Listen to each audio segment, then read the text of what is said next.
powers and principalities. There's so much fire inside me. Tragedy struck when part of the largest hillside at the kosher rubbish dump collapsed. It's going to be fun to see how he goes about approaching this game.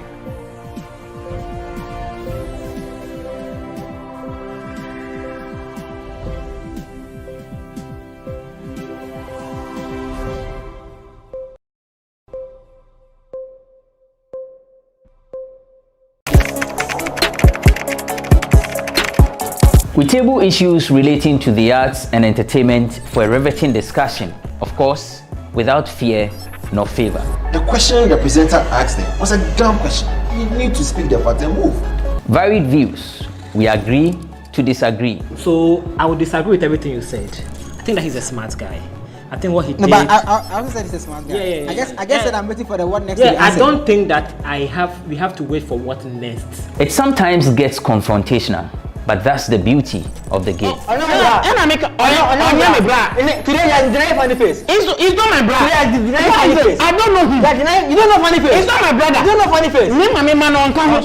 It's a package. We meet, we sit, we dialogue, we learn, we progress. My name is Benefo Huabin Abrantepa, a proud blogger, and this is my forum.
Having a big dick comes with a whole different skill set necessary to make that big dick work.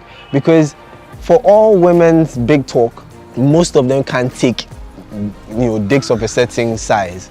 She can't even give you a proper arch. Like, instead of giving you the slide, she's giving you that dummy bridge. Like, what's that? Guys.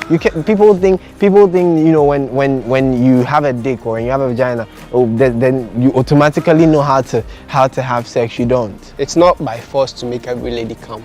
Hey, wait. It's not by force. As a guy, when you're getting sexual with a woman, no matter what, you will enjoy.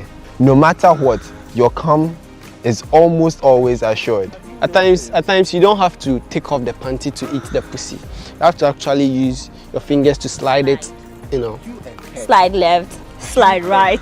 I mean, there's nothing more painful than you do something sexual with someone, then later drama and everything on top, and then you even look back at the sex and it wasn't worth it. You do something with the guy, and the guy didn't make you come. He came under 2 minutes. He went to tell his friends, and this girl eat time, and I didn't. He deserves what did to you be do? blocked. You be with a girl. She's trying to give you head, and her teeth are all. Keep your teeth off my dick.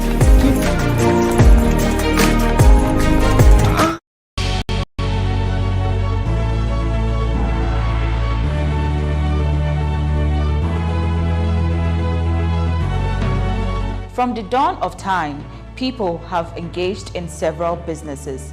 With the onset of technology and innovation, life has relatively been made easier. By using debit or credit cards, Mobile banking. Thank you. And your favorite, mobile money?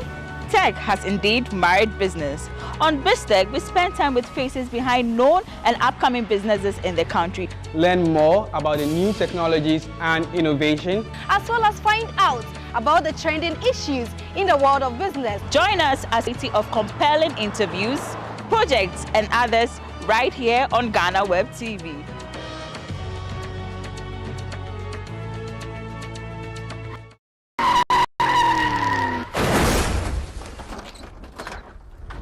Hello, my name is Kofi Otri Dakwa, and I'm very excited to be part of the GhanaWeb Road Safety Campaign. Once you get behind your steer, you should know that you're not the only one that you're protecting, you're also protecting other people. So please conform to what you see on the road in terms of the speed limits, go by the speed limits. Another thing I'd like to say is that please, no matter how small it is in terms of alcohol, once you know you're going to drive, don't drink. So go ahead, do the right thing, save a life.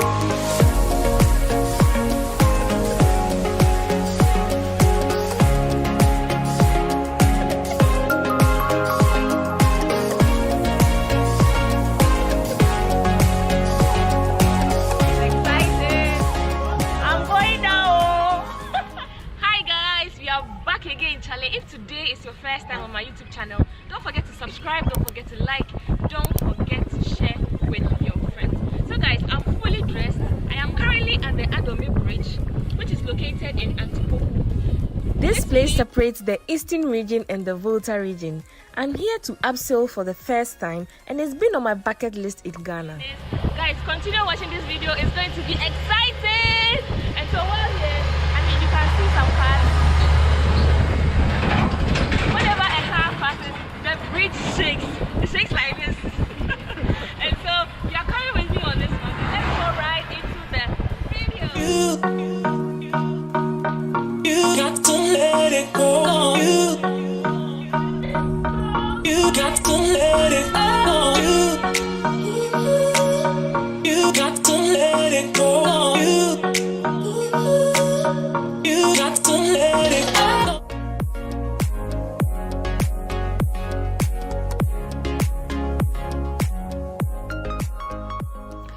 Kizomba is located in the eastern region of Ghana and it's about 1 hour 40 minutes drive from the Accra Mall. While in Kizomba, one activity you can do is abseiling, so I joined a group called Trident.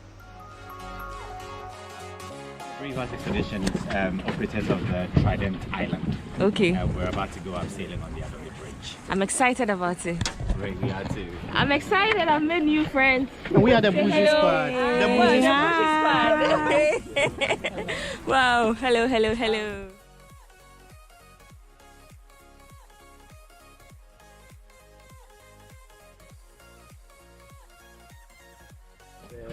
G-string.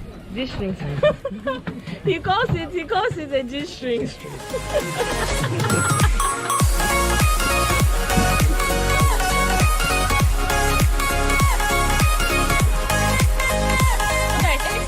Upskilling, you have to come in the right costumes like this, a pants, I mean a very comfortable pants, and a free top just like I'm wearing. I think a jeans will do, right? Yeah. Or jeans. Yeah. So I think you know that. So we are now about walking to the Adomi Bridge, which is just about 2 minutes walk. It looks exciting. I mean, this is one of the activities you do when you are in Akosombo. And so, I mean, take note, if you're a water person, this is for you.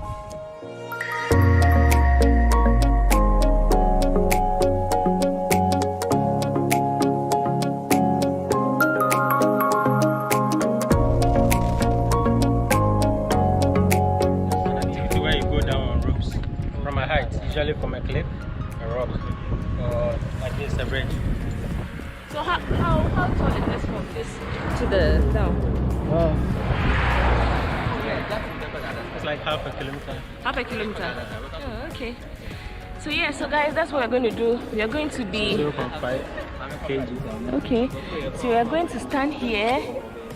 I don't know if you can see here, and then abseil down to the Volta Lake. If you guys don't know what the Volta Lake, this is how it looks like from here, and it's so beautiful. It has a very beautiful view. This is how it looks like.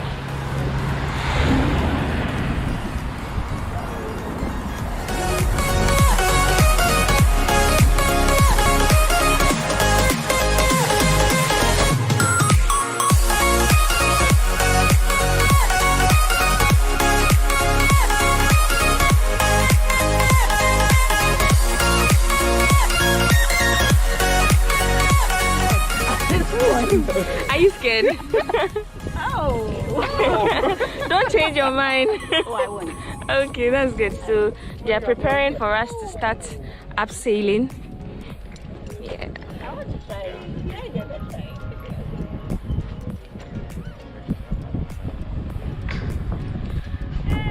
We are about to get started. I'm joined by other group, and it's going to be very, very exciting. So catch you guys on the other side. I mean, I'm going to be down there very soon, and this is the Volta Lake.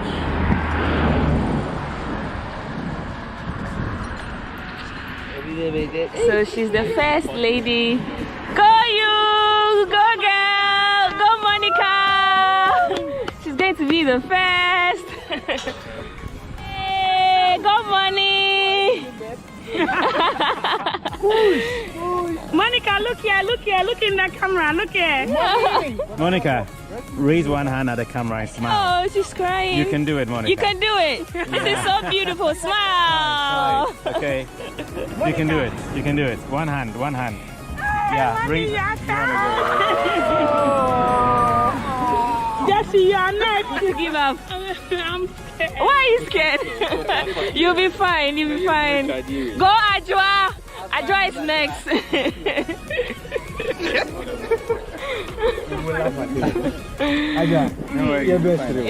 It's always exciting the new friends you make while on a trip.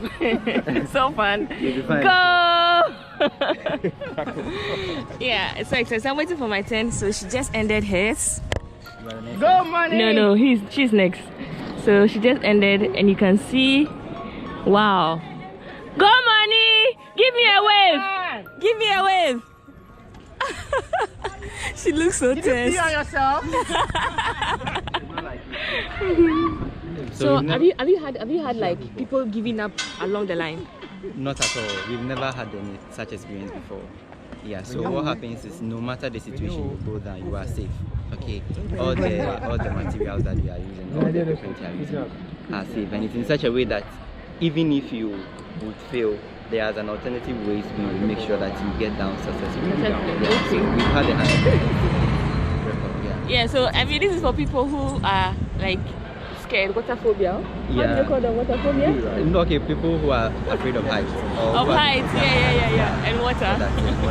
Yeah, so yeah, I'm so excited. Then he's next, he's preparing to go. After him, I'm the one doing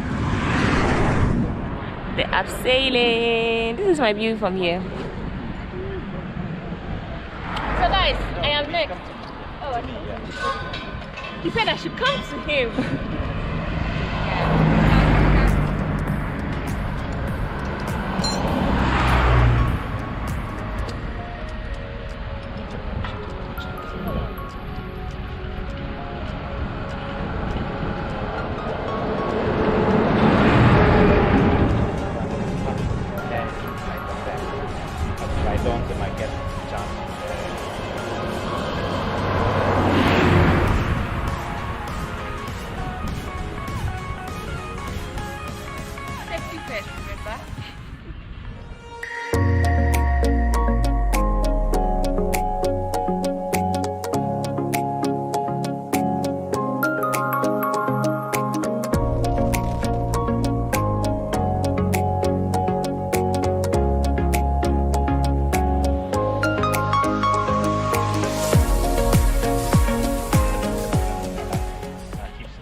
excited. I'm going down. So keep sliding till I tell you to drop your legs, alright? Okay. Wow. It will feel funny, but you'll be fine. You'll be fine. A few more inches. Alright, you can drop your legs now. Well done. Well done. Alright, you want to raise both hands in the air? I can leave it, right? You can trust me. Okay. Yep. Yay!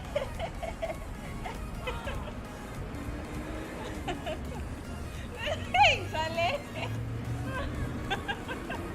Oh, the view is so beautiful. Wow. Good job.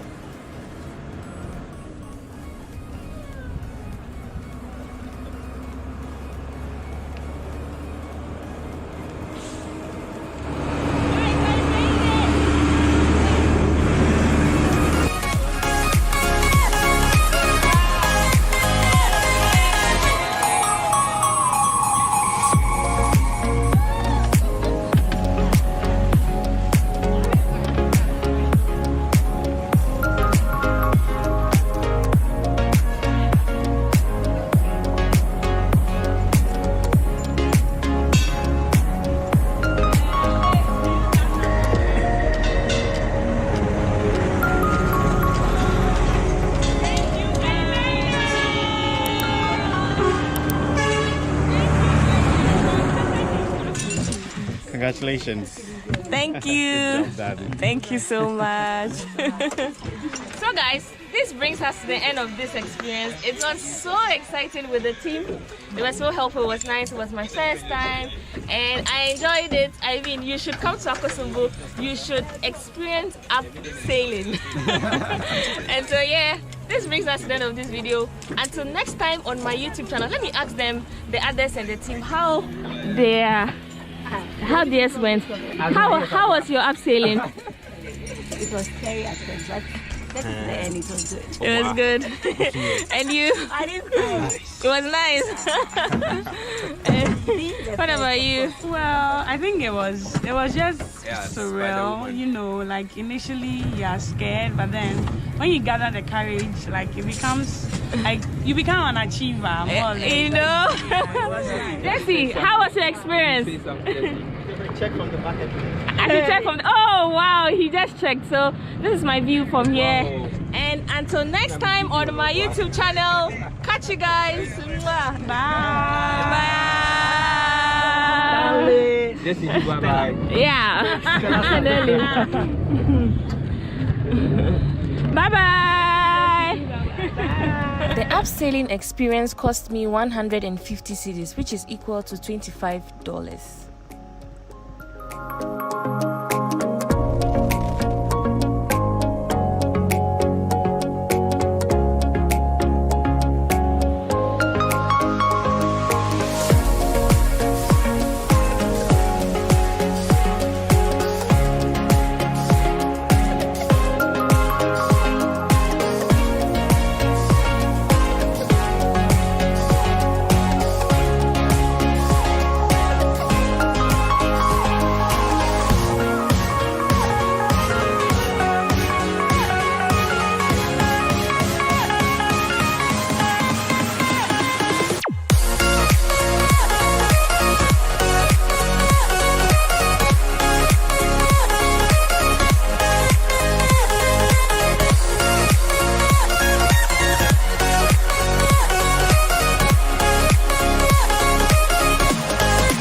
Greater Accra Regional Minister, Mr. Henry Kwete, upon assumption of office some few months ago, announced his commitment to decongest the capital city.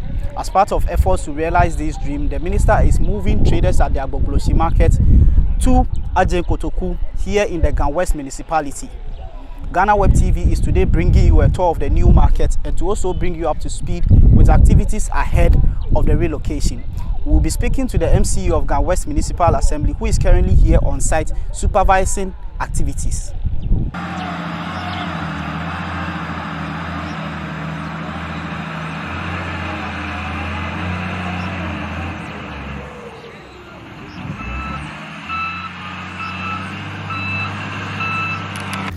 That is what you are seeing now. We are done about 65%, which by Thursday, the 100% will be done. So surely 1st July, they are coming. Yeah. So the extension, there's nothing like an extension? No, we don't have anything like extension. We don't have anything like extension. This is not about giving extension. We have given 2 months. Then after the 2 months, another 1 month. No, there's nothing like extension. But they rather, when they are coming, I'm not too sure all of them can come on the day, like 1st July. Some people have to go through somewhere before coming. So we don't have problem. We are preparing. And by 1st July, we'll finish and we'll come.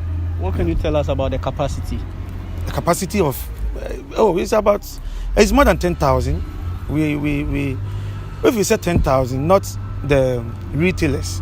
We are not adding the retailers, right? We have the bulk sellers. We are receiving them here.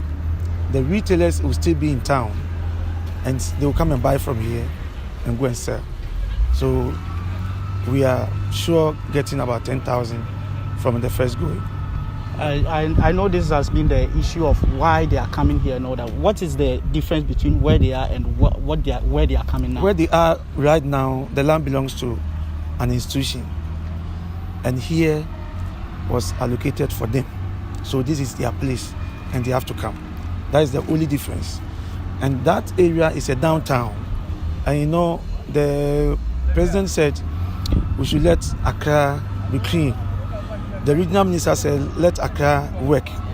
And if they are there, you know the place, right? Popularly called Sodom and Gomorrah. And they are always there. We are seeing this cubic. That is where they sleep. That is where they bath. That is where they do everything. And for you to maintain the Odo River, those things don't have to be there. So that is why we are moving them here. And we have provided everything is here.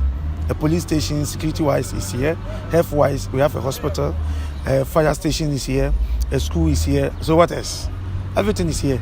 So the difference between Agbogbloshie and here, Agbogbloshie doesn't have those facilities that we have here. There's a lot of facilities here that Agbogbloshie doesn't have. A lot of Ghanaians have expressed concern about this phenomenon where people are taken out and then within 2-3 months or some years down the line, they go back. How are we assured that this is not going to happen? They cannot go back to the same place because that place will be used for another thing. So when you get there and there's a high-rise buildings, are you going to, demolish those buildings and go and see them back there? No. People are saying that some people will be here and other people will be there. No, it's not true. that I'm sure that place will be used for another thing. So nobody will have the chance to go back. My final question, you spoke about decongesting the place and probably us getting the Odo back to life. What are the long-term benefits and effects of all this exercise? The effects. You see, they're coming here fresh. They will be thinking, oh, people will not come from Accra to come and buy. That is not the case. Here are the bulk breakers. When the big trucks from the far coming to Accra, they said, just come here and offload your goods here. Then the small cars will come from Accra and buy it from here to the cities, right? So this is a long term. It's something that is, it can, more than 100 years. Because I don't see the reason why in the near future, maybe 2 years or 3 years, then now we allow the same cars to go back there. And nobody is getting them land within the city. If I say within the city, the downtown, you understand? Which of the government is going to do that? We have done our best for us to, now if they are coming here, they are here. So you coming here, I don't see any government moving you here again to the downtown there. So it's a long-term, something that we are doing. So what would be your message for the market women? I wish them well. They are not market women. Okay. People say market women. They are not. They are market men. Yes. So I wish them good luck, and they are coming. This is a luxurious place. You can see, is here not more luxurious than Agbogbloshie? Yes. So we wish them well. We want to welcome them coming 1st July, and there will be a big derby here. So they are welcome. We've been to the Ajen Kotoku New Market, Onion Market, to bring you up to speed with preparations ahead of the relocation. Now we are at Agbogbosi, where they will be moving from, to speak to the leadership and some onion traders here on how they are preparing ahead of the relocation. We don't have any preparation with the deadline, and we knew the minister is going to force us by that date to vacate us here. Because what the minister is saying that he has finished what he's doing over there. We don't have problem moving there. We don't have that problem. But the timeline is too short, as you know, because we are dealing with women in this market. They came here and buy with that money, credit. We give it to them. They will send it to their various places and sell 1 week, 2 months, 3 months before they will bring us back our money. You understand? So if the minister, if our leaders come to him and he put onto them that by 7 weeks he is moving us, he's just forcing us to leave the business that we are doing, to lose the money that we are dealing with the women, and then to put us into something that we can't be in, because we will lose our money. Oh, that place is not okay. I and you were here. Is it not Timber Market? Are they not our neighbors? You understand? You people cover the incident that came about the armed robbers when they killed the policeman. You understand? They brought that robbery and take and shoot a policeman, took the bank money. Why me, civilian, that I'm buying without holding anything? So we are not safe, not because of our business, and again because of our life. We are not safe. Security-wise, you think you are not safe? You yourself, you know. There's a police station over there. That's what he said. That is what I know. Very close to the site. But the robberies, the rob that they did here, in that car, is there no policeman holding a gun? There's a policeman there holding a gun. But what has happened? They've killed a policeman, they brought light. You understand? So pointing that there is a police station there doesn't mean what we are doing over there, the armed robbers cannot come and attack us. We don't have any reaction because we can't fight government. We cannot fight government. But the government is forcing us to move and to spoil our business, which we will lose our money. That's what the government wants us to do. We are appealing for an extension for him to look at us, because he said we shouldn't near him anymore. He will not talk to us anymore. If the 1st July is in, they will move and force us to leave. We are not ready to move within this 9 days left.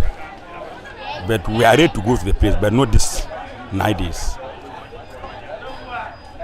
You understand? Not this 9 days left. So what do you want? We want excess of the days. How long? At least a month or less than a month or less than a month, or more than a month. Somebody says 6 months to a year. 6 months to a year, it's okay. Then I guess you just want him to leave you. No, he can't leave us because he's already promised that he will take us off. So he can't leave us. Have you been to the new place? I've been there once. Do you like there? I can't say I don't like there because I will go there by force. Do you think there are problems with the place? A lot. Which are? We are going to face a lot because moving here to there is like someone running, leaving his tail. Because the work we do here, or the business we do here, we then sell our goods in cash. We credit it to the women, and then a month, 3 weeks, 2 weeks before they come with our money and give it to us. So moving from here to there, I think we'll not get our money back. It will go for us to get our money back. Oh, what can I do? Can I fight the government? I have no option. Have you already secured a shop? Shop? Me, I don't even know where they're even putting me. I only know that they are creating a place for at Ajen Kotoku. And I went and saw the place there. And there is no any shop. I don't even know where I'm going to place myself. The allocation of shops and spots between your group and the government, how are you working together to make sure that everybody gets a place over there? It's something we are here on it, isn't it? The government don't even call it, telling us that we should sit here, or to park our cars here, or to sell things here. He's telling us that he's grading the place. So unless they finish grading the place, before we look at this, tell that we should sit here or there, park our cars here, do what here. You understand? So I started. The starting was every Kampala I call Makwala. From Makwala, I'm Dubabe Makwala Shi. No, I call Rest Cinema.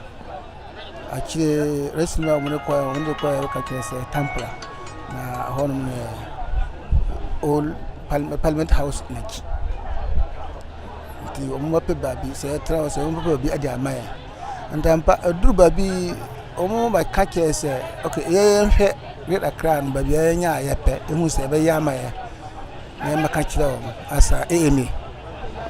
Until I'm no by Samene, may be a lady Karimo, but fair.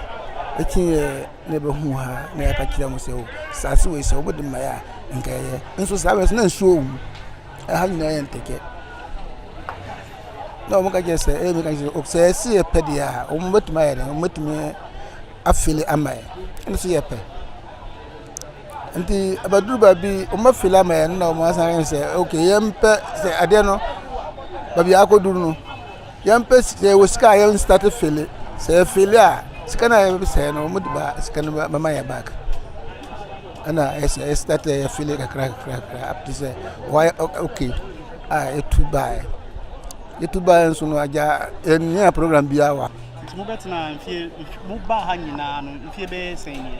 Okay, about in the I'm sir, I got 24 and 25. Say, no, dear, and ya, sir, says, give me a one again. I had that. We free come one feeling Tamwa, a deck is Abase. Until Honum a summer, am I? And say, ne, sir, data what I say in Tua, say a qua, a bear sampa, is a scanner Emma. I saw the course, a corner say, and put a scar, Mobile. And I only was a session, a dada. We could you go a deck is a base. So as by full front, who was a Emmanuel Baha, look as a want to have Umuai, Ombaba who won Nagin. Omania, but I'm paying for you, but Remaya. Am I a boa? Yak, you know, they were outside Abba. They go, Nessa up to the onions, they don't know Asa. Tama, Madame Maya, by a year, but say, new onions. That understand that's stuff for new onions, no. How many 4 to 5 months?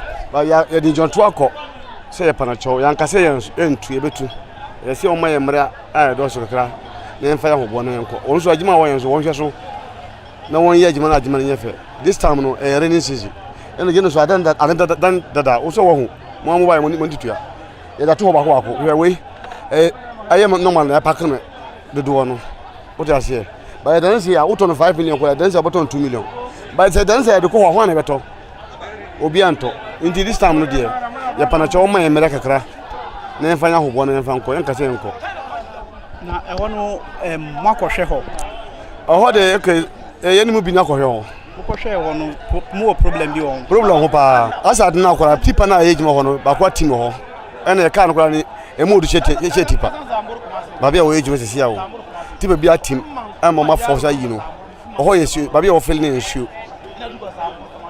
Ana ya ka banka asem sikasema edi ejo edi sikasema na ejima na ye wa utimi hu se Jamestown kronkura amros na atema robo police ni na ye ni mba mukure sikadi bajumho ye na aji sikadi kofi ya bende o si police for ho fine o se police ya hu mako police station no be emwa it's not enough ba ku bi abanso asese Ghana obi e ka bi Minister Betlem kakra also ate say muhu bi nkofo ni bi e de na akwa edru so e de na akwa edru so ɛno asɛm na wɔka fa yɛse yɛmfa nkasa meme nka me waduru a nka yɛmbɛka asase no ho asɛm koraa yɛse yɛmfa nkaduru de yɛwɔ ne yɛnyame Allah nko ayɛwɔ Allah asa yɛkɔbɔ mpa yɛbɔ mpa yɛ ano no yɛne bibia ayɛ wanti me amma obi nkwa bɛtena gye nkwa meme ngini sɛ obi a bɛtena gye nkwa meme ngini di na yɛnyina yɛte yɛse bɛde anim saa de wɔn de wɔnyi mfiri na gye nkora. So you heard from the chairman himself. They have issues with the place and they are hoping the government will resolve it. And they are also having issues with the time limit. Less than 9 days. 9 days or less is too short for them. They are praying for an extension.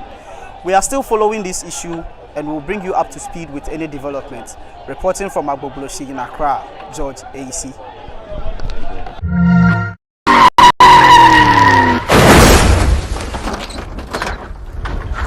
I'm delighted to be supporting the GhanaWeb road safety campaign. Let's be brutally frank. We are losing too many of our compatriots. The last time I checked the statistics, at the end of April, 1,034 Ghanaians had lost their lives to road crashes. We cannot continue on this trajectory. More people have died on our roads than COVID has killed during this pandemic period. That's really striking. We cannot continue doing the same thing and yet expect different results. Expect that some way, somehow, we'll reverse this deadly trend. We need to end the fatalities. We need to end the road crashes. We all now must take greater responsibility. Make sure our cars are serviced, our brakes are serviced regularly. We must ensure that as car owners, we do not hand over our cars to drivers or to our children who have not been properly licensed to use our vehicles. And let us just watch the speed and be extra cautious on our roads. Let's obey road traffic regulations and respect the signage on our roads. The fatalities cannot continue. We must end the mass murder that is going on in our country due to road traffic accidents. It has to end, beginning from me, beginning from you. So let us do right and let us save lives.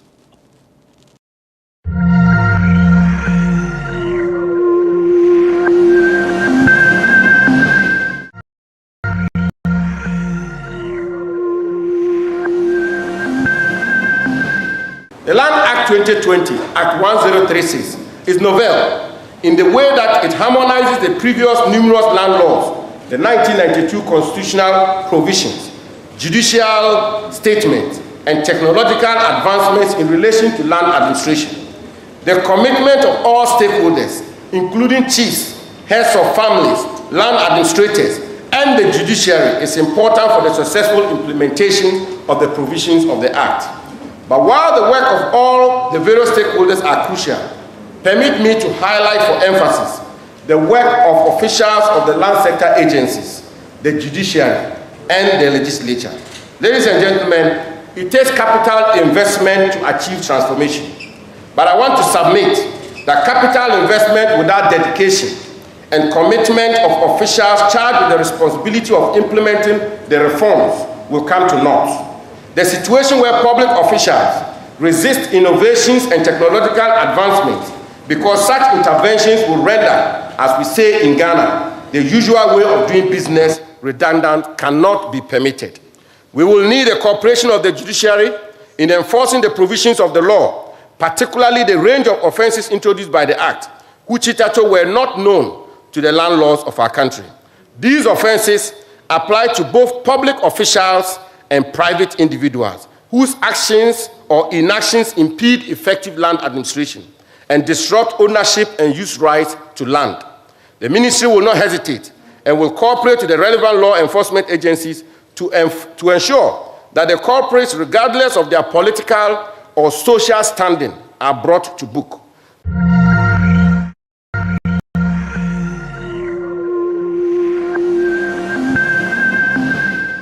As some of you may recall, in February 2018, the Vice President paid an unannounced visit to the Lands Commission to understand the workings and challenges of the Commission, and has since shown keen interest in the digitalization efforts of the Commission, a project we are poised to bring to fruition.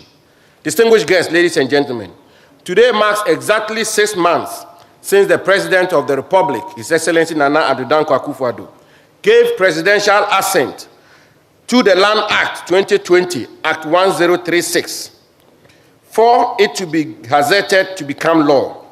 Since its entry into force, the Act has generated a lot of public discussions to ensure that the general public understands the requirements of the law and the innovations introduced by this Act. Therefore, I directed the Lands Commission to hold a national symposium to sensitize the general public about the content of the law to facilitate its effective implementation.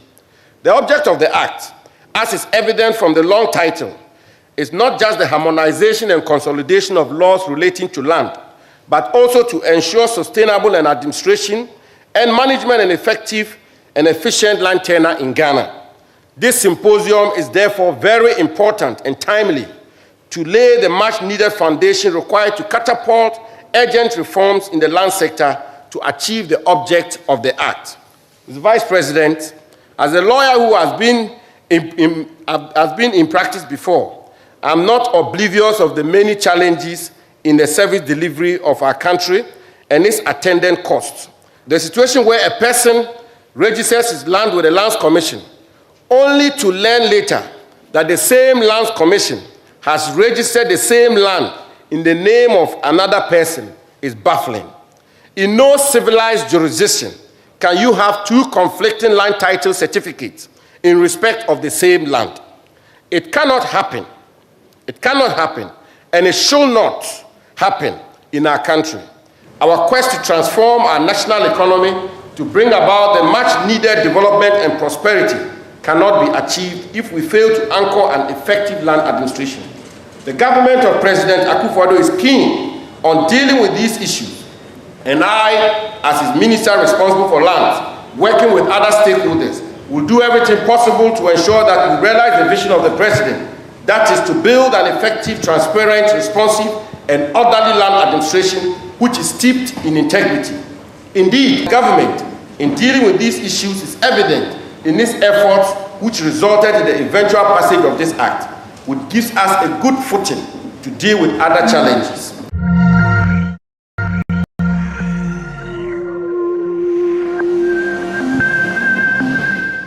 I would like to emphasize the need for all stakeholders to rally together to ensure that the provisions of the Land Act are implemented effectively and resources are channeled towards it.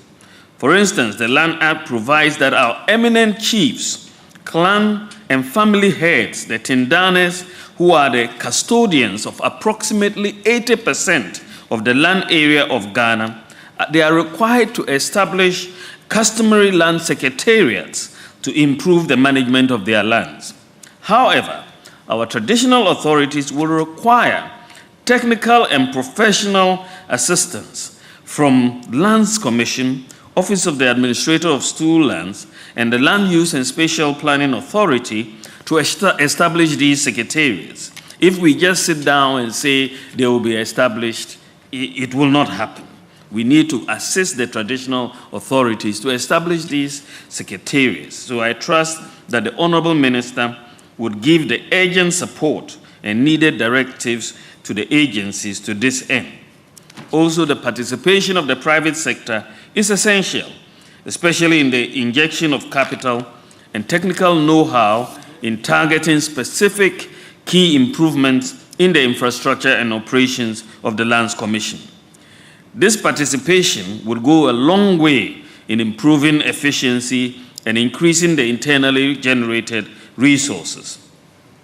I want to conclude, ladies and gentlemen, by urging all those present at this symposium to make meaningful inputs in the discussions to ensure the effective implementation of the Land Act 2020. The good people of Ghana renewed our government's mandate for 4 more to do more. We passed the Act in the first 4-year term. Now the road to effective implementation has begun. The government will lend its full support to this new direction.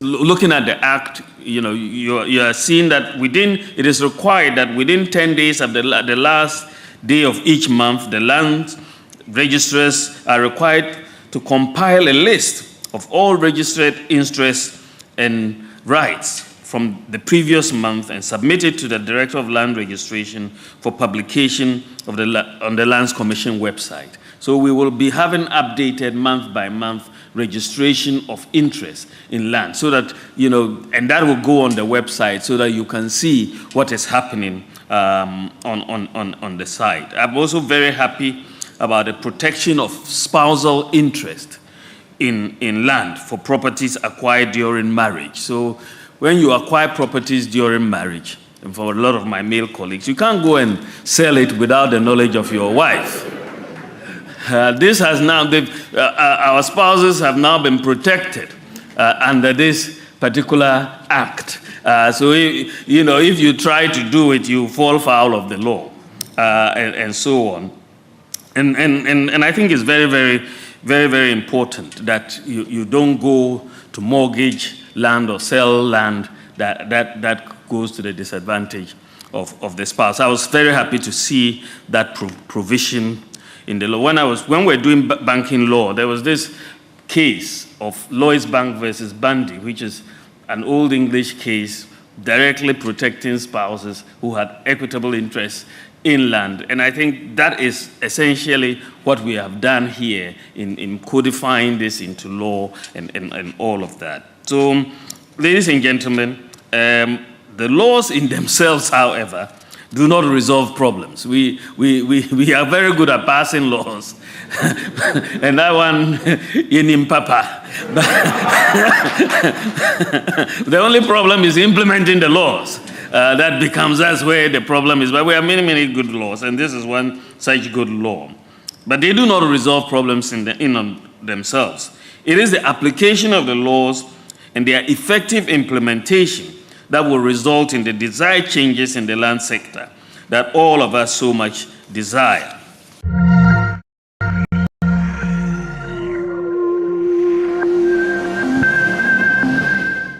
It is worth noting that successive governments have tried resolving the challenges in our land administration system, but these efforts have often come with various complications and inefficient deployment of resources. Governments have bank loans after bank loans. Our fundamental problems in land administration persist, nonetheless, seemingly unsolvable, and citizens' complaints get louder and louder.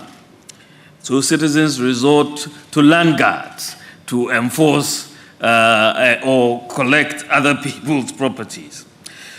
To address these critical challenges in the land sector and to optimize the contribution of land to the socioeconomic development of Ghana, the government of Nana Addo Dankwa Akufo-Addo is committed to change through the application of technology. Ghana can only make the much-needed strides in the development when technology becomes a driver for all sectors of the economy. Therefore, as part of the digitization agenda of government, I have established in my office a liaison unit which is fervently working to assist the Lands Commission and the Ministry of Lands and Natural Resources to expedite the digitization processes. I'm particularly excited that under the new Land Act, electronic conveyancing has been captured. So, which this can only be realized, however, by the establishment of a robust digitized land sector agency, and this has been incorporated in the Land Act. So the digitization of the land agency, of the land commission, has now become very imperative. And I have every confidence that the team that we have at the Ministry of Lands and Natural Resources, the Honorable Minister with Usubio and Mirakuduka, is a formidable team working with the Lands Commission, and I believe that we are going to slay this dragon and make sure that we fight the demons and principalities that we meet in the process of land administration. I mean, you all know the demons and principalities that you meet when you get to the Lands Commission. We are going to slay those demons and principalities. And Abu Benito and Mirakuduka, we are going to lead that charge. We are going to digitize the land registry, and we are going to start that process now.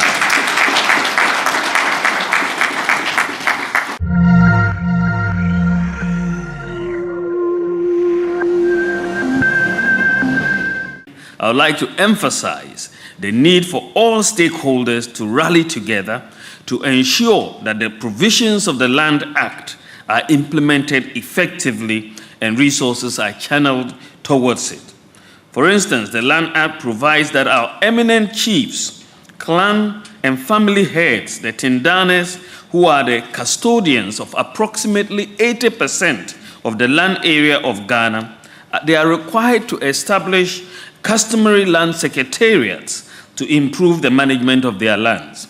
However, our traditional authorities will require technical and professional assistance from Lands Commission, Office of the Administrator of Stool Lands, and the Land Use and Spatial Planning Authority to establish these secretariats. If we just sit down and say they will be established, it will not happen. We need to assist the traditional authorities to establish these secretariats. So I trust that the Honorable Minister would give the urgent support and needed directives to the agencies to this end. Also, the participation of the private sector is essential, especially in the injection of capital and technical know-how in targeting specific key improvements in the infrastructure and operations of the Lands Commission. This participation would go a long way in improving efficiency and increasing the internally generated resources. I want to conclude, ladies and gentlemen, by urging all those present at this symposium to make meaningful inputs in the discussions to ensure the effective implementation of the Land Act 2020. The good people of Ghana renewed our government's mandate for 4 more to do more. We passed the Act in the first 4-year term. Now the road to effective implementation has begun. The government will lend its full support to this new direction. Powers and principalities. There's so much fire inside me. Tragedy struck when part of the largest hillside at the kosher rubbish dump collapsed. It's going to be fun to see how he goes about approaching this game.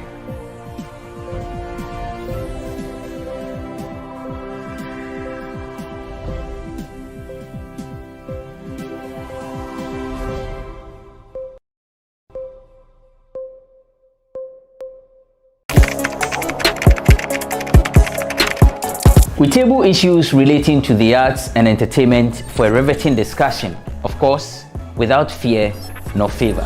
The question the presenter asked them was a dumb question. You need to speak the part and move. Varied views. We agree to disagree. So I would disagree with everything you said. I think that he's a smart guy. I think what he did. No, but I also said he's a smart guy. Yeah. I guess that I'm waiting for the what next. Yeah, I don't think that we have to wait for what next. It sometimes gets confrontational, but that's the beauty of the game. Today you are denying funny face. It's not my brother. Today you are denying funny face. I don't know him. You don't know funny face. It's not my brother. You don't know funny face. It's a package. We meet, we sit, we dialogue, we learn, we progress. My name is Benefo Wabin Abrantepa, a proud blogger, and this is my forum.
another edition of Talkatainment here on GhanaWeb TV. So on this episode, we're going dancing. Yeah, we're talking Kizomba in Ghana. And when we say Kizomba, we cannot do without the king and queen, the known faces of Kizomba here in Ghana.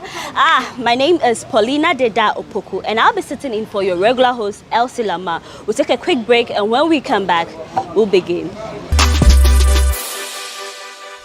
You're welcome back from that quick break. I am Paulina Deda Opoku. As I told you earlier, today we're going dancing. We're talking Kizomba. How is the dance popular in Ghana? Are people really into it? And I'm blessed to have the king and queen of Kizomba. So, Ebo Anderson Jr., he is Ghana's king of Kizomba. And then Nana Kwatima, queen. You're welcome. Thank you. I must say it's a pleasure to have you here. I have a confession to make. I remember way back in tertiary, I used to come to Afrikiko every Thursday night, 7 p.m. I was never late to come see you guys watch. So for me to have you here, it is a pleasure. Thank you. You're welcome. Yeah. A lot of people have been saying that you guys are couples. How true is it? King and queen, are you couples? You should answer that. No, tell us. Yes, we are. You are? Really? Wait, a lot of people thought I was just the dancing and all that, but you're actually... Yeah, well, we are, but then there are some instructors who are not couples. So it doesn't necessarily mean that you have to be couples before you can dance together. Yeah. Wow. You guys look so good, I'm not telling you. But if someone wants to dance Kizomba, like we've seen people dance, we've seen it on video and all that, how long will it take you to perfect your skills? Well, it's an individual affair. At least the good thing is that with Kizomba, anybody can dance. Anybody can dance Kizomba. Kizomba is just like hard maths. You follow a formula and the formula gets you there. So anybody can dance. Okay. But certain people might have more ability to learn faster than the others. Okay. But anybody can dance. If the Chinese have learned Kizomba and they are doing it well, then believe you me, anybody can do Kizomba. Ebo, I'm very interested. The fact that you let me know that you guys are a couple, like how did you do it? Was it through the dance or you knew each other before you decided to, kickstart? Okay. For me, I've always wanted to start this because I was privy to information long time ago that dancing is the best form of exercise. Yeah. De-stress as well and then cardio. So I'd wanted to do this long time ago. So I was really blessed to have met her because when I did meet her, she had certain qualities that really drew me closer to her. Yeah, so that is how. Emphasis on the quality. Qualities in terms of her legs, how she dances, and of course her passion was super amazing. So she really fits into already planned business. Yes, and of course when two people share something together for a long time, love obviously could grow. So wow, you guys look good together. Thank you. Nana, by your legs, how do you keep in shape? Because you look perfect, like you look good. I've seen you dance, you do it so well. Your body is what everybody be talking about. I must tell you, like everybody got looking. How do you keep in shape? Like how do you do it? It's mostly through dancing. Before COVID, I was dancing almost every day of the week. So I do dancing a lot, and I also check my diet.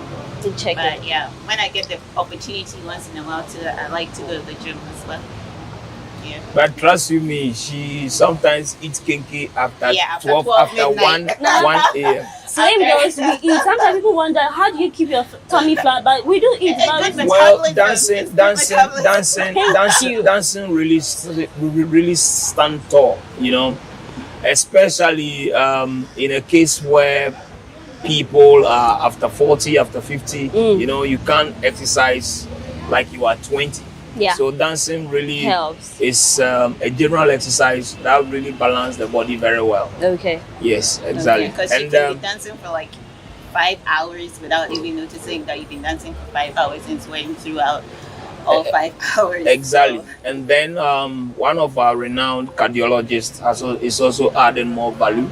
He says that when you move systematically at the same time to a rhythm, okay, it is cardio. The heart responds to rhythm. So when you move systematically at the same time, the same beat, and that is exactly what we do. For example, we have a certain timing. I mean, if the tempo is made, you have to dance consistently to that tempo till the music is over.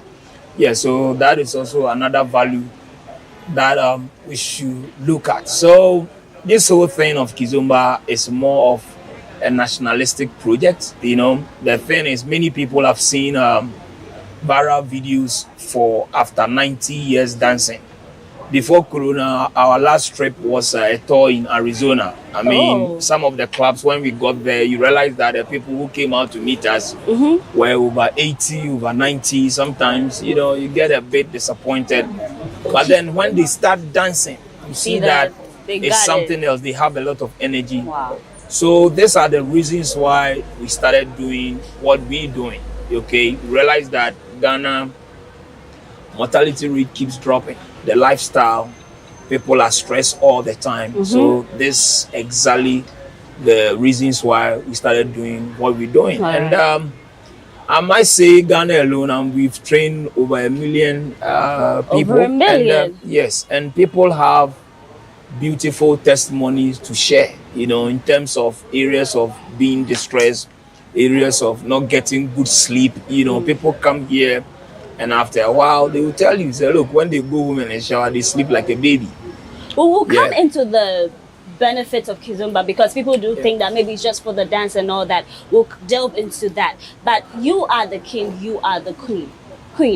How did you accept a king and say, okay, did it start with a business or you started with a love affair and then you grew into business? Because some people do think that, you know, when you're working and you're in a relationship, it can conflict. Right, yes. No, we didn't start immediately with a relationship. Okay. When we first met, we were dancing salsa before. It wasn't Kizomba at first. Okay. And then when we danced together and he was trying to teach me Kizomba, actually I learned Kizomba from him. Oh, yeah, I brought Kizomba to this country. Yes. Kizomba you are is the our king. baby. Yes. You are the king. So when we started dancing, and then he was like, "Oh, there's this other dance I want you to learn." And then when I found out about Kizomba, I got really interested in it. Very interested. And a lot of people can attest to the fact that once you set the Kizomba ball rolling, it becomes an addiction. You know. Yeah. So we started dancing, and then I guess love kind of found its way in there. That's it. Yeah, but beautiful story. But then when you dance, when two people are dancing, there is no emotional feeling. There's nothing attached, like unlike what others will think. Because when you're thinking, me being the lead, she being a receiver, we are both thinking every split second what to do. If I want her to go right, is she going right? If I want her to come forward, is she coming forward? The thing is, command is not oral. Okay? Yeah. It's through gestures, adaptation, synchronization. And all that. Exactly. I got a lot of questions because asking people dance and then the whole thing that they do at the back, I'm like, what's going on? So the back thing, the down thing is what we call tarashinya. Ooh. Okay, so Kizomba is a combination of tango and a bit of zouk and other contemporary, moves. Okay. Yeah. So once a person is in motion, unless you don't want to dance, that is when you can really get sensual on the stage. But once you are moving, your mind is thinking every split second what to do. You are even thinking that, hey, people might be watching you, people might be looking at you, so you have to get good. Yeah. So with experience and what others can also attest to it, nobody dances and you have feelings for the other partner. And sometimes when you come here, for example, you see men dancing together, you see ladies dancing together, but it's simply because it's easy for them to do that because there's no feelings attached. In fact, you can't be sensual on the dance floor. Not even to you as a couple. It has at never. At all. Hey, Nana. At all. Unless, like I said, unless you don't want to dance, you want to stand at one place, then probably. But of course, you want to dance, so not at all. And mind you, I dance with others, and she also dance with other people. So how you manage that, Nana? Oh, he's yours, so you don't really care. Oh, no, not at all. We are, number one, we are professionals. Okay. So we know how to handle it. And number two, she understands. There is a lot that comes into Kizomba when you're dancing it, because most of the time the man has to be very creative as well as confident, and again he's taking a woman through a storytelling, which is the Kizomba dance. So you cannot be multitasking with your mind, you know, one thing at a time. Exactly. Okay. And once you hold the woman, once you are trying to make her dance, you are thinking about so many things: how not to step on her foot, how to make her feel comfortable whilst dancing. So if you can still think about other things about that too whilst dancing, that's a lot. That's a lot. That's a lot. All right. So we always encourage people to look at the beautiful aspect of Kizomba. I mean, Kizomba can literally just increase your lifespan, just like that. Just like that. But I see you look young. You guys are in shape. I'll ask the age later. But as for the age, I'm not telling. Let's see how that goes. But when we say Kizomba, where did it originate from? What is the origin? Okay, so Kizomba is an Angolan dance. It's in Angola, it's in Africa. So Kizomba is coming from Angola. And it's not just Kizomba's senior brother, it's called Semba. Semba. So Semba is, you can simply say, a faster Kizomba. It's Semba. So we have Angolan embassy right here in Ghana. And in fact, they are our partners. We don't see much of them because of the coronavirus. But after, they have been our partners. And like we said, in Angola, fathers could dance with their daughters. And then daughters could dance with their fathers. Then the other with their sons could also dance with their mothers, and their mothers could dance with their... So it's a lot of exercise. And it's a de-stressing tool. I mean, number one thing that everybody needs is a de-stressing tool. And when you talk about the de-stressing tools, dancing is number one. It's non-negotiable, followed by swimming. But then the difference between dancing and swimming is so huge. Okay, it's more than, if, let's say, they put dancing 90%, swimming is like 65. Oh. Exactly. So we encourage everyone to learn how to dance. And the good thing is, with Kizomba, you don't need a lot of energy. You need very little or no energy at all. And people sweat. People dance Kizomba. I've seen people and like... they sweat like crazy. Exactly. Oh. And another thing too that the cardiologist also said was that the Kizomba moving to rhythm, that one is not just related to Kizomba, but moving to rhythm is also mind training. Okay. You know, as we age, the mind also ages. You know, the mind also ages. So one of the beautiful mind training is moving to rhythm. You see, so which means that Kizomba is everything. I mean, exercise, de-stressing too, it's cardio exercise, and it's also a beautiful mind training, because, you know, people who have not even seen Kizomba love Zouk music, okay, because it sounds good in the mind. King, the Zouk music, is it the song that is played that you dance with us? What is the Zouk music? Okay, Kizomba is very similar to Zouk music. I mean, the rhythms are the same. But then the good thing about Kizomba is that because the rhythm patterns differ, you can dance Kizomba to almost every music. High life. Even you can dance high life to Kizomba music. You can see that some of our videos, we pick either a Ghanaian music or a Nigerian music, and you know, and it was perfect. Okay. But some people have been confusing Kizomba with salsa. Is there a difference? Big difference. Big difference. In fact, Kizomba is no close to salsa. It's a big difference. And the count is different. The count meaning the steps that you take. Yes. You will take us to like the basic steps, and we will have the honor to see you dance for us. Then we'll give you a little demo about salsa too. Then you see that they are very different. In fact, people see Kizomba for the first time and they call it salsa. It's happened so many times. For the first time when I saw people dance salsa, I was like, okay, is it the same thing? But then I was told it's different. It's absolutely different. Very different. But then who can dance? You said anybody can dance. Anybody can dance, But I've seen you how you move. Like as a lady, your waist has to move and all that. Someone might think, oh, I'm not too flexible. I'm not a good dancer. We all say, I think I'm not a good dancer. So I'm like, how long am I going to keep up with this thing? Can I pick up the steps? You said it's for everybody. Yes. Everybody. You want to answer that since you're a lady? It's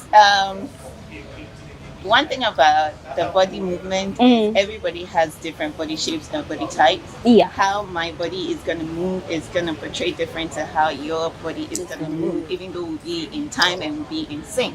So I never tell anybody you have to move just like how you do another person, but you move how you feel comfortable moving. Okay. Because it can never be the same. And then yes, the body movement, like I said, is what we call tarashinga. Tarashinga. So there is also a very simple rule that you need to follow, and then with constant practice, you can twerk, as some Ghanaians want to. In fact, every lady wants to learn how to twerk. Yes, please. And with Kizomba, it's so easy. Yes, please. No matter your body size, your body shape, even if you are rigid, as soon as you start Kizomba and you learn the formula, you start twerking. So the skill comes with time. All right. Some people, for example, once they learn it, they practice in front of the mirror periodically, and then you see them doing it. All right. Exactly. So Queen, if someone comes to you like, okay, I want to do the training, how long will it take for you to get perfection, to dance like how you do? Sometimes, well, a lot of the times it depends on the person, because some people can't pick up as fast as others. Like me. But I don't know yet. Queen. Some people cannot pick up as fast as others, but there are people who can use as minimum as 3 weeks to be able to pick up the basic and be comfortable with the basic and actually be on their way to the intermediate. And then there are others too who it can take about 3 months. 3 months. To be able to. So do you have class? You have classes? Oh yeah, yes, we do. For example, you can learn online because when the pandemic came, obviously you had to put things online. So we have online class that you can join at any time in your office, in your home. And then Afrikiko. So Afrikiko Thursday is Kizomba section. When you come here, it's free to learn. 7 to 8 is the classes, and then after you practice everything that you've learned. And then Friday night, Accra City Hotel.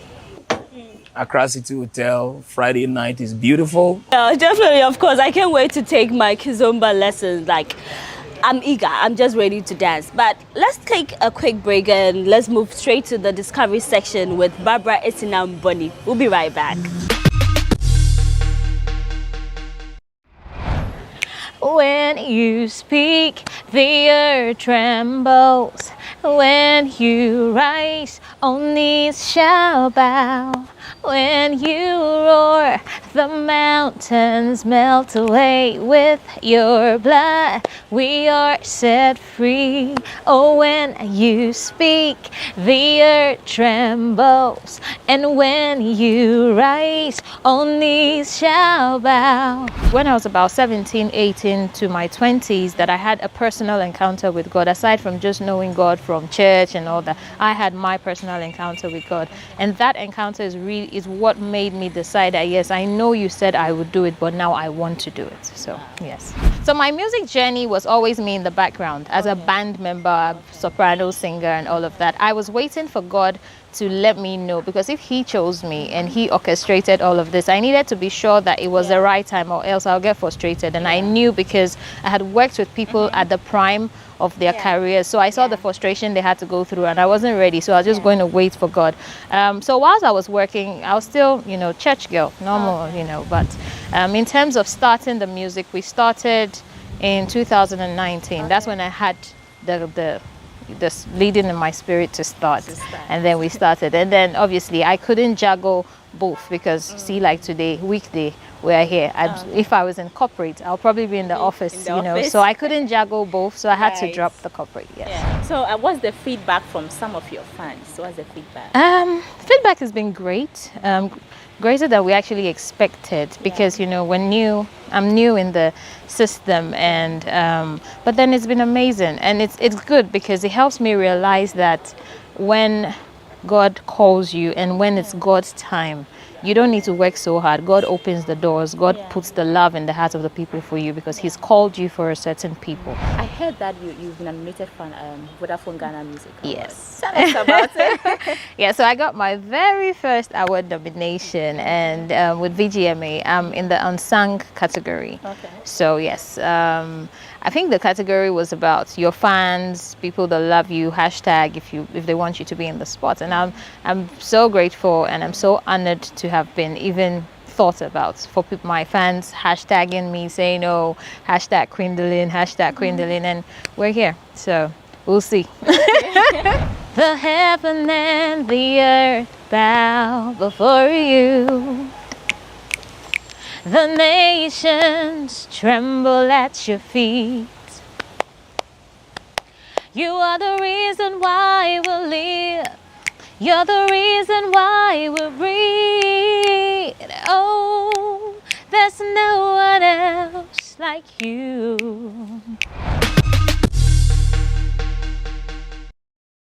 Thanks, Barbara S&M, for the discovery session. King and Queen, we're still here. But a lot of people might think, okay, I want to dance Kizomba, I want to do this, I want to join the classes. Are there any rules that we have to know? There aren't really any rules. Okay. But we always say that the women should put on comfortable shoes, no sandal, no slippers. Heels. If you're comfortable in heels, but it has to be kind of official or formal. How many inches do you have to put? It depends on you. Depends on However you, much you can work in it. And you know, Kizomba is a very responsible dance.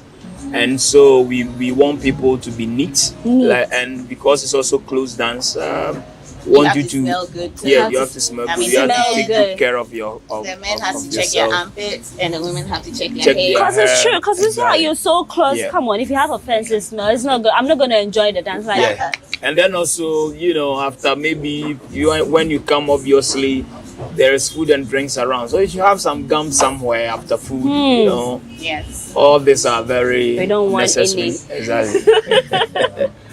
Yeah, so if you're thinking of joining the class one of these days, you have to smell good. Don't come with your slippers. That's it. That's it, quick. But the exercise bit, like we said, is non-negotiable. It's exactly what everybody needs. Okay. Especially after 50, 40, 60, 70, 80. They should come. I mean, Kizomba will give you that stretch. And it's a very healthy dance. All right. Yeah. All right. But Queen, before we went on the break, we were talking about some of the challenges that you see, maybe as a couple dance and all that. What are some of the concerns that people have raised?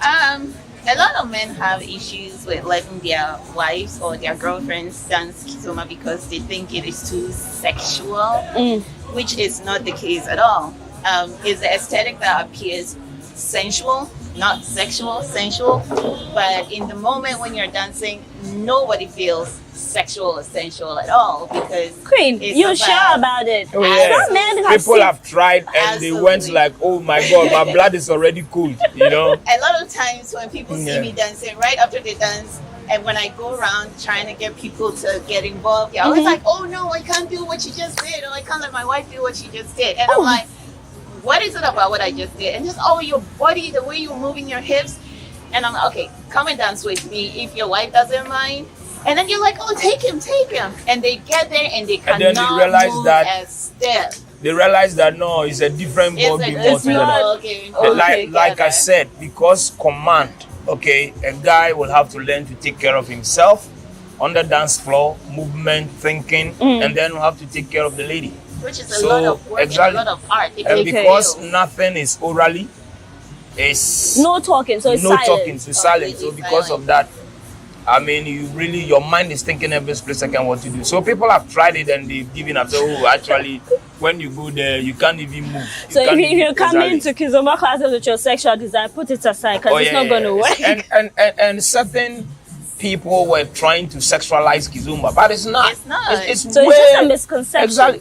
Seriously, because like for example, Angola, like I told you, how could mothers dance with their sons then? It creates a stronger bond exactly between friends. And that's exactly what we did with certain officers. I mean, there are certain corporate officers, for example, we're giving them Kizomba classes, blow the office alive. I mean, some people thought their management were some devils, you know. So Kizomba, it really bonds people. It bonds people. We need to invite you to GhanaWeb so you come give us some lessons. Right. We need that. So it really bonds people in a highly positive way. Okay. And it's a lot of exercise. A lot of exercise. So in Ghana, we have Dancehall King. We have High Life Grandpapa. The list goes on and on.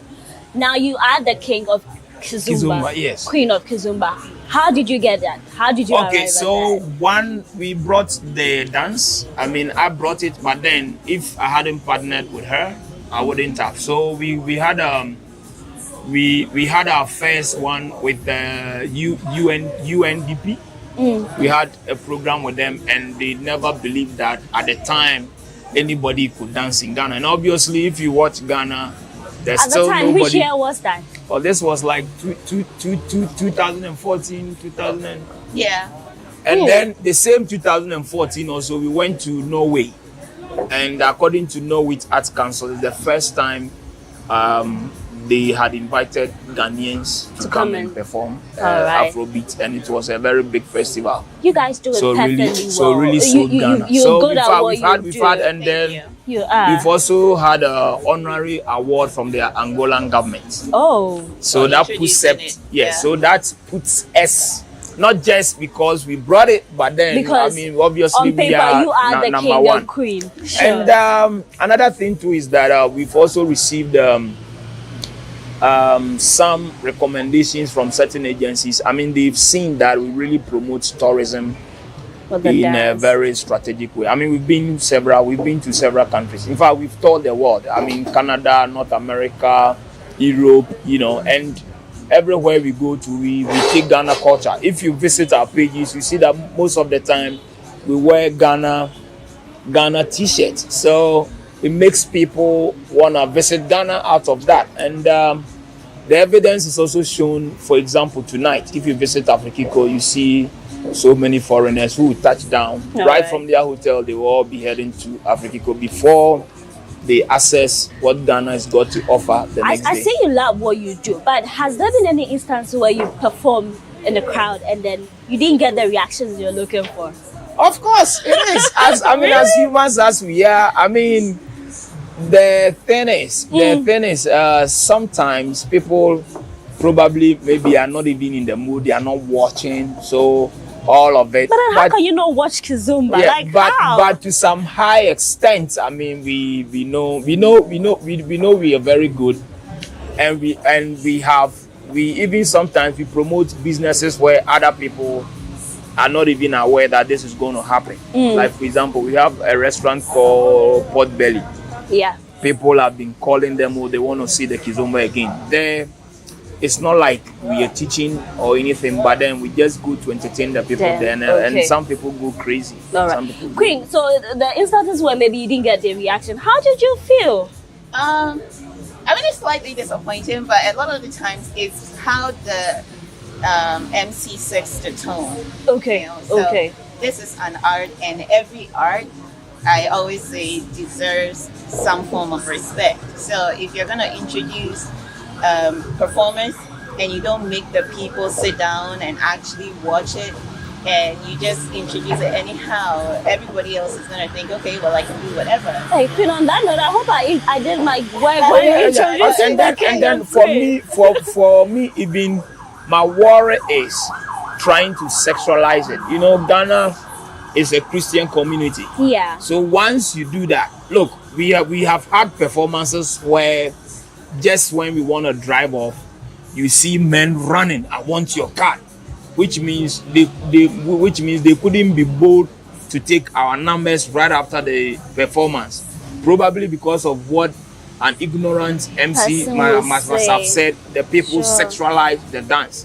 So sometimes when we get opportunities like this, we try to educate people. Okay, so in Ghana we have the Adowa, we have the Kete, and all the traditional ones. Actually, have we accepted Kizomba? Yeah, I mean, to some large extent, some people have. And believe you me, I was able to find out that, you know, cha-cha-cha. Cha-cha-cha.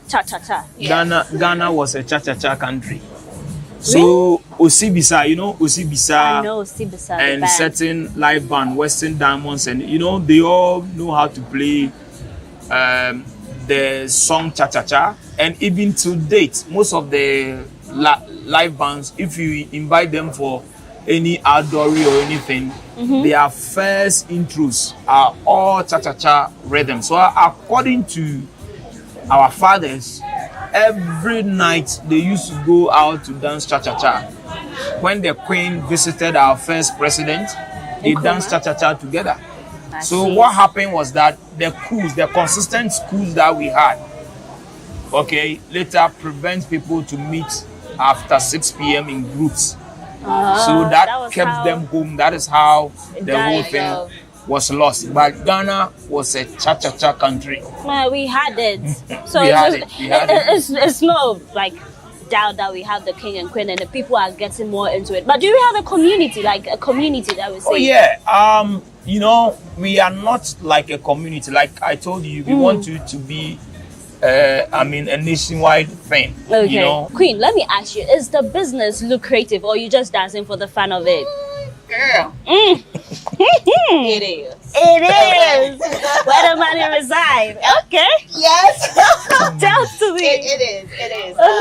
There are two aspects to the dance. There's the dancing and then there's the business aspect. And thank God he's really good with marketing. Oh. So he brought his knowledge on board, and the dancing pays bills. He pays for plane tickets. He pays for my shopping. So I have no complaints. We're dancing for life. And if people are watching, in fact, we have had opportunities to teach outside. We've even had opportunity to stay outside. But the opportunity is open to so many people. Okay. If we can't stay, others can stay. So if you want to teach outside, for example, there is a Ghanaian who's in Germany who is doing so well. There are many others. Now, the salsa king in Colorado is a Ghanaian. Wow. One of the Kizomba kings in Canada is also a Ghanaian.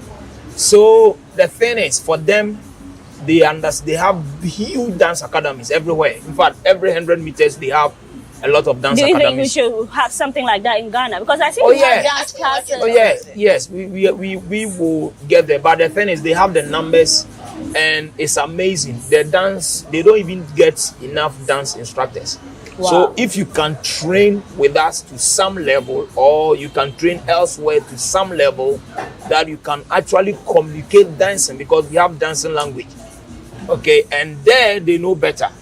So, and coming from Africa, you really need to be good. So I need to take this opportunity. I need to take it. Apart from the whole journalism thing, I need to go international. And also, if you travel and obviously you did not school there, you can't get a better job than being a dance instructor. You really get connected. And the networking, believe me, you don't want to blow your mind. It's amazing. So with all this thing you're doing, you train people and all that. When you finally have kids, if you finally have kids, are you gonna let them join in and hand over the baton to them? Well, it's a company now. Kizomba Ghana is a company, so obviously when we are not there, others will run it after us. Yeah, it's a limited liability company. We pay taxes and everything. So obviously, if you are out of the scene, others will take it up.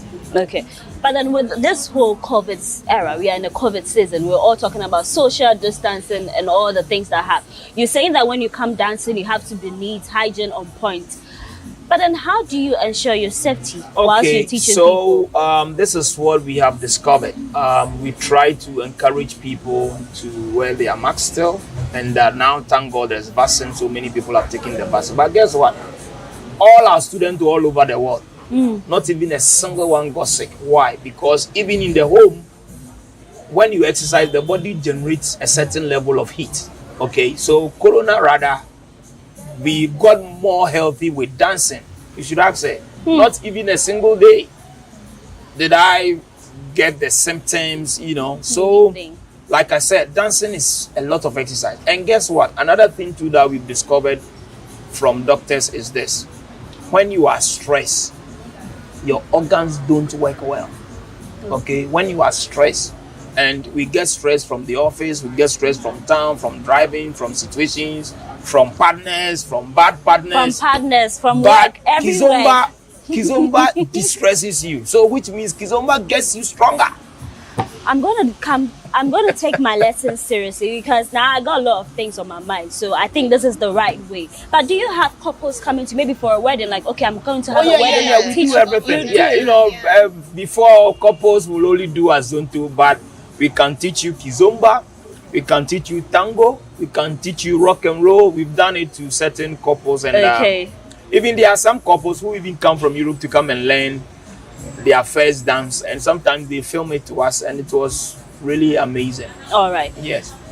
We're almost coming to the end, but one thing, I just can't wait for us to see you dance. So I also take my lesson. But before then, any final words you got?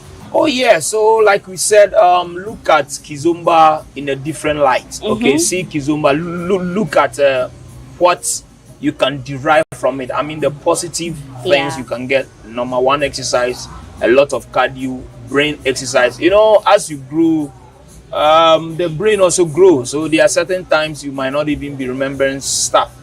But if you see those 90 years people and stuff like that, because they've been dancing for 30 years, 25 years, they can remember everything. All right. So, Queen, I know a lot of people might be interested, especially the ladies. How do we get to move our body, stuff like that? What is the secret? Just let us in before we wrap up. Come and let me teach you. So yeah, I can't wait to see the king and queen dance whilst I also take my lesson. Yeah, I'm going to take my Kizomba lesson very serious. It's been a wonderful time coming your way here on Talkatainment. I am Paulina Deda Opoku. Thanks for watching. We'll be back with the next episode. King, let's go dancing. Okay.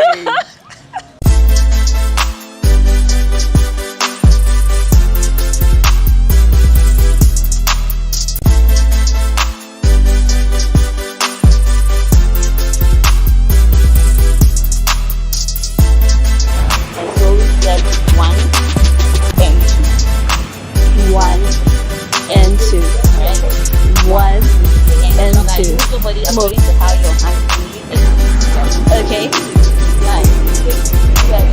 Go. Right. Together. Right. Together. Right. Together. Right. Together. Right. Now you're doing this.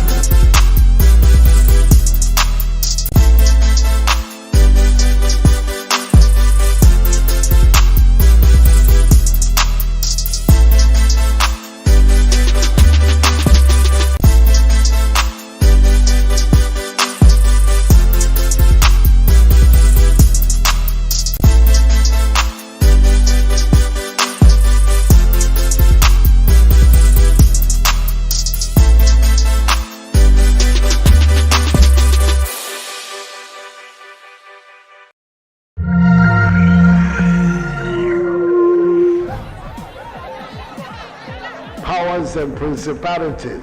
There's so much fire inside me. Tragedy struck when part of the largest hillside at the kosher rubbish dump collapsed. It's going to be fun to see how he goes about approaching this game.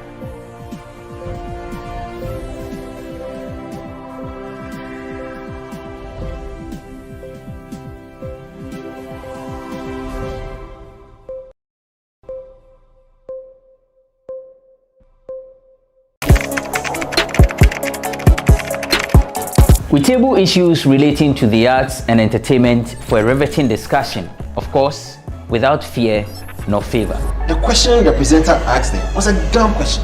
You need to speak the part and move. Varied views. We agree to disagree. So I would disagree with everything you said. I think that he's a smart guy. I think what he did. No, but I also said he's a smart guy. Yeah. I guess that I'm waiting for the what next. Yeah, I don't think that we have to wait for what next. It sometimes gets confrontational, but that's the beauty of the game. Today you are denying funny face. It's not my brother. Today you are denying funny face. I don't know him.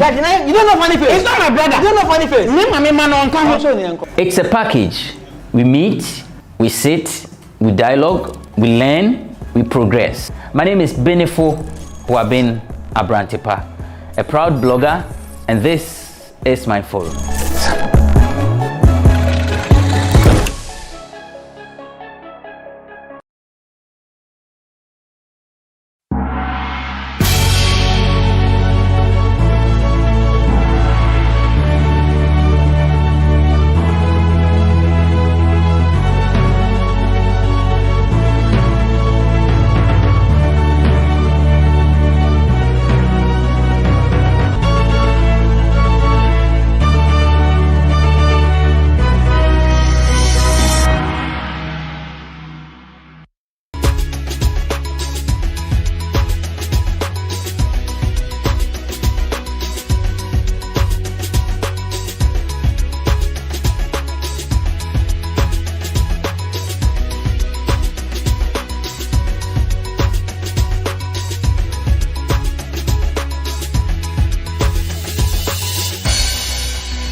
Hello, my name is Kofi Otri Dakwa, and I'm very excited to be part of the GhanaWeb Road Safety Campaign. Once you get behind your steer, you should know that you're not the only one that you're protecting. You're also protecting other people. So please conform to what you see on the road in terms of the speed limits, go by the speed limits. Another thing I'd like to say is that please, no matter how small it is in terms of alcohol, once you know you're going to drive, don't drink. So go ahead, do the right thing, save a life.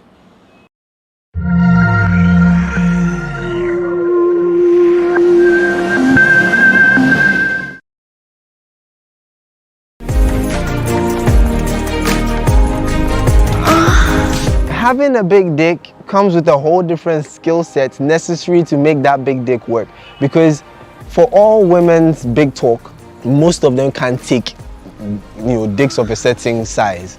She can't even give you a proper arch. Like, instead of giving you the slide, she's giving you the abdomen bridge. What's that? Guys. People think when you have a dick or when you have a vagina, then you automatically know how to have sex. You don't. It's not by force to make every lady come. Hey, wait. It's not by force. As a guy, when you're getting sexual with a woman, no matter what, you will enjoy. No matter what, your cum is almost always assured. At times you don't have to take off the panty to eat the pussy. You have to actually use your fingers to slide it, Slide left, slide right. I mean, there's nothing more painful than you do something sexual with someone, then later drama and everything on top, and then you even look back at the sex and it wasn't worth it. You do something with the guy, and the guy didn't make you come. He came under 2 minutes. He went to tell his friends, and this girl eat time, and I didn't know. What did you do? You be with a girl, she's trying to give you head, and her teeth are all. Keep your teeth off my dick.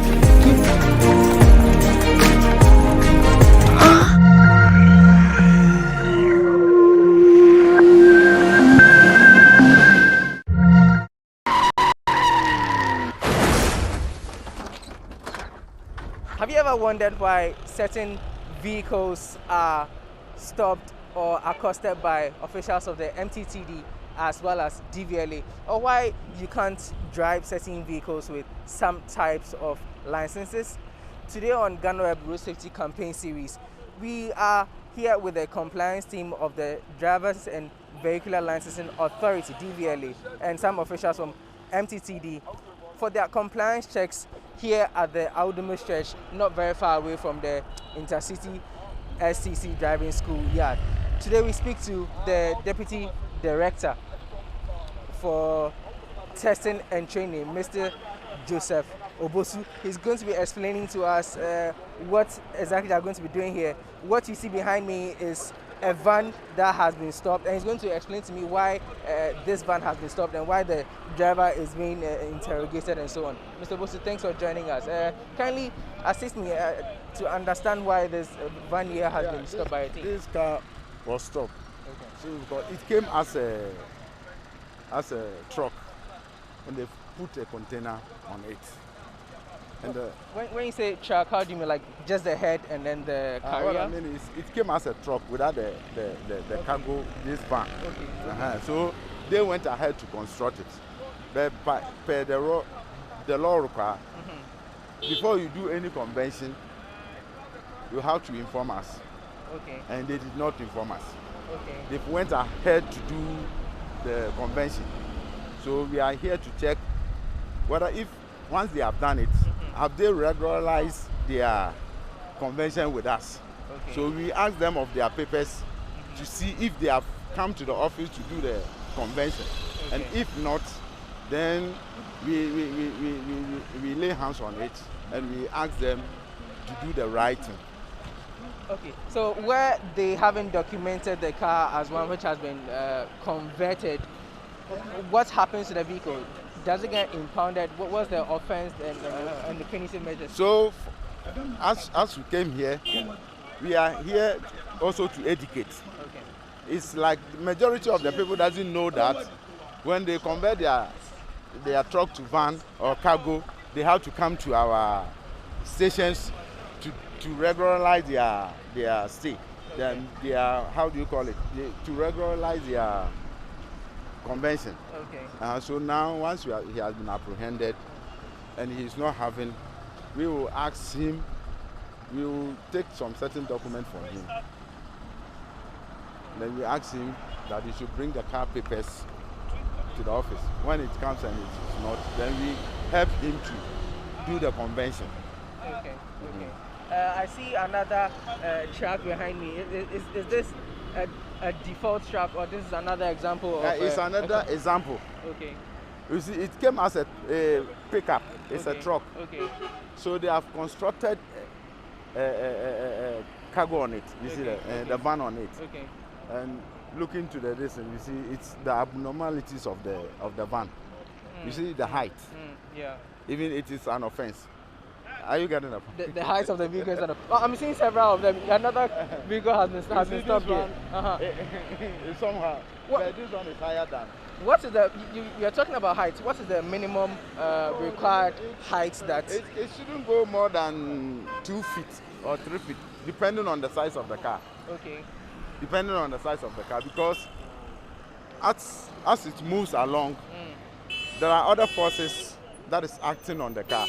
Okay. And if it is not well balanced, then it means that when it is negotiating a curve, the whole thing will come.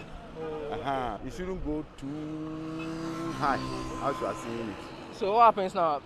With what you can see, how many inches can you estimate this to be? And what happens now? As you are here, I will show you typical examples of the foreign one. Typical examples of the foreign one. Okay. You see, compare this and this. Have you seen the difference? This is higher. This head, the tires and everything seems higher than this.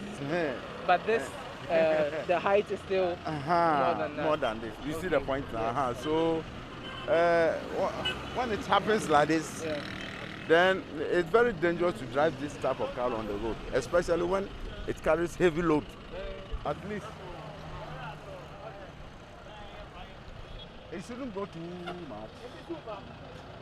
With this particular type of car? It shouldn't go too much. Sure. So that's Mr. Joseph Obosu explaining the types of cars that need to be on the road as far as conversion is concerned. You need some documents if you want to drive certain vehicles that are going to be carrying loads. Can you tell us, you stopped this driver because he was using a vehicle which was not at default or factory settings, for want of a better word. It wasn't a truck like this. Yeah. But tell me more about exactly what happened here. Yeah. When we stopped him, I asked him whether they came to DVLA to do what we call physical conversion before they are using the truck. Okay. And then the owner told me that they bought a truck since 2012. And then he doesn't know anything about it. Okay. But he will come to DVLA on Monday to rectify the problem. Okay. So normally we take their roadworthy sticker to keep it there. We'll give them a note certifying that, making them to come on Monday to do the correct thing. Okay. Yes, taking their roadworthy sticker will compel them to come. Exactly, it will compel them to come and do the right thing. Okay. So in the events that they do not come, you rightly indicated that it is an offense. Yeah. What are the punitive measures of punishment that go? Yeah, normally if they don't come, we can block your roadworthy. We will block it at source. That means you cannot do the roadworthy anywhere. And then still, we give your number to the police patrol team. They will definitely arrest you and bring you back. And then as for that one, when they arrest you, we don't compromise. We prosecute you. We take you to court for prosecution. Okay. Yeah.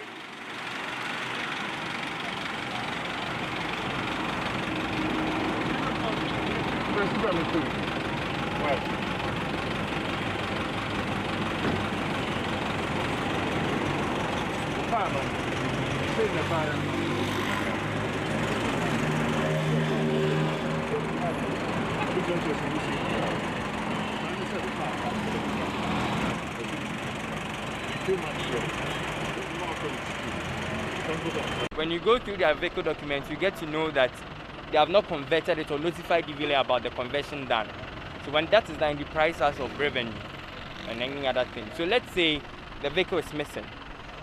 So they have to issue a statement to us to take it out there. So we are going to say a pickup truck is missing or the pickup is missing. Meanwhile, it's a van now. So yeah, that's why we always need them to notify us. So when you go to the LI sub-regulation 2180, it states clearly that when a vehicle has been converted, you should notify the licensing authority about it and pay the said fee for that. So basically that's the enforcement we are doing when it comes to conversion. Why do people often evade this? Is it that the fee is too high? What's the thing behind it? No. They always use their ignorance. I never know about it. Yes. So but I keep telling them, anytime you are into a transport business, you should know everything that entails in transport. Okay. So it's no excuse for you to say, I never knew I had to do a conversion about it. So it's not about the fee, it's about the ignorance. Okay. So anytime we get a chance to educate them, we do it. When you go to our social media platforms, we always push those agenda. When you convert your vehicle, when you want to convert your vehicle, come to the licensing authority. When you do anything on the vehicle, even changing the color of the vehicle, you should alert us. If you respray your car, you need to alert Yes, because when you go through your VRC booklet, that's the roadworthy we give you, we state the color of the vehicle. So we just want to be on the same page with you on anything you do. So we put it on our records. So conversion, change of color, change of use, anything from private to commercial. Now you don't want to drive a private car anymore, you want to make it a commercial, you have to alert us. So anything on the vehicle should be known. Wow. Yes. I didn't know about the spraying bit. Yes. So do you have the images of the vehicle? So he has sent images of the vehicle because we don't know. So you can see from here, physical conversion from a pickup to a container has been done, and the said fee has been paid. Okay. So when you don't have the document here, you can equally show us images of it. Okay. We can allow him to go. Oh, So okay. He's clear. He's clear. Okay.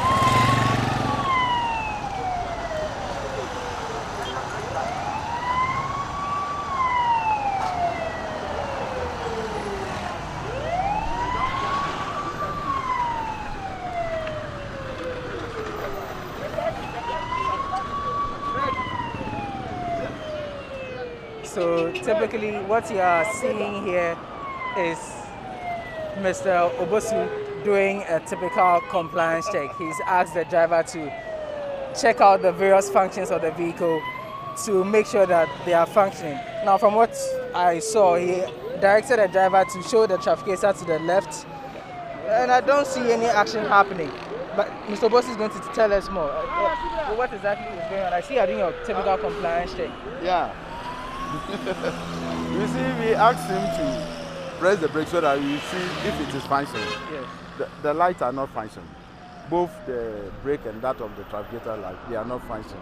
The front trafficator light lens, they are all not functioning. And wow. Look, a driver. The car is a relatively car. So these are some of the things. The handbrake is not working. Even when you get down, you can see the car wanted to even move forward. Everything on the car is not working. So is that a classic example of a car which is not roadworthy?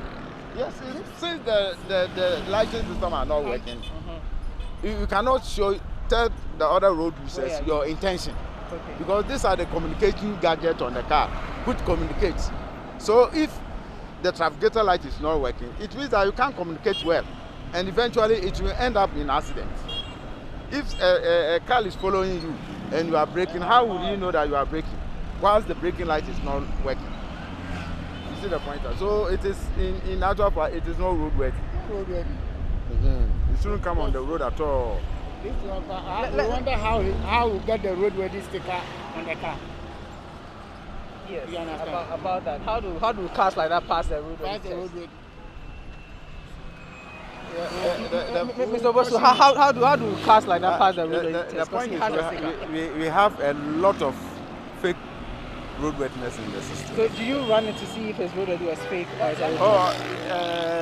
Because of the special we have the gadget there, but we have problem with our lighting system, so we cannot use them today. Okay. But we have gadgets which we use to check the fakeness of the roadworthy. Okay. So typically, what happens to him and his vehicle now? Because it's loaded, it's a passenger vehicle. So by law require we have to apprehend the car. Okay. Then we send him to the court. Okay. Papa driver, why are you driving without? Why not touch? Why not touch me? The electrical problem. To be fair, me shop on me come. Now, you say, what's our share? It's slippers. One say number. It's a share. Me dava me shame you go. Me na na dava. Dava me dava me you we ni go. That say shame o. Me say me dava me you go. Me see one say me pejai. So you say o driver say o share. Ma hu. What the what are you going to do? You go back it. Oh, me young go back. What's going to happen to him? No, we'll pardon him. Okay. For him to go and tell his car owner that next time when we see him on the road, we will not pardon him again. We will send him to court. So we will pardon him for today because of the passengers. We pardon him to go. So he gets a free pass today, despite the infractions that he has incurred. So basically, it's at the discretion of the police officer.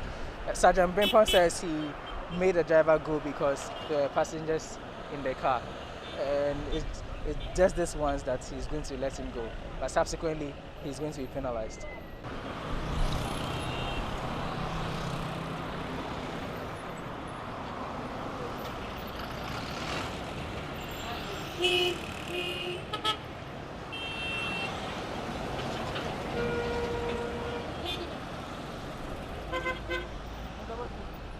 Is there a law which says that drivers need to paste their stickers on the car? Yes. It is. So it's compulsory? Yes, it is in the airline. It is in the airline. Can you be penalized because you did not stick your... Yes, you can be penalized for failing to display your normal, your roadworthy and insurance at your right hands of your vehicle. You can be penalized.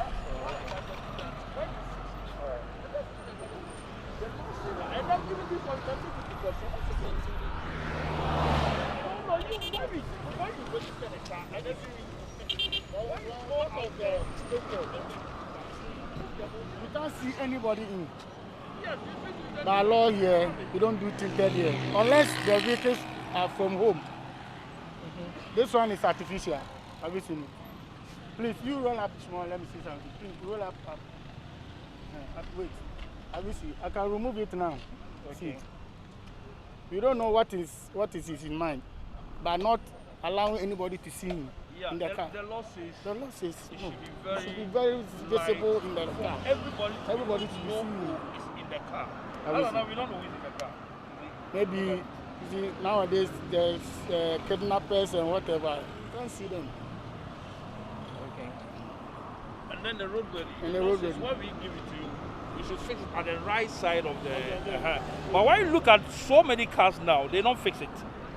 The person will tell you it's an MP, is this. But the law says, as soon as we give you the roadworthy sticker, you are supposed to fix it there. It is not for just a show. And then this one, the police can even take you to court for prosecution. These are so many things that people don't know that the law specifies that we are supposed to do. That is it. So we are going to fix it for just a caution. So that when it expires and it goes in for another one, we'll fix it. Now, Mr. People normally when we arrest such people, we remove it. We remove it for them to know that it is not supposed to be there. The tint, it's not supposed to be there. So at what point are you allowed to use tinted windows? Normally the tinters are only meant for the back screen. Yeah, maybe for security reason. Maybe the person is an MP, doesn't want anybody to see. But the rear front, you are not supposed. Yeah, you are not supposed. You are not supposed to use it. And then even it even saves you to be able to look through your your side mirror to see what is happening behind you. But when you tint it, it's always blur. You can't see what is behind you clearly. And that's why they are supposed to remove it. But normally after registration, they take the car out and then the Guru boys does it for them. It's supposed to be there. Please, I'm removing the tinted.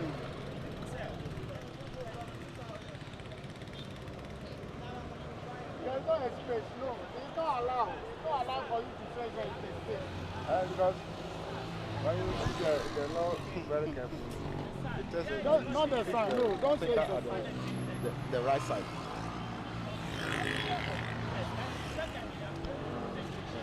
But he's citing the sun being.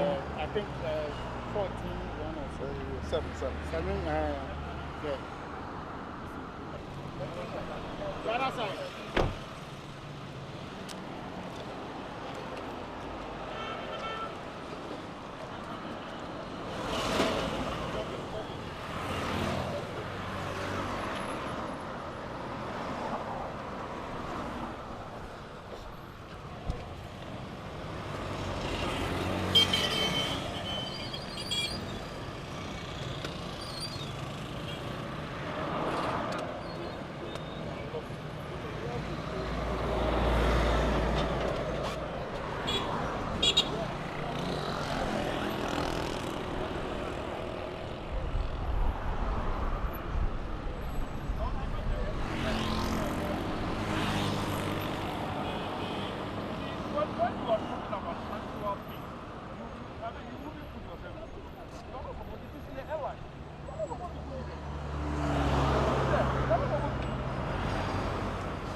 What's the issue here? We saw that yes, there's a sticker on the plate. Yes, which is not prescribed by law. Okay. It is not prescribed by law to use the sticker. You understand? But what does it signify to begin with? We don't know, because they only do that to suit their own interest. You understand? DVLA give the prescribed plate for you to use. So once you start, you decide to tamper with the standards of the plate, then it means it has become illegal. You understand? Yes. So this is a prescribed plate from DVLA, but what the stickers they have put on it? Which is the red? The red stickers. When we peel off this, you see that the Ghana flag, it should be somewhere here, on the prescribed plate. And then this one too is another. This one. Yes, so once this is done, the press statement DVLA released on the 31st of last month states categorically about this. You understand? So this is a total violation of the law. It's against the rules of the law. So what's the penalty for someone who's using the number plates? Yes, most of these are not just ordinary stickers. Most of them use paint.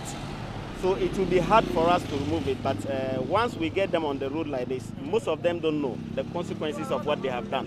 Yeah, so we sometimes have to educate them. And then sometimes when there's a need, we peel the stickers off. Yes, to get the prescribed plate for them. So in this case, are you going to peel it off or are you going to let him go? Yes, so we're going to try to see if we can be able to peel it off. Okay. Otherwise, then we have to get a plate. We give him a note, he go and do it himself and then report to the DVLA. Or we get any item belonging to the driver, either his license or any item belonging to the car, the roadworthy or the insurance sticker, then we give him a prohibitory note with regards to that. Then after doing it, they report to DVLA, and then we release whichever item we have in our possession to them. Why do you have a number plate with a red sticker? What does it mean? So what does it mean, the red sticker? I don't know. We are doing and we are also doing. So let them finish the interview with them. I don't come out. By the car owner. Yes, of course. Yeah, the car owner. And so you at least have a fair idea of what happens I don't know. As far as your registration is concerned. I don't know. I'm not the one who registered the car. You're not the one who registered the car. So if you said it's not the right thing, the best thing for me to do is I just rectify it. Yes, remove it and do the right thing. Okay. That's all. Yeah. That's the only thing I can say. Sure. And then it has been screwed in? Yeah. No, the car, you see, I had that split. Okay. So this is just a screw. I wanted to go and do a new normal plate. When we stopped him, he said he know. I know. He know it's a violation of the So law. I wanted to go and change. Now I'm going to change it. You understand? I'm a security man, so that's why I don't want to talk too much. Because I know the right thing. Sure. I'm not the one who registered the car, so I can't say anything. That's why I don't want to say anything. You see? Boss, don't worry yourself. I'll change the normal plate. So don't worry.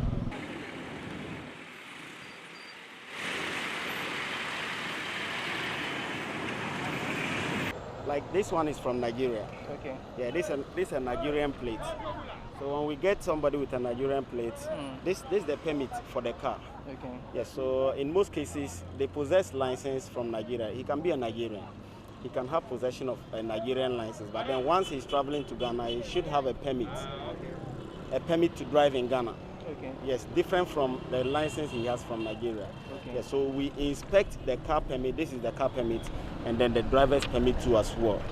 Once everything is valid, then we have no reason for keeping them. Okay. We just allow them to drive on. What happens where the person possesses an international license but hasn't got the paperwork for the car? There's a difference between international license and then foreign license. Okay. Are you talking about foreign license or international license? First of all, the international license is what we call the international permit. Okay. Yes, the duration sometimes is 1 year. Okay. Yes, that is for the permit. That's the international license. Yes, and then we also have a foreign license. Then the foreign license, a driver is not mandated to use a foreign license to drive in Ghana, unless, of course, he do a foreign license conversion. He converts it to a Ghanaian license, or he has a permit from whichever country he's coming from to drive in Ghana within the time period that he's supposed to stay. Okay. Within the time stay in Ghana. Okay. Yes. So there's no such license that permits someone to drive, someone from a different country to drive. There's no a generic license at that. Yes, when you are in, let's take US for instance. If you are a citizen of USA, whether you are a Ghanaian, whether you were born there, you are traveling to Ghana, you have a US license, you need international driver's permit, international driver's license from US to come and drive in Ghana. But with the license you possess there, it is not mandated by law to use it to drive in Ghana. Yeah, it's a foreign license. And that is where there is the need for you to do foreign license conversion to get a Ghanaian license, or you get the permit which will give you the permission to drive in Ghana for your stay until you are gone. And in most cases, the duration is only 1 year, 12 months period. And after, when you exceed the 12 months period, it means you have to renew the permit, the international license. You have to renew it again. Yes, so, but as for the foreign license, no. You can't drive with foreign license in Ghana. All right, sure. Yes.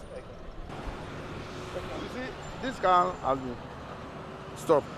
Yeah. You realize that he's using a white plate, which is for private. White plate, which is for private. He registered it for a private use. Okay. But they are using it for commercial purposes. How can you tell if they're using for commercial purposes? It could be that the private owner has bought all these. No, you see, they register it on a private basis and they use it for commercial. Okay. Okay. If it is his own enterprise car, using for his or her own business, that one, there is no problem. Okay. The majority that are on road, which we are being confronted, are that they are using the white plate for commercial purposes, which is depriving the government of the revenue that it's supposed to get. Oh, okay, because when you do the convention, it attracts some fee. Okay. So once he's using it for commercial purposes, then we have to ask him to do the right thing, regularize his papers with us. Because on our file, it is private, but he's using it for a commercial purpose. Oh, okay. Now that you mentioned it, kindly take us through the various types of registration plates and their colors. We've seen white, we've seen yellow, there's green, I think I've seen red and blue. Take us through the various registration plates and what they mean. You see with the white. There's another white. It's for private use. Okay. When you see the red, the yellow, it is for commercial purposes. Okay. When you see the red, it's also for diplomatic cars. Some of the plates are for provisional license. The yellow, the green one for government cars. The L plate, you see the white with the red in it. We have the provisional license, which is also colored in the white and P, a P with a green color. So that is the various form of. So you have the white, the green, the red, and the yellow. Now, one thing I also want to draw attention to, you see where the flag is. I've seen different colors here. I've seen a number of pictures on social media where it is red. What's that all about? That is, that is another, our being here is one of the purposes for which we are here, also to announce to the public that it is an offense. What is an offense? It's tempered with the whole thing. Okay. You see the point now? That is not what we handed over to them. So the right plates, what is it supposed to look at? If it's a private or commercial? It must be a plate, an embossed plate. With this, the Ghana, the flag here, and this in here. Okay. And that is what it has been prescribed in the law. Okay. So anything contrary to what we have given them is an offense. Oh, okay. Okay. And when, as far as the registration plate is concerned, we have GW, we have GR, we have V. What do these letters mean? Oh, the preface. Yes. It's this one. They give it according to the regions. Okay. The region. So you realize that Accra, this could be Greater Accra West, East. Okay. You see the point? Okay. So when you go to Ashanti, AS, Ashanti, Cape Coast, CR. So according to the region where you register it. Or the district. The district. Then we give you the preface that goes with the region or the district. He's using it for commercial purposes. It has been registered as a private car.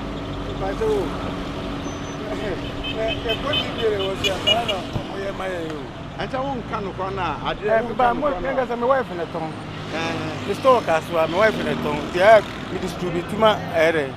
A month for. So it didn't mean any of the grandca will be unstopping the side right now. But one more people now they are above this, right? What is it?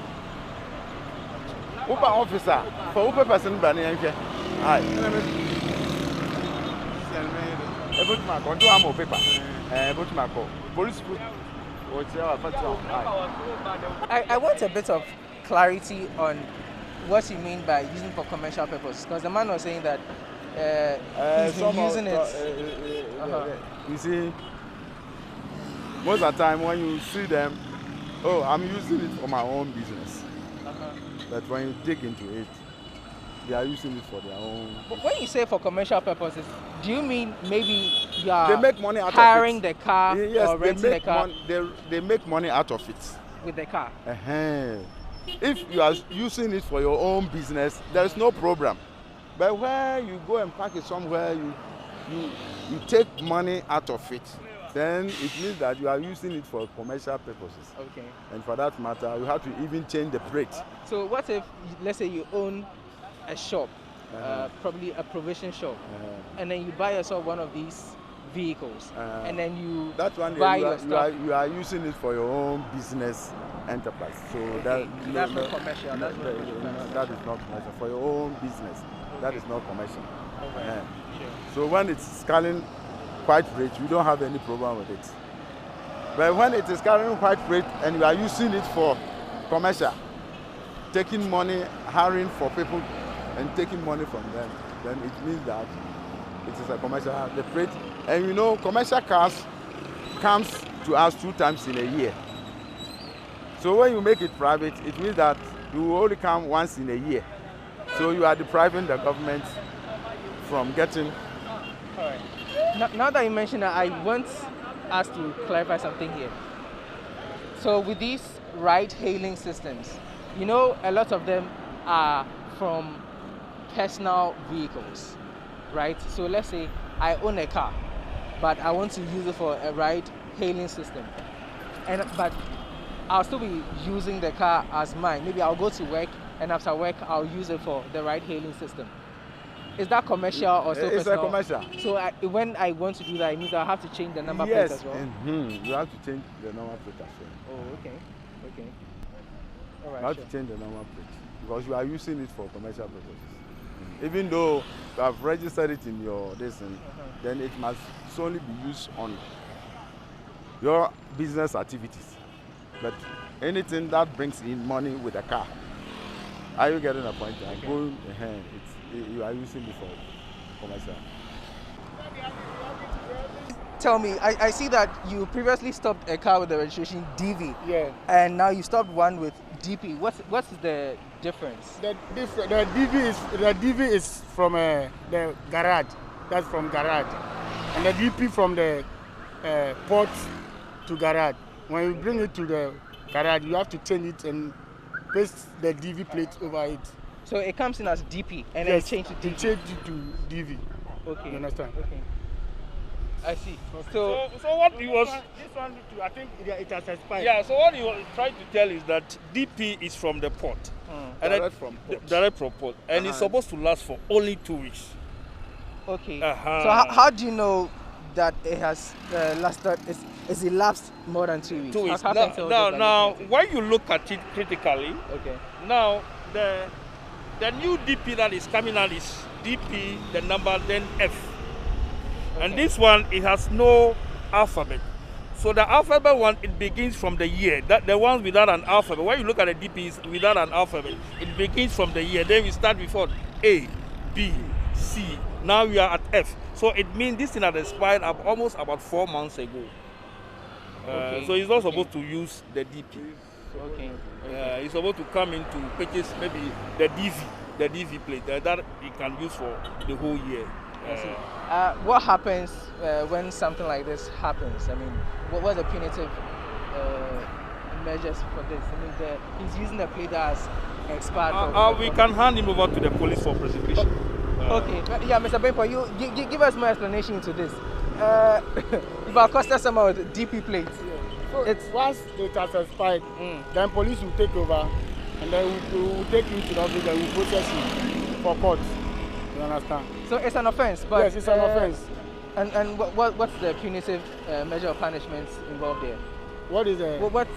What's the punishment for such an offense? When you go to court, the judge will tell him the punishment on it.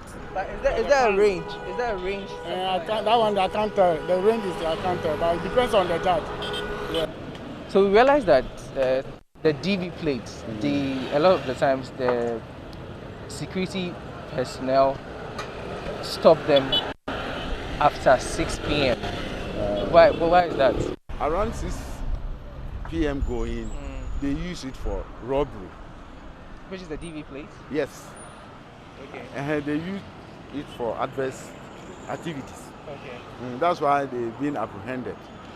So it's not that it is illegal to drive As for the LI, it is not written there that after 6 o'clock don't use the DV brace. Okay. But per their experience, they realize that most of the robbery cases with the DV brace, they use it for robbery. After they just go. More rampant. Yes, it's more rampant. After they just remove it. So it's just a precautionary measure. It's a precautionary measure that they put in place. Okay. Okay. So it means once they stop you and then you clear their checks, you are free to go. It's not like you can't drive. Yes.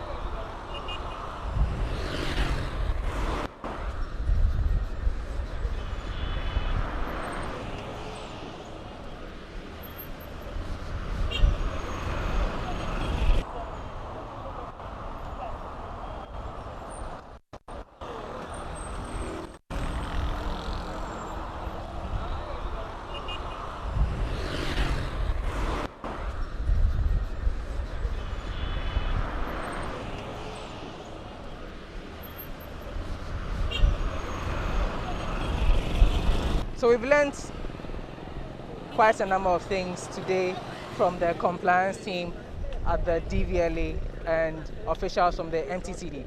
But Mr. Joseph Obosu is going to give us his final words and basically advise the public. Mr. Obosu, what are your last words? Yeah, after this last words after this exercise is that the compliance and enforcement exercise is ongoing. And we are there to check those people with the infractions and that of the defects. Okay. And those who does not comply to the road regulations. So we are actually trying to warn the public, try to educate them to know that before they use their car on the road, they must make sure that the car is roadworthy. They must have a valid license. They must also have a valid roadworthy certificate. There are some who are operating with fake licenses, fake drivers, roadworthiness and others.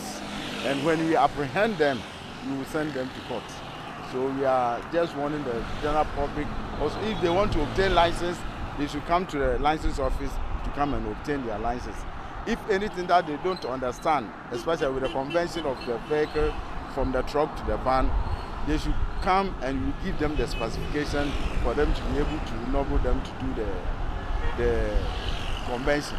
So we are trying to educate them, asking them to desist from anything that will cause them to be arrested. Okay. Right. So that was the Deputy Director at the Driver Training, Testing and Licensing at DVLA, Mr. Joseph Obosu, basically telling us what the compliance exercise today has been. We have been doing this at the Abu Dome around the Intercity SCC Driving School yard. 2 take-homes. Whenever you import a vehicle for use, do that with a DVLA, especially when you have to convert from a pickup to a truck. And also, if you need or have to change the color of your vehicle, you should also keep the DVLA in the know to make things easier in the event where your car cannot be identified or has been stolen. My name is Lord Harris Idwasare. Do join us for our subsequent educational series with Road Safety Campaign.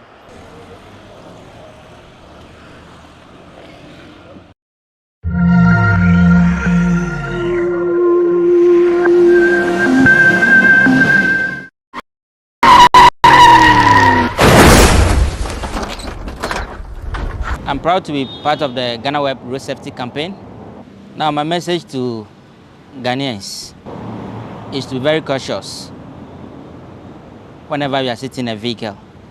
When a driver is not doing the right thing, tell him that, hey driver, you are not doing good.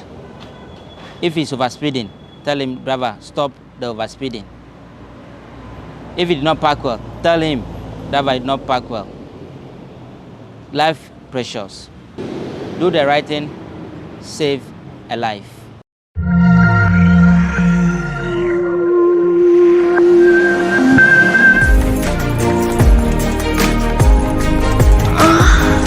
having a big dick comes with a whole different skill set necessary to make that big dick work.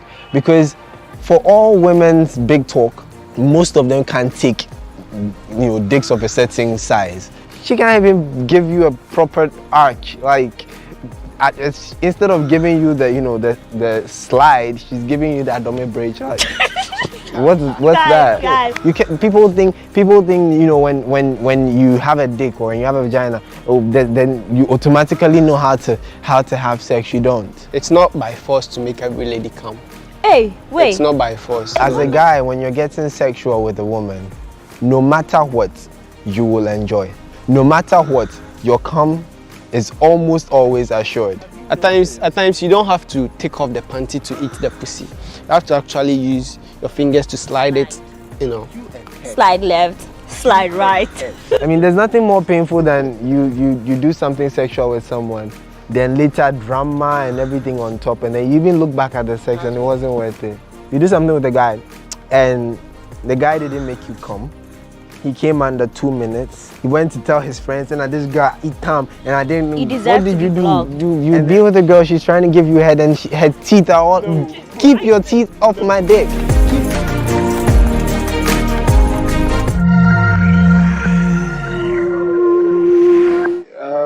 I think issue of admissibility is squarely in the hands of Mr. Speaker. But I'm told that the Minister of Interior has asked for permission and same was granted. So be assured, we'll protect your interests. Your question will be tabled for same to be answered. It is your right, far right. And then statement on notice. Yeah, Mr. Speaker, this is a shared concern. Sometimes we are unable to make meaningful contribution to statement because we don't get copies. Is a point that I welcome. So what we should do is that we should always be following up at the table office, whether or not Mr. Speaker has admitted a statement. And sometimes if we want members to read through and make meaningful input, you can share it. You can use the pigeonholes. Once you do the statement and you submit, you can share it so that at all times members would have it. I think when we came in, we were encouraged to do that.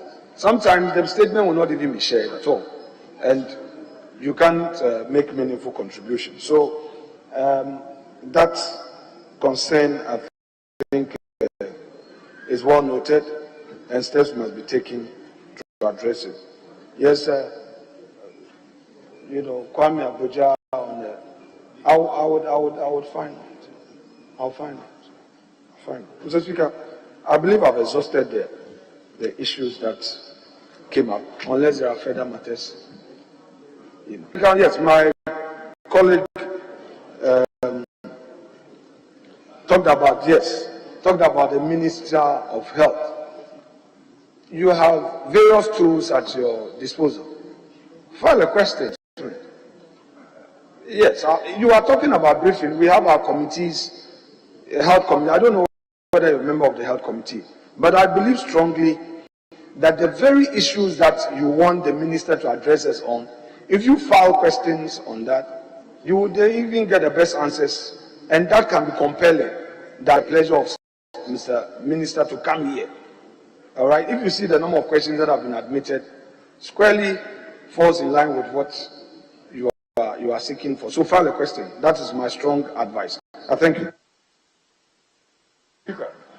Yes, honourable members, I believe the issue raised by honourable member for Sule with respect to the statement, like Deputy Speaker said, it's a shared concern for all of us. I believe you raised the issue with Mr. Speaker so that any statement that has been admitted, the maker of the statement will know ahead of time so that copies will be made available to members. So please, it's a shared concern. We will address that issue with Mr. Speaker. Again, the deputy leader has also shared issue with respect to some of the ministers. In fact, I have two letters from the Minister for Interior asking for some time to come his question. So, Honorable Upper Manyo, there's a letter to that effect. So, obviously, the Minister will come and answer your question. And the same applies to Honorable Buja. The Minister for Agric and Food and Agriculture has also come with a letter that please, let's schedule with, reschedule the time. He will surely come and answer that question. So it's not just a matter that they are taking Parliament for granted. They will obviously come and do justice to our questions. Okay. Honorable Deputy Minority Whip. Thank you, Mr. Speaker. Mr. Speaker, to ask my question, I also want to add in connection with what you just said. As leaders, when ministers bring excuse letters to the Right Honorable Speaker or to the Speaker, as leaders, when our members ask questions, I believe it is only good and fair that we will be told to inform them. Because the question the Honorable Member just raised, the distinguished member from Upper Manyakro, is in the interest of his constituent. In fact, he drew my attention before. And it was in connection with his police station, which has been closed down. And he asked an urgent question in connection with that, which was supposed to be asked today. So, as to whether it will be moved to Monday or Tuesday or not, we should have been told so that we inform him that he doesn't bring those matters on the floor. I believe the absence of that necessitated the re-asking of the questions on the floor. The Speaker, coming back to my own, the Speaker, this House created some ministries and some funds by law, by some acts, which some of these ministries. But Mr. Speaker, I want to know from the Deputy Majority Leader and the Acting Chair or Acting Leader of Government Business, when is the government bringing amendments in connection with those acts to the House so that we do the needful? A case in point is the Zongo Development Fund. Another one is the Special Development Ministry. The Speaker, in those acts, there were certain responsibilities given to ministers in representing the boards and all those things in the acts that were enacted in this House. As we speak, the Special Development Ministry is not under any ministry now, it's now under the office of the President. The Zongo Development, there's a coordinator, it's not under any ministry. And I believe this House owes Ghanaians a responsibility by making amendments in those. So when are we going to be given that opportunity so that we make the needed amendment? Because if you take office of the President, if a member wants to ask a question on the Special Development Ministry, where do we direct or who do we direct the question to? On the Zongo Development Fund, it's a big fund which was under a minister. But a coordinator has been appointed, meaning the role that a minister will play in the board, there will be nobody playing that role. So, Speaker, these are critical issues in playing our watchdog role that we need to address. So, Honorable Acting Leader of the House and Head of Government, Acting Leader of Government Business, when we be given that opportunity so that we do the needful in order to help the President protect the public purse. Yes. Honourable Member for Bill. Thank you very much, Right Honourable Speaker. My issue is not directly related to the next week's business, but it affects the business of the House. So I want leader to take note of it. It was raised last, but now we haven't received. Honourable Member, it's not related to it is related. What we are discussing. Then please, let's assign another time for it. Mr. Speaker, It's not directly, but it's related. It's related. There's some relation. It's to do with the issue of the COVID situation and how this house arranges its activities and how it receives visitors into the house.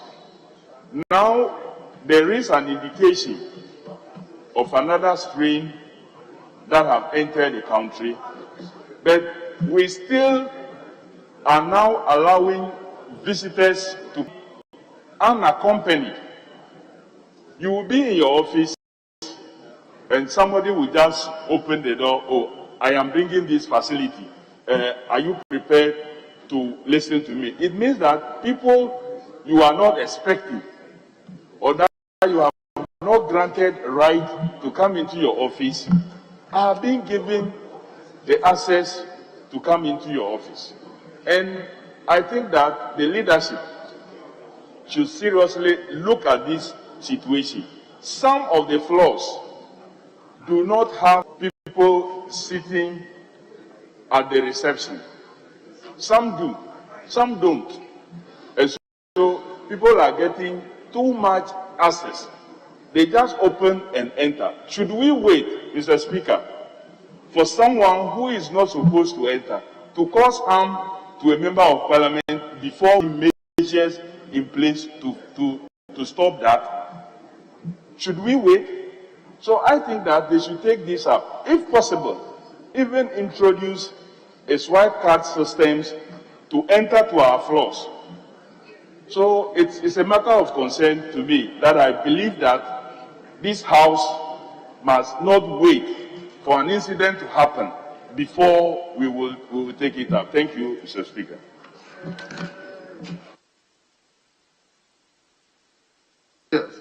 Yes, honorable member. Thank you, Mr. Speaker. Mr. Speaker, I just want to add to what our honorable colleague just talked about from Buim. Mr. Speaker, 2 days ago I was in my office and, Mr. Speaker, I received an unknown visitor who claimed he was coming to see me to buy him an instrument for church service. Mr. Speaker, I got frightened and because I never had any call from even the front desk that the person was coming to see me, Mr. Speaker. He could have harmed me. I thought it was a joke, Mr. Speaker. Yesterday, I got the lady who walked to my office unannounced that she was coming to see me and that she had met me in His Excellency Dramani Mahama's office. Honorable member. Honorable member. Mr. Speaker. We are dealing with issues relating to the business statement. If your issue is different, you can come out with a statement so that the entire house will be apprised of it and debate. Let's have appropriate time for appropriate things. Thank you very much. So, honorable leader, just address the few ones that have been put up, Mr. Speaker. So that we honorable members, please. I Yes, think honorable leader. the issue that Honorable Kofi Adams raised is a welfare matter. I think you can take it up at the caucus level or committee of the whole. Mr. Speaker, I think there's nothing more to say except to crave your indulgence to get the business committee report adopted. Thank you.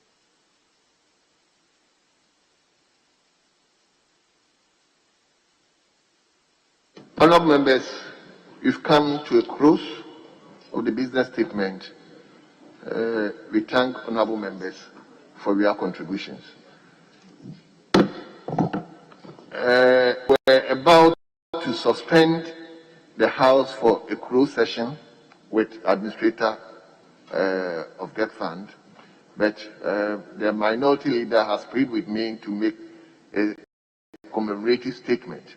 So please, we are making just one statement. We'll break into a closed session, then we come back to continue with other statements. So, minority leader, please, the floor is yours. Mr. Speaker,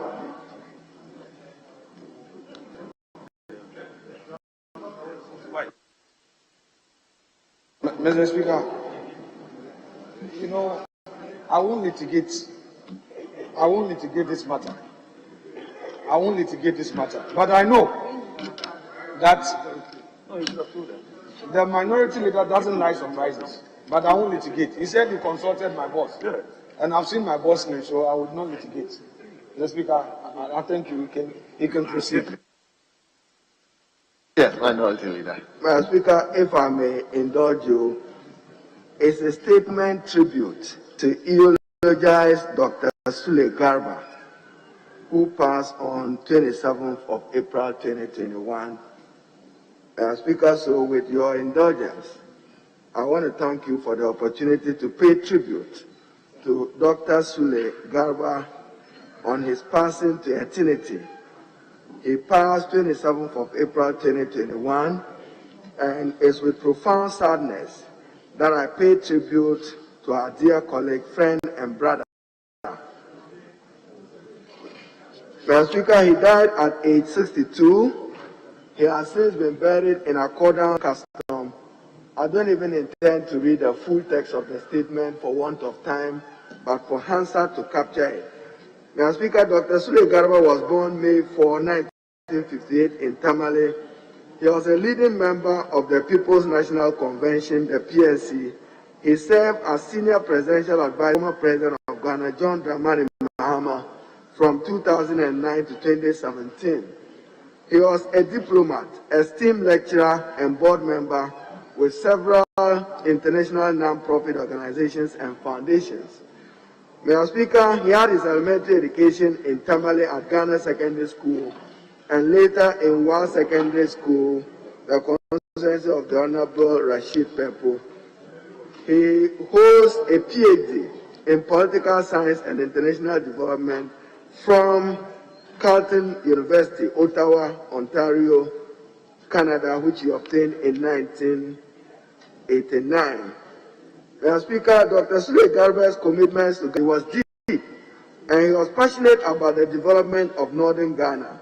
This position led him to actively recruit and mentor many young northern Ghanaians from across all parties to embark on successful political careers. Mr. Speaker, it's not surprising that he served virtually in every political administration under the Fourth Republic. He served President J. Kufuor, President John Evans Atta-Mills, and more importantly, President John Dramani Mahama. It was his love for the country and for the good of his country. He also believed in affirmative action, recognizing the underdevelopment of the North and committed to the development. Therefore, he supported holistic development of our country. At the international level, Mr. Speaker, Dr. Garba was a senior policy advisor on institutional development for peace building for the Economic Community of West African States, ECOWAS, in Abuja from 2005 to 2006.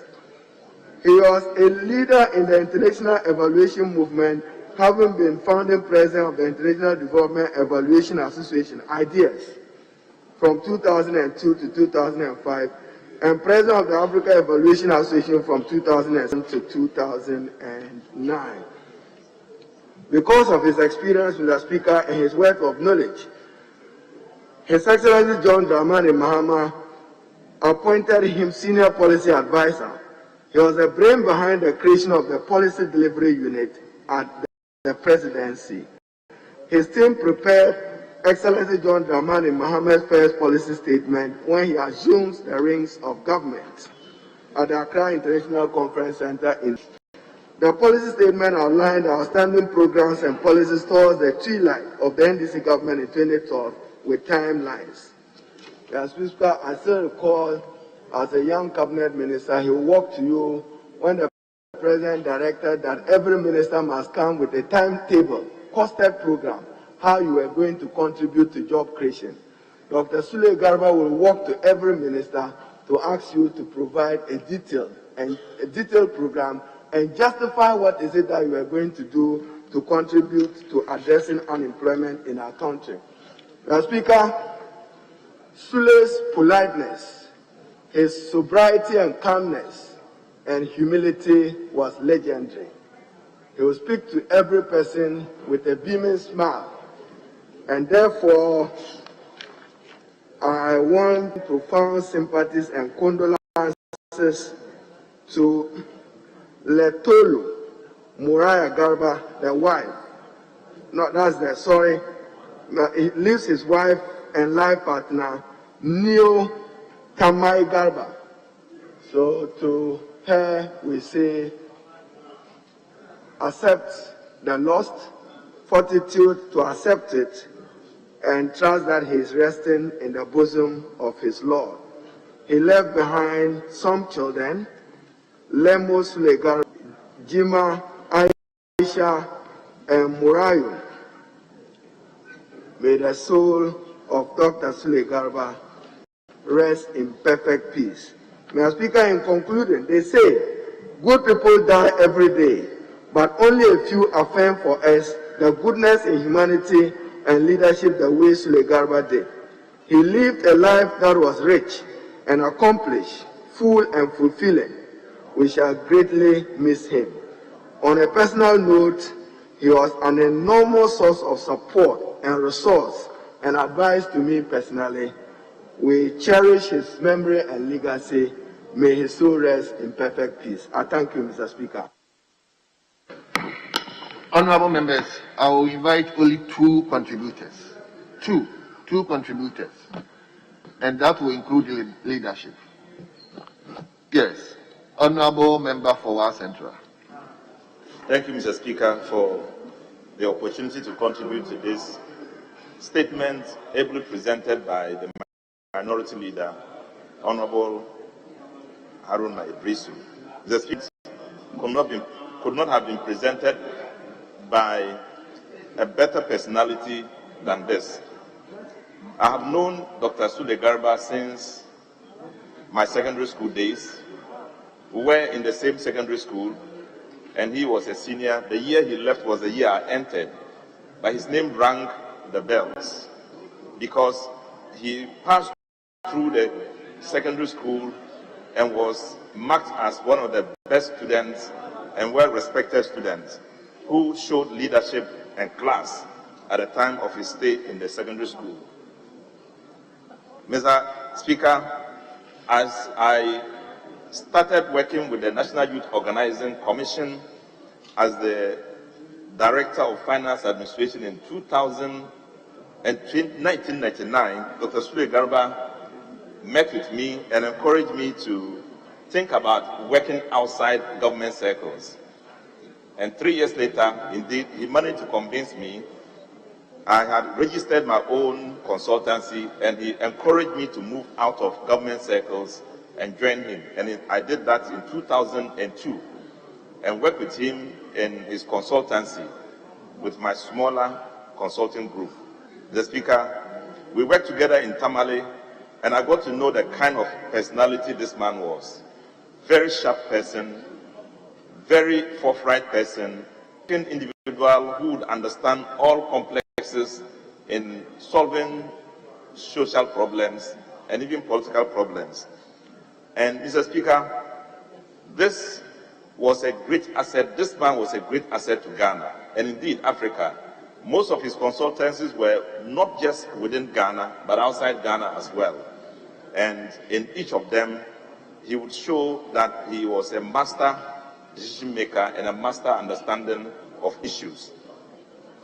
And Mr. Speaker, I had to work with him in Tamale, in Bolga, in Wa, and at each point in time when an issue was brought forward, and watch the number of people who came there, those who bore witness as his friends and his working colleagues, it was understood that he was a man of many, many sides. And like Honorable Haruna has expressed, I want to also express my deep condolences to his family, his children, his wife, Neo, and all the people who were so deeply in touch with him. Mr. Speaker, it is a great loss. As a person who worked for the MPP and NDC, who worked for Ghana, who worked for communities, from him I understood community animation, and understood how to work with local authorities. He is a man we have lost, and we will grieve his loss and pray to Allah that this man will be forgiven his sins, if he had any, and that one day we will all meet and celebrate the heavens together. Thank you, Mr. Speaker, and thank you, Honorable Haruna, for such a great initiative and such a great statement. I appreciate it. Thank you, Mr. Speaker. Yes, let me give the opportunity to a lady.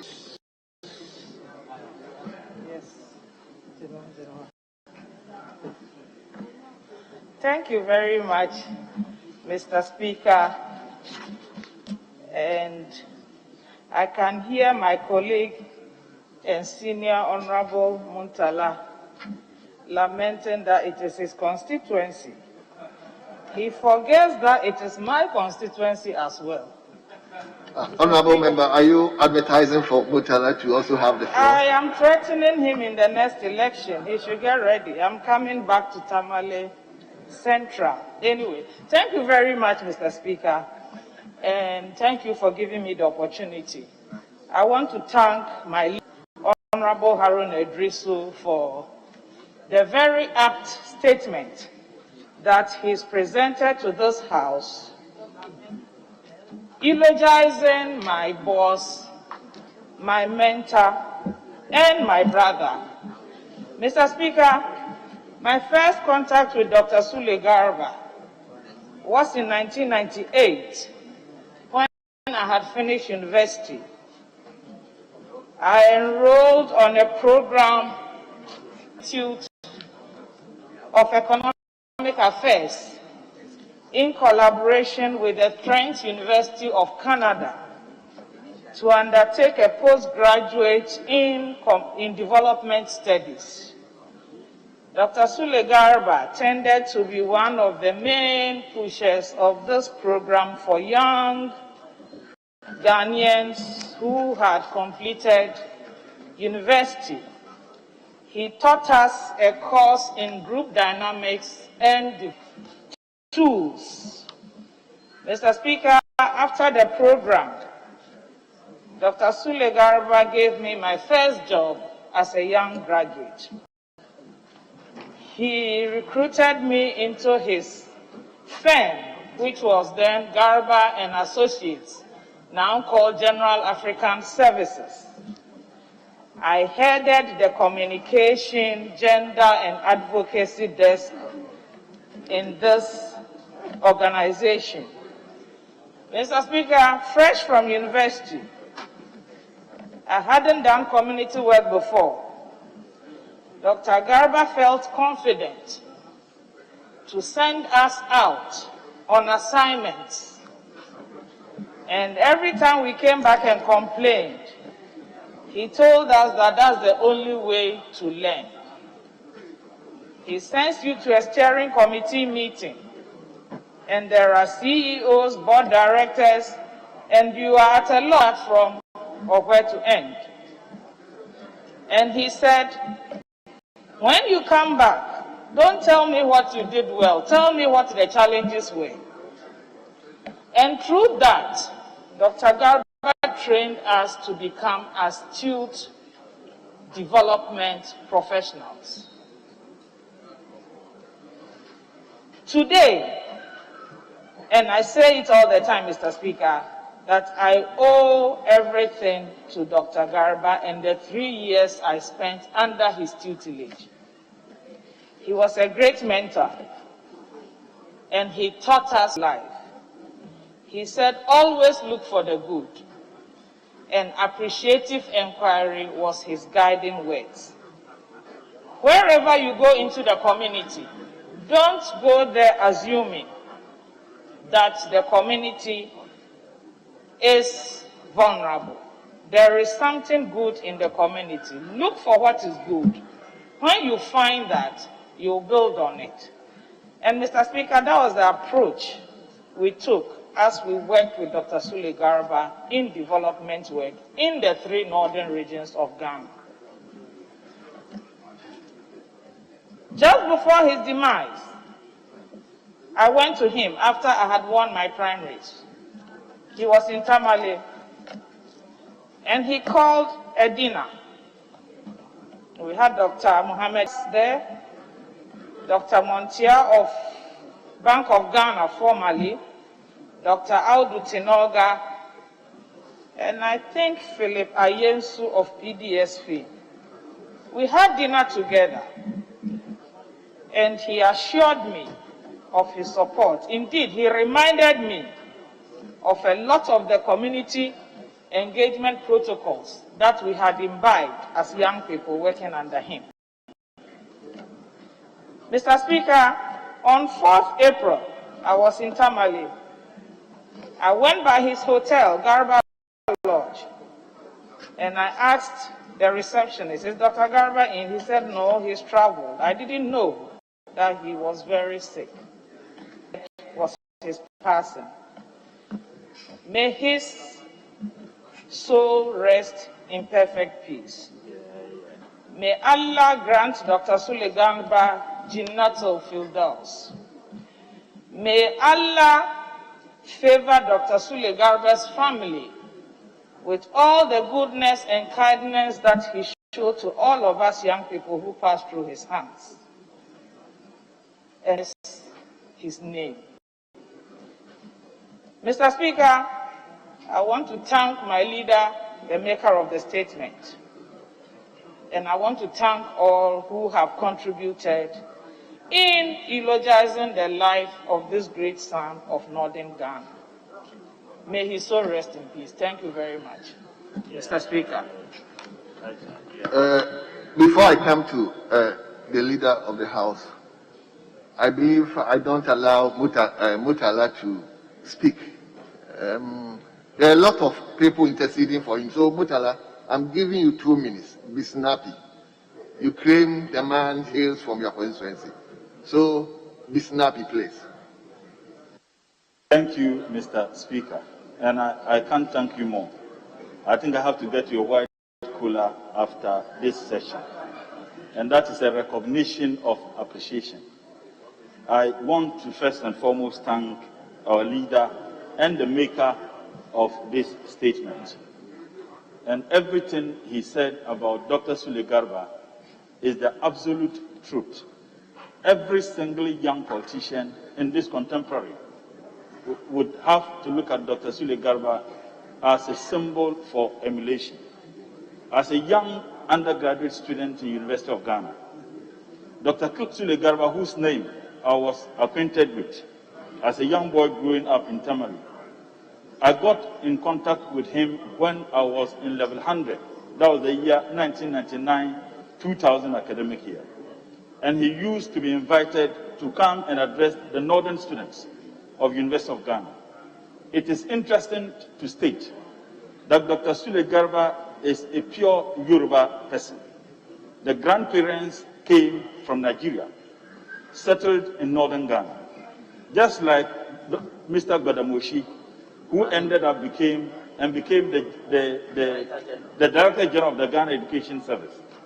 Dr. Sule Garba spoke an impeccable Dagbani than some of us, and he was so concerned about issues of the North. To that extent, anytime we extended invitation to him to come and address us, he never missed that opportunity. And I remember those times. His always advice to us was to take our steps. Little did I know that several years after that, I would have the opportunity to work with him in the same government. When I had the privileged opportunity to be appointed as the Deputy Minister for Information. And Honorable Speaker, you remember we used to have the daily briefing. To a very large extent, his input was what culminated to the daily briefings we had at the Flagstaff House. Because every single morning, we would have meetings to deliberate on the issues we were going to talk about. So he tutelaged most of us. And even after he left government, I had the opportunity to have met him on several occasions.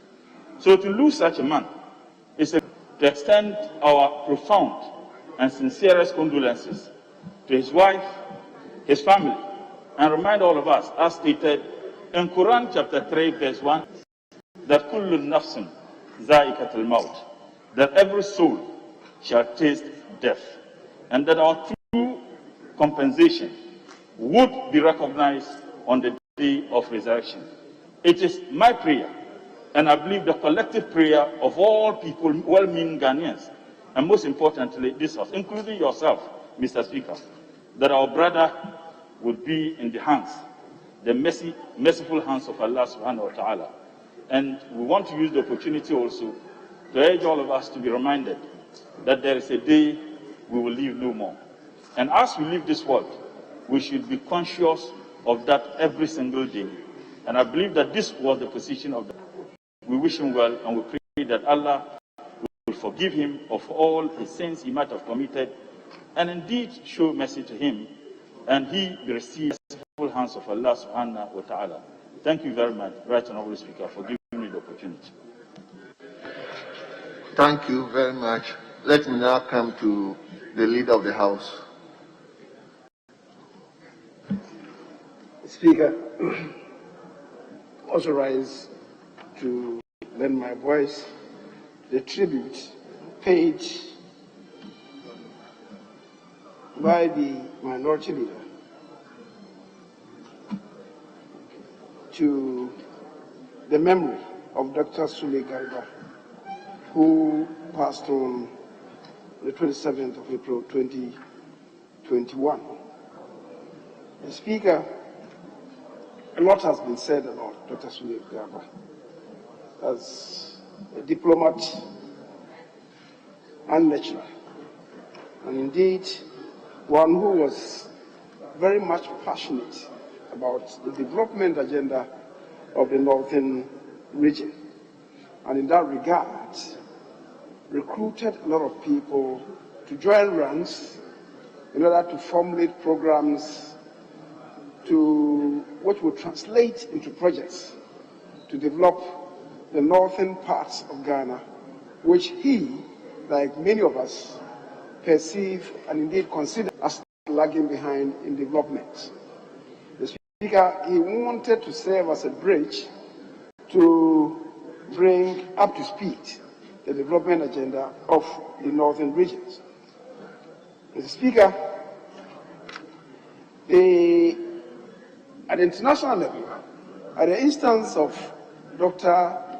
Ibn, between 2004 and 2007, when Dr. Chambers was at the ECOWAS Commission, he got Dr. Sule Garba involved in the evolution and development of relevant policies to propel the agenda of ECOWAS.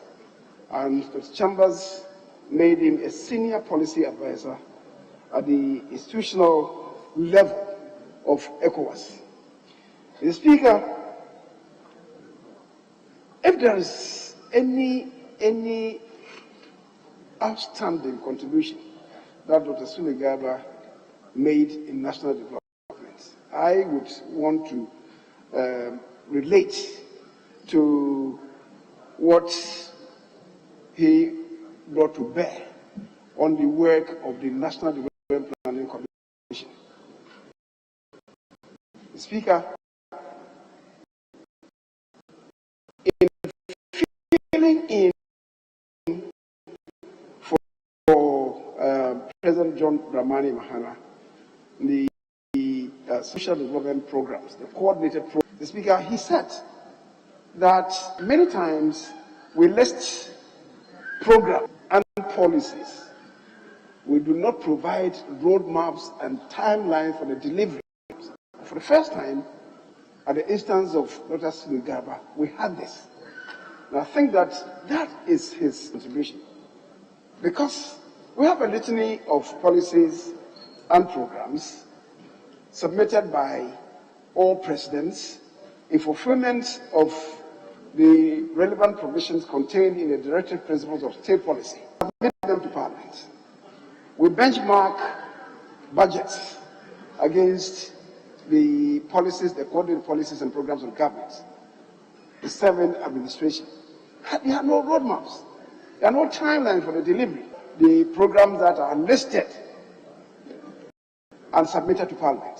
And he insisted that the President in submitting the programs to Parliament should provide clear roadmap and indeed timeline for the delivery of those. And I thought that was most outstanding, the Speaker. So that is what I remember him for above everything else.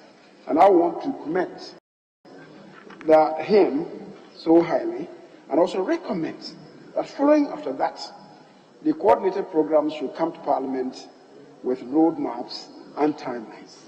The Speaker, having said so, I once again want to associate with colleagues who have spoken highly of him and to pray to God to give him a peaceful rest. Mr. Speaker, thank you very much. Thank you, honorable members. Honorable members, there are other statements, but we hold on to that and go. Honorable members,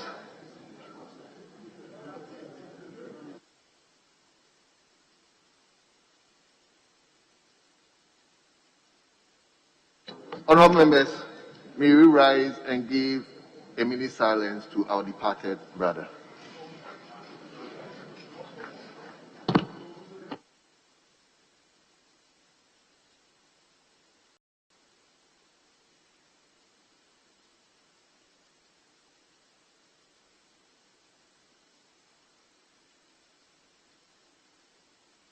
May his gentle soul rest in peace. Amen.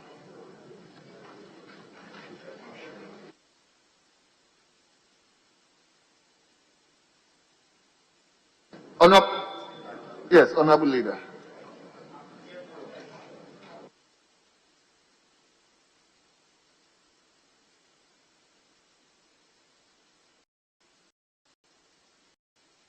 Yes, honorable leader.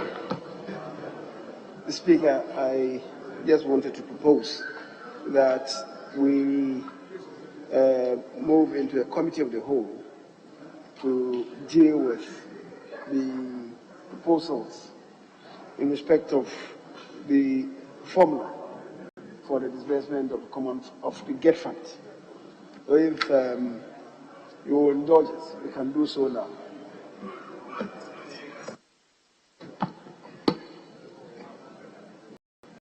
Yes, honorable members, the House will now sit in the committee of the whole.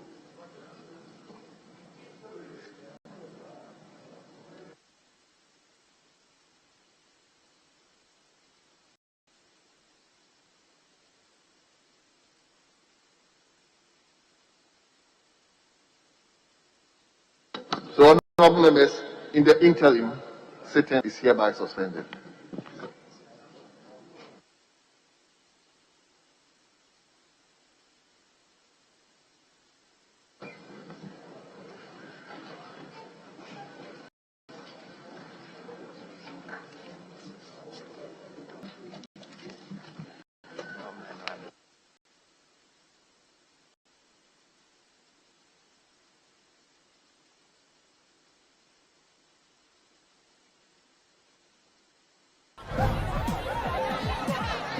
Powers and principalities. There's so much fire inside me. Tragedy struck when part of the largest hillside at the kosher rubbish dump collapsed. It's going to be fun to see how he goes about approaching this game.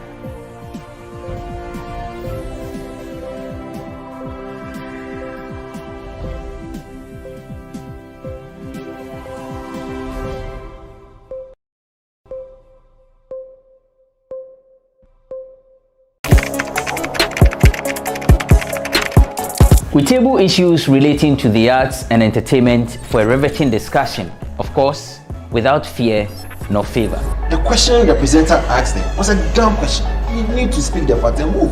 Varied views. We agree to disagree. So I would disagree with everything you said. I think that he's a smart guy. I think what he did. No, but I also said he's a smart guy. Yeah. I guess that I'm waiting for the what next. Yeah, I don't think that we have to wait for what next. It sometimes gets confrontational.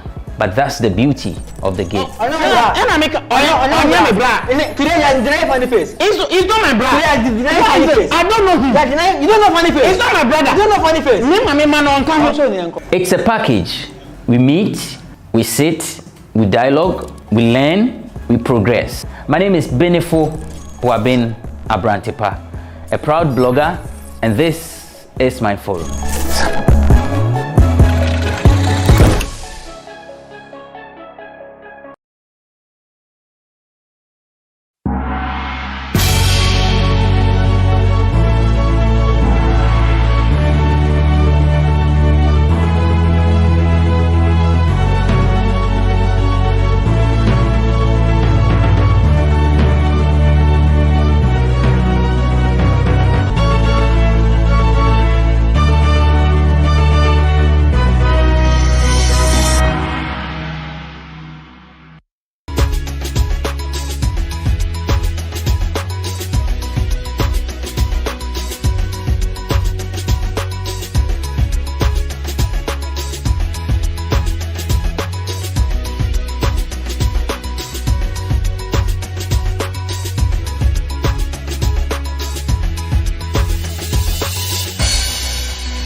Having a big dick comes with a whole different skill set necessary to make that big dick work. Because for all women's big talk, most of them can't take, dicks of a certain size. She can't even give you a proper arch. Like, instead of giving you the slide, she's giving you the abdomen break. What's that? Guys. People think when you have a dick or when you have a vagina, then you automatically know how to have sex. You don't. It's not by force to make every lady come. Hey, wait. It's not by force. As a guy, when you're getting sexual with a woman, no matter what, you will enjoy. No matter what, your cum is almost always assured. At times you don't have to take off the panty to eat the pussy. You have to actually use your fingers to slide it, Slide left, slide right. I mean, there's nothing more painful than you do something sexual with someone, then later drama and everything on top, and then you even look back at the sex and it wasn't worth it. You do something with the guy, and the guy didn't make you come. He came under 2 minutes. He went to tell his friends, and this girl eat time, and I didn't. He deserved what did to you be do? blocked. You be with a girl. She's trying to give you head, and her teeth are all. Keep your teeth off my dick.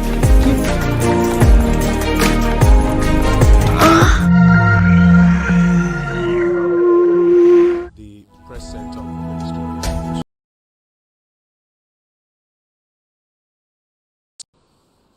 giving us an update on efforts that the Akufo-Addo administration has been embarking upon to improve access to potable water across the country. There's some interesting data on how far we have come, what is in the pipeline, what is intended to be done. There are also efforts ongoing to end open defecation. You will recall that from the very first State of the Nation's address by His Excellency President Akufo-Addo, the matter of open defecation came up, and he expressed strong commitment to ensure that we tackle it. I think even at a point he spoke in Ghana during that State of the Nation's address, if you would recall. Some efforts have been embarked upon, and some results are being chalked. Some communities have actually succeeded at it. Others are still at it. The Honorable Minister will give us details of what is being done, what remains undone in that area. One of the major battles we are fighting as a country is the battle to safeguard our water resources. These days, all over the world, the big conversation is about protecting the environment and the climate. And here in Ghana, one part of that conversation is about safeguarding our water resources. The Honorable Minister for Water and Sanitation actually is the one who led the very first tour of water bodies across the country. If you recall the photos we brought you from Praia and other places, that was her tour at the commencement of her schedule as Minister for Sanitation and Water Resources in the second term.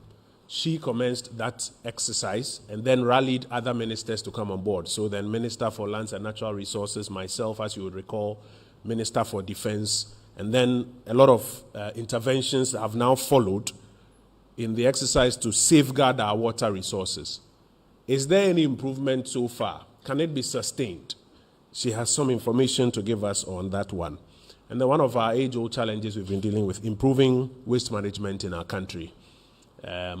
She has some data to share with us. The Honorable Minister will join us shortly. She's here in the company of Mr. Noah Tumfo, Chief Director, Sanitation and Water Resources, Director, Water Directorate, Mr. Jonathan Tay, Mr. Joseph Amoa, Director, FNA, Mr. Obin Poku is with the ministry's PPBME.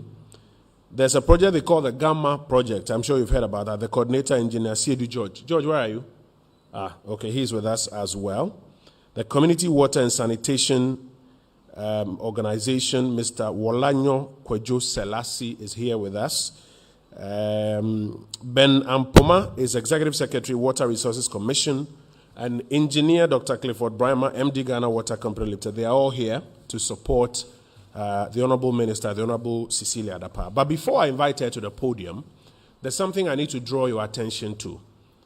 You would have noticed, I think in the last 24 hours, news reports from some platforms that suggest that what is known as the Delta variant of COVID-19 has been found in Ghanaian communities, or is in Ghana. In fact, the story says that one, it is in Ghana, and that two, the vaccines that we have currently approved and are working with, Astra and Sputnik, are not effective in dealing with them. And the story is attributed to one very respected scientist, Professor Awandare. The Ghana Health Service has issued a response to that. And I want to crave your indulgence that please make some time and have your networks publish the truth. Very often we in the media, we are guilty of this. When we say something that is not true and it turns out to be untrue, we quickly hide it and move to the next story. But it is important that we correct these untruths for the general public to understand. This job that we do it in the interest of the public. So I beg of you to make some time and publish this rejoinder from the Ghana Health Service so that the public is informed. And the two important parts of it, with your indulgence, let me just highlight. The Ghana Health Service informs the general public that all passengers who test positive at the Kotoka International Airport are put under mandatory isolation. Mandatory is not whether you like it or not. Mandatory isolation. All positive samples are then sent for further testing, what we call the genomic sequencing, to identify the particular variant.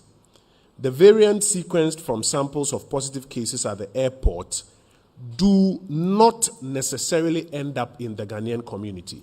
So if you hear that some positive samples after genomic sequencing prove to be from the Delta variant, it doesn't mean it is in the community.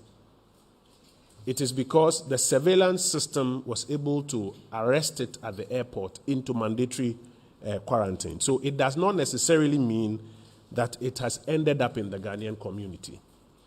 As of now, 22nd of June 2021, the country has detected 6 Delta variants of SARS-CoV-2 from all the samples that were taken between April and June at the ports of entry.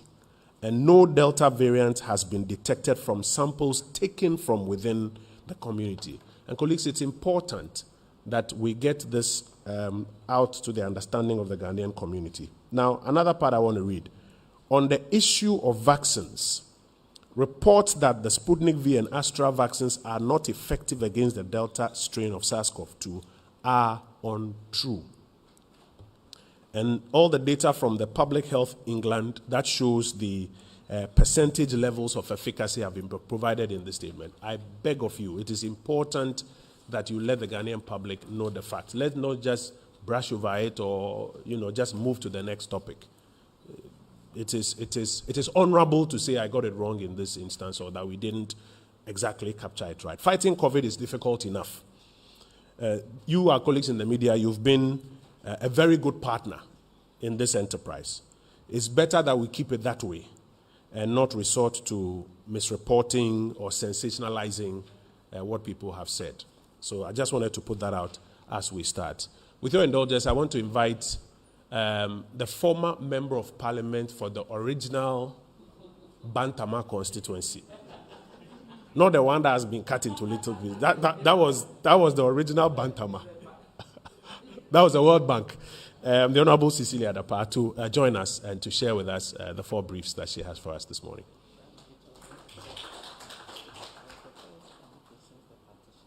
Oh, okay. But that was still a huge one.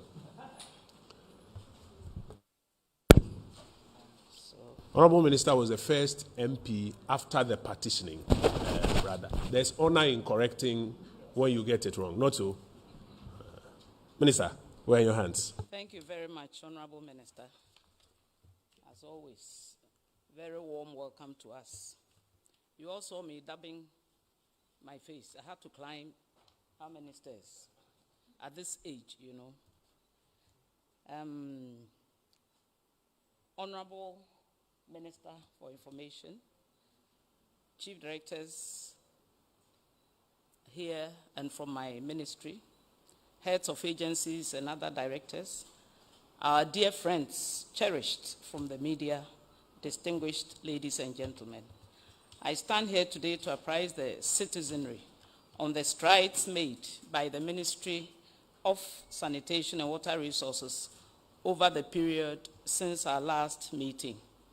The issues to discuss, as we all heard from the Honorable Minister, are as follows: to improve access to potable water, to end open defecation, to safeguard Ghana's water resources for current and future generations, and finally, to improve the management of solid and liquid waste.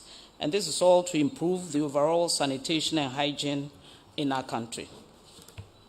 On water resources management, the achievement of the much expected socioeconomic development leading to the fulfillment of our basic human needs is essentially dependent on the sustainable management of our water resources. With respect to the renewable fresh water resources, the country is endowed with an estimated 53.2 billion cubic meters of water, of natural freshwater resources, out of which only 14% is being currently utilized. Groundwater is also available in various geological locations. However, the water resources are not in a healthy state due to human activities. At the end of 2016, 65% of the 16 major river basins were of poor water quality. Water quality indices of less than 50 as a result of illegal mining, known locally as galamsey. Between 2017 and 2019, an initiative was implemented, and this led to a significant improvement in water quality. The overall ambient water quality improved from an index of 51.5 in 2017 to 55.9 in 2018, and 57.8, which is fairly good quality at the end of 2019. Nevertheless, the overall ambient water quality reduced to 56.6 at the end of 2020. Indeed, by the close of February 2021, the quality of the major water bodies of the southwestern river system mainly the Pra and Cobra, Ofeng, Brim, Tano, and Bia, showed levels of serious deterioration. Monitoring of turbidity levels started by Water Resources Commission. Government in early May 2021 reactivated the earlier action to check illegal mining in our water bodies and forest reserves. The results showed gradual improvements in the ambient water quality of water bodies, especially the southwestern river basins. For instance, the Pra River at Chifupraso, with a turbidity value of 1,157 at the end of February 2021, reduced to 848 at the end of the first week of June 2021. There is also tree planting efforts to make sure that we green the buffer zones to protect our water bodies. In response to the degradation along riverbanks, buffer zone restoration schemes have been initiated in selected communities within the Black Volta, White Volta, Tano, Ofeng, and Densu basins, with activities including procurement of equipment, training of nursery attendants, raising and nursing of seedlings, and planting of tree seedlings. So we do welcome the Greening Ghana initiative from my colleague, the Minister for Lands and Natural Resources. We also planted some trees, and we are going to make sure they grow into big, big trees to protect the environment.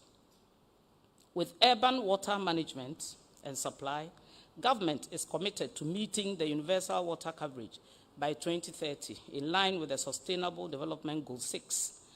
This commitment has been stated in government's bold vision of Water for All agenda. Within the urban space, from 2017, a number of interventions are being undertaken by government. Currently, 8 of such interventions have commenced and are at various stages of implementation. In the Upper East region, the water supply project, which has a phase 1 at 92%, has also the phase 2 at 67%. The overall progress is ensured so that by the end of August, we would have finished with the phase 1 and then 2 be later commissioned. In the northern region, the Tamale water supply and Yendi water supply projects are being undertaken. The Tamale water supply project involves the construction of a new water treatment system from the White Volta. We all know we take the intake now from Dallon. We are going to change that so that the quantum of water produced will be more. Tamale currently has a 30,000 cubic meters per day system. We are moving it to 135,000 cubic meters per day to meet the water demand for the year 2040. The estimated cost of the project is 223 million and expected to benefit an estimated 792,000 people. Currently, the development phase is completed. Measures ABP consultant has engaged as the supervisor engineer for the project. They finished with their value for money, and I'm sure the contractors will be moving to site very soon. With the Yendi water project, it involves the construction of a new water treatment plant, and it will be the first one in Yendi, and it will be taken from the water source will be taken from the Oti River. The estimated cost is 30 million, expected to serve a population of 133,000. Currently, the consultant has finally submitted the design for review. In the Savannah region, the Damango water project, also a first, is the construction of a new water system and the rehabilitation of the existing water supply system with a capacity of 9,000 cubic meters a day. This is aimed at meeting the water demand up to the year 2040 for Damango and the communities along the main road from Yape to Damango. It is estimated at $49 million to serve 68,684 people. In the Bono region, we have the Wenchu water project, which involves the capacity of 10,700 cubic meters per day. And also, we are going to rehabilitate the existing ground system water to meet the current and future water requirements of the people up to the year 2045. The estimated cost of the project is 30 million, as I've said, and is expected to serve 101,870 people within Wenchi and its environs. The value for money has been done, completed, and the contractors are moving to site. The Sunyani water supply, which is still in the Bono region, will serve 405,000 people within the Sunyani township and its environs. It's also going through value for money, and the cost is $130 million. In the Volta region, Keta water supply project is being undertaken. In fact, the contractors are on site, and they are to produce 35,000 metric cube per day, and will also rehabilitate the plant, existing plant, and restore it to its installed capacity of 7,200 cubic meters per day. All these are to meet the current and future water requirements of the people up to the year 2030.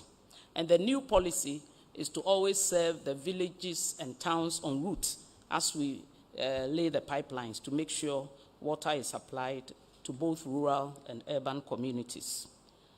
In the western region, we have the Sekendi Takrady water project, which is also being undertaken. This will provide water to 1.4 million people at a cost of 70 million euro, and it is to take us to the year 2040. We also know that the Ghana Water Company has taken initiatives to make sure the people of Accra and Kumasi, starting with that, to move to the other capitals, to make sure that the old pipes that were laid 55 years ago are gradually replaced. And this is a laudable initiative. There is the funding, $54 million, which has been secured to also complete works regarding the laying of water distribution lines in low-income communities, especially within the Gama, and replicate same in the Kumasi area. The replacement of old transmission pipelines is, like I said, being undertaken, and if I may give one example, is the Becheli in the Pung Kantamaz. Do you live there? Pung Katamaz municipality, to stop water losses from the Pung treatment plant. We all know the non-revenue losses that we incur. It used to be about 55%. Now it's in the 40s. So we hope to bring it to a negligible level. With rural water, the CEO is here. The following rural projects have been completed and commissioned since our last meeting to improve water supply to people living in rural communities and small towns. We have the Sustainable Rural Water and Sanitation Project. Under this project, 23 small town pipe water systems within 11 regions were constructed for a total population of 325,000. His Excellency, the President of the Republic, Nana Addo Dankwa Akufo-Addo, symbolically commissioned all the water systems using 2 areas in Fanseman and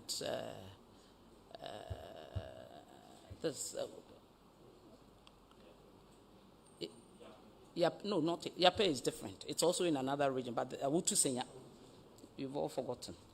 Highlight of the project is the introduction of the smart meters and tokens, which allows people to have access to water supply services at any point in time, as long as the system is running and they have credit on their tokens. Unlike the old systems where people have to rely on the availability of vendors to have access to the pipe water system. This smart metering system is so good that it's going to be adopted by Ghana Water for all its standing pipes. And this will invariably give people access to water 24/7. Because if it's being manned by someone and the person says, I'm asleep, you cannot force him or her to get up and give you water. But this one, you use your token, you attach it to the meter, and the water will flow.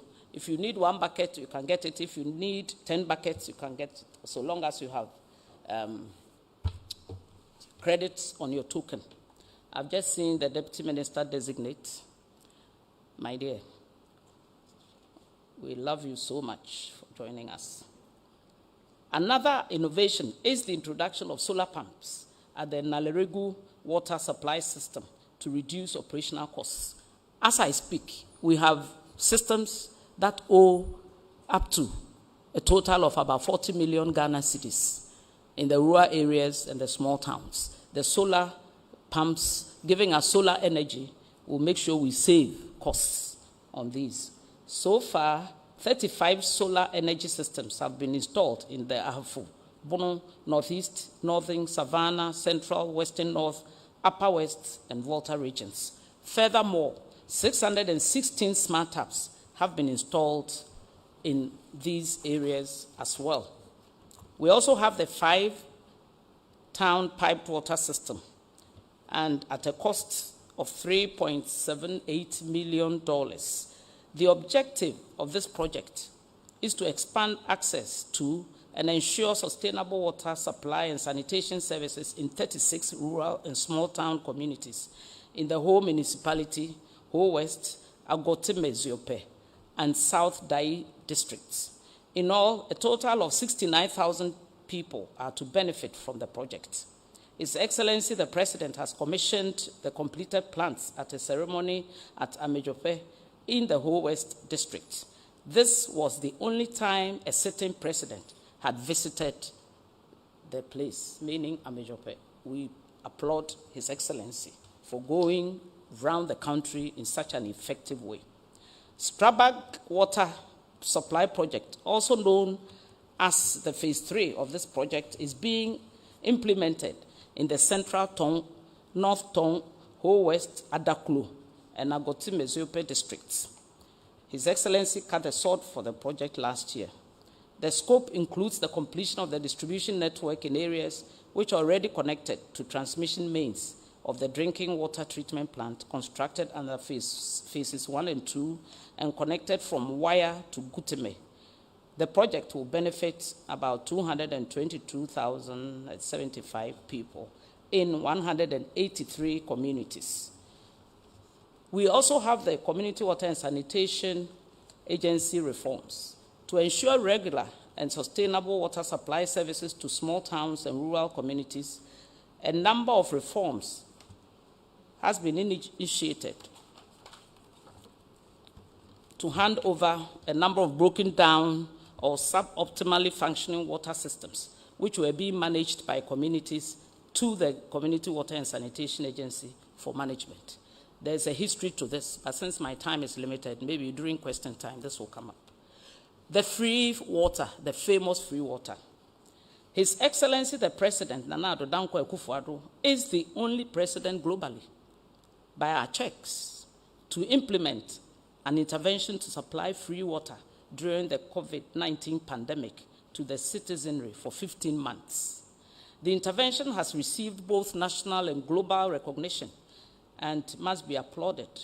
We must applaud the boss for his empathy and foresight. The total water bill for the months are reserved. If there's a question, we'll answer that. So I'll underline that and reserve it for question time if people are interested. Sanitation. We also have the Gamma SUP project, which has provided access to improved toilet facilities to serve over 275,000 people in low-income communities, representing 34,496 households in the Greater Accra metropolitan area. This is all in our efforts to end open defecation. This has significantly reduced open defecation rates in the country, in the region. In fact, we are still validating. At the end of our counting, we might have 40,000 toilets in households in Greater Accra. Under the same project, 406 disability-friendly, fit-for-purpose, gender-sensitive institutional sanitation facilities for 260 beneficiary schools have been provided, benefiting over 232,000 school pupils of low-income communities in the Gamma area. And I am particularly elated because the gender consideration, especially to our girl child, it's also very, very laudable. Now the girls have their own private rooms where they can go in and change during those private moments. In addition, construction of a new simplified sewerage network, 51-kilometer sewer lines in the Ashaman New Town, and a new wastewater treatment with a capacity of 1,800 cubic meters per day to serve over 4,805 households, and rehabilitation of a defunct sewage treatment facility at TDC quarters are substantially completed. Similarly, the construction of a wastewater treatment plant with a capacity of 1,600 cubic meters per day to serve over 3,100 households in Bankuman is also almost completed. An additional funding totaling $74 million United States dollars has been secured to undertake the construction of 30 household toilets for the Greater Kumasi metropolitan area and 12,000 households toilets for the Greater Accra metropolitan area. So if we are to add the 12 to the 40, we'll have, George, how many? Your maths. 52,000. Yes, and that is really, really a huge figure for our purpose. We have also the projects funded by AFDB called the GASLIP, the Greater Accra Sustainable Sanitation and Livelihoods Improvement Project. All these projects are geared towards making sure that open defecation is ended, liquid and solid waste management is improved, and it's mainly geared towards the vulnerable and the low-income communities within the urban, peri-urban areas. And like I say it and trumpet it over the mics anytime I have the opportunity, since 2017, there hasn't been any outbreak of cholera and dysentery, and this is on record.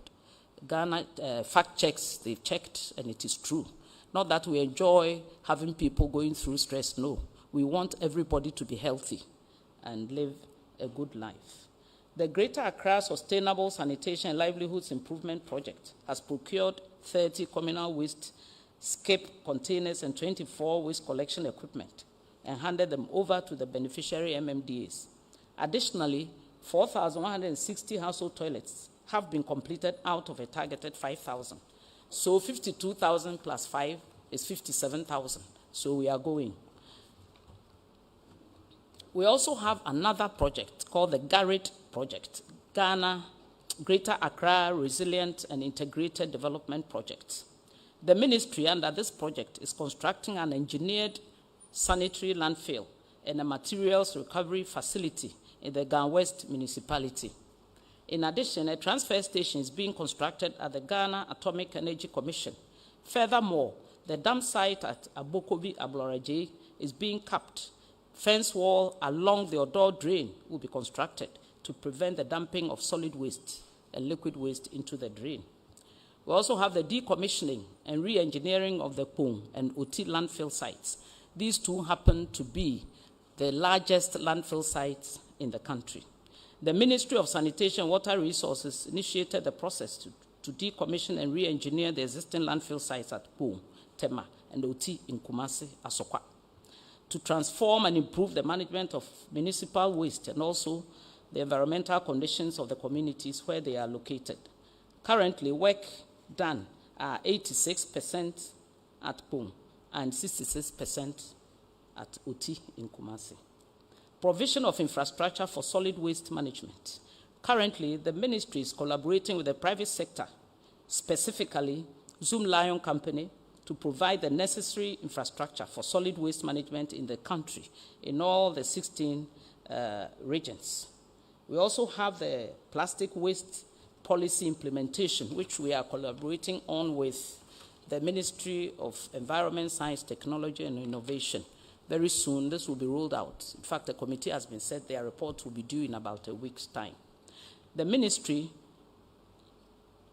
is also collaborating with the Ministry of Local Government, Decentralization, and Rural Development to develop an action plan to also deal with the other processes involved in waste management, because this all happens within the communities, within the assemblies. So we are all working together as an interministerial level to make sure we succeed in making Ghana clean.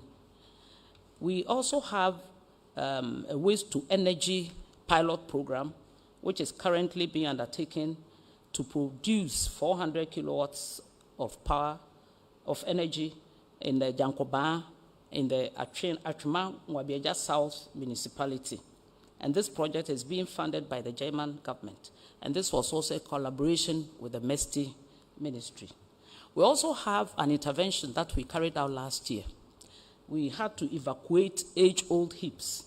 And I was hugely surprised that some of these heaps were 100 years old, some were 50, some were 30. In my own village, it was 60 years old. In fact, the chief had to pour libation before they touched it because he said it was a fetish. So we all should endeavor through the communities to make sure we do not litter, we do not pile up waste. We all know waste is money. Those who want to go into recycling and getting compost out of waste, we always welcome them to do that. We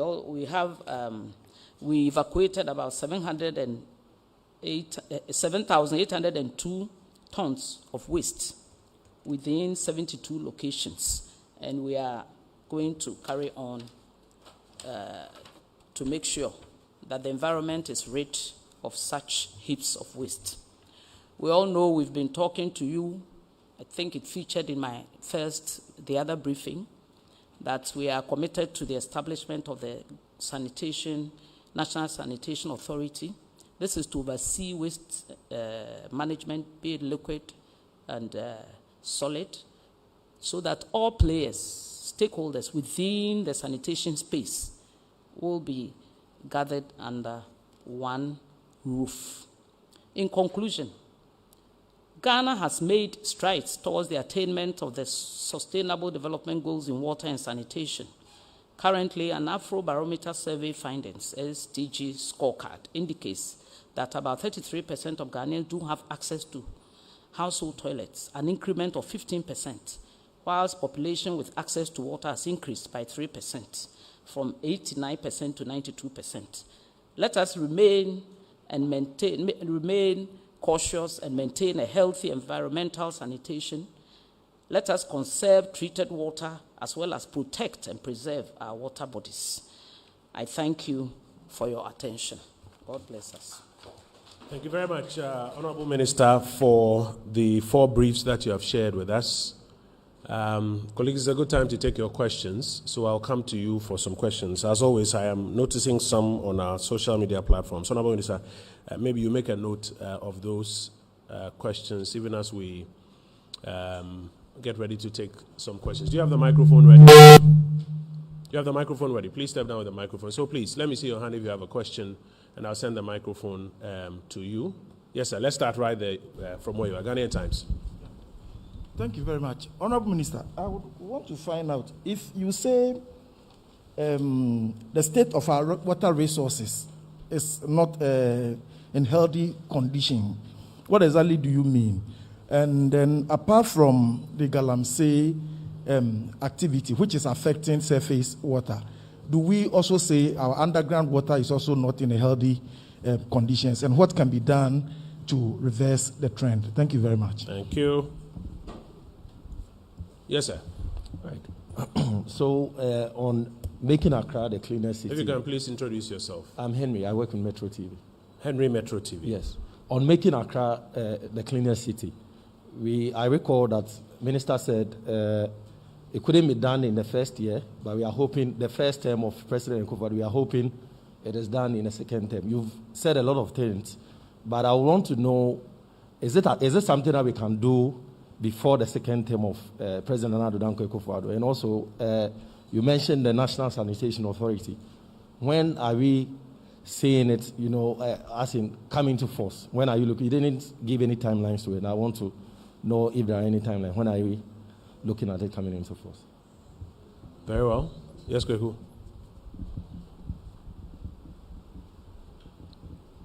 So my first question has to do with Galamsey currently. Do we currently know the kind of impact that this Galamsey menace has had on our water treatment, especially to homes and businesses? That's the first question. The second one is a supplement to what my friend from Metro TV asked. where exactly are we with making Accra the cleanest city? And then finally, on Sanitation Day that was instituted by the previous government, this government did not continue so much, but are there any specific initiatives that government will be taking in terms of mobilizing community to clean their areas? Thank you. Minister, let's take responses to this first set. Thank you, Minister. Yes, Ghanaian Times, my friend, you asked about the water bodies and the effect of Galamsey, if any, on our underground water. The water bodies, if I say they are not in good condition, it means the turbidity level is higher than 50. These are units that we calculate water bodies. And I think I have some figures here which I will share with you.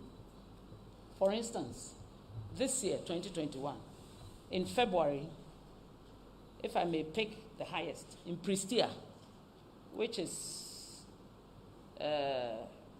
on the Ankobra, near the Ankobra River, in February this year, it was 24,250. When the intervention came, it's come down to 910. So you can see.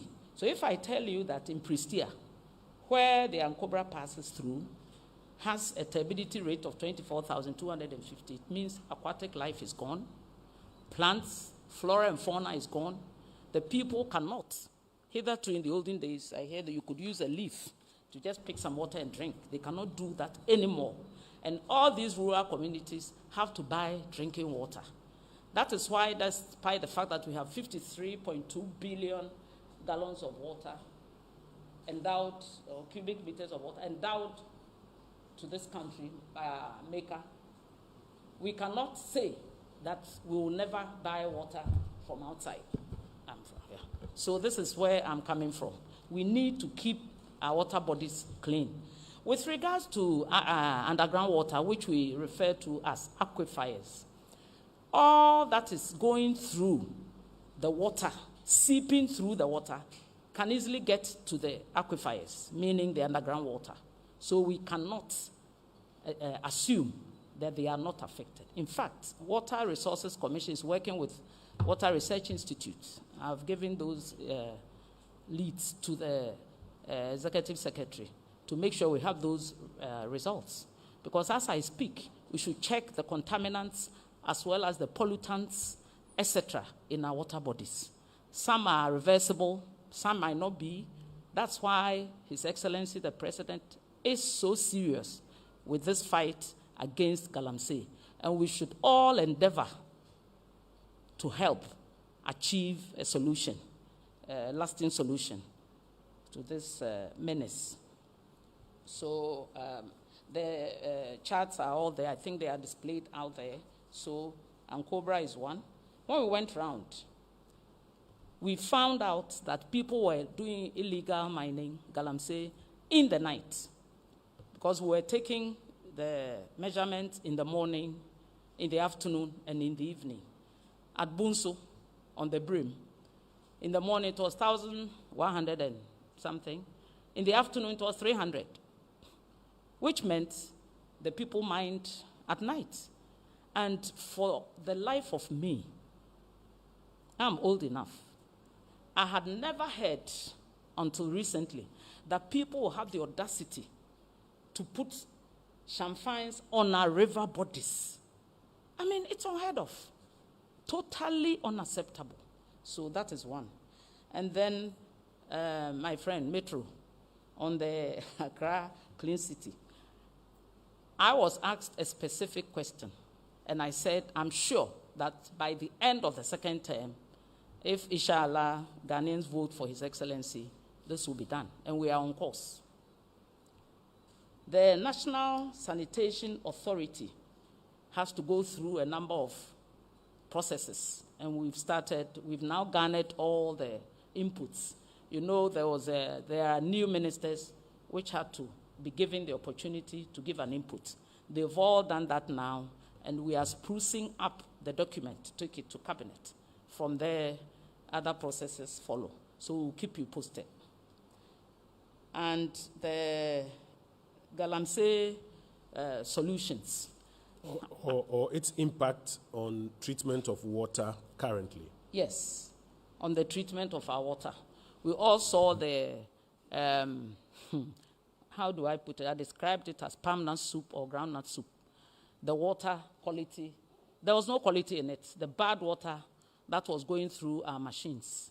It's very painful that government should borrow money or look for funding to construct infrastructure, water systems, to provide potable water to all of us, and we have a few of us, muddying the waters, destroying the water bodies with chemicals, etc. And surely, in the, at one of these points, I think two, we have machines that get clogged up every week. They will have to be dismantled and cleaned or replaced at a cost. So surely it augments costs, and if the costs go high, naturally they will have to make sure they also recoup some money to buy more machinery. So we are humbly appealing to all of us to make sure we desist from this, because the engineers will be working at a point, and 20 feet from there, you have people doing galamsey. When they complain, they are threatened with cutlasses and guns and machetes, etc. So we hope this will go down. The water bodies, the turbidity will increase, and then costs of production will go down. And the monthly cleanup, I believe, and it's in line with His Excellency's vision, that every day is Sanitation Day. We should not wait for 1 month before we clean our environment. Every house has its own environment, meaning lands or a piece of land across or gutters in front of these private homes.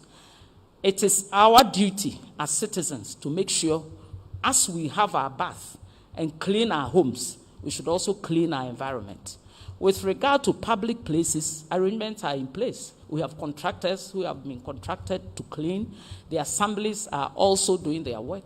So the institutions will have to do their work, and the ministry will have to provide the guidance through policies to help harness all efforts. That's what we are doing. We've all seen an improvement, and I think the roaming and roving regional minister is also helping, because when people do not gather at places that they are not supposed to gather, you don't have waste gathered there. To put it mildly, if I may, we have 20,000 of our own kith and kin having mental challenges. 20,000 roaming the streets of Ghana. I've been working with the Minister for Health as to looking for funds to also rehabilitate them by taking them to our asylums if possible. So we have all these street beggars who are also adding up. We have street hawkers who are also adding up. Illegal structures, and thank God we all support every effort, be it individual or several, to make sure we achieve the cleanliness. And I always reiterate that cleanliness is not synonymous with new buildings. Even the old, clean it up, maintain it, and make sure the environment is clean. And if we also tackle and roll out the plastic waste program that we have, I think we'll go a long way. Thank you very much. Thank you very much. I'm going to come around for a final batch of questions before we wrap up. There are 2 hands at the back, and then I'll add some that I have here online to them. Yes, the gentleman at the back.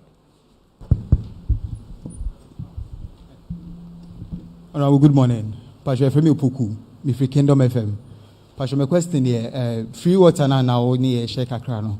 With me, I hear by spend here or this free water no. And the number of household toilets no. Obo other projects big can I say over 50-something thousand. With my exact figures, toilets are here after all these projects in here. Bit me here. Pastor, me that's it. Good morning. Midindi Akokraba, me John Kasepa FM. Akokraba. Ora mpacho o kasa no kan say my plans no munya support from German government. Some obey waste to energy plant. Do we have plans constructed this project nationwide? Then Conquer said, baby, you and you select say, you said, Medi. And I think so. No, over here, Canina nature muna ye war, be a friend town council, no, na tankas near dear, or more hair bois, Emma and Potema would want to etimity. Sir, in Shishana Simple, do we have plans to reintroduce this policy? Said by a betty, your communities are would do so, but I say. And I say National Sanitation Authority, no, any sir old structure no will be now. This out to me the NSO count. Good morning, Honorable. Your friend, my bed never Santia City. Yes, Bawa, do FM. Honorable, my question I'm pressing business. During your presentation, you bought say Afrobarometer, or yes, survey we say SDGs we are on course. I indicated say about 33% of Ghanaians or more. They have access to household toilet. Now faces where an increase from 89 to 92 access to water. But we find out say ministry no mu data more and then here I say a bro so and I say do you agree with sir Afrobarometer survey and I say mumu figure different from this. And of course me bisa question we say cost of free water no ubetima che na so government omotua Ghana water more feel obligation is omotua omoka later omoma meka say free water and I say government agency said omoka. And of course so another question here. Oh, I know my friend, some areas we want to complain say water shortages in so 2 weeks, 3 weeks. But you're there account for that. So bet my church in my mind. And very finally, Honorable, on COVID-19, we need share comment in our boss, you know.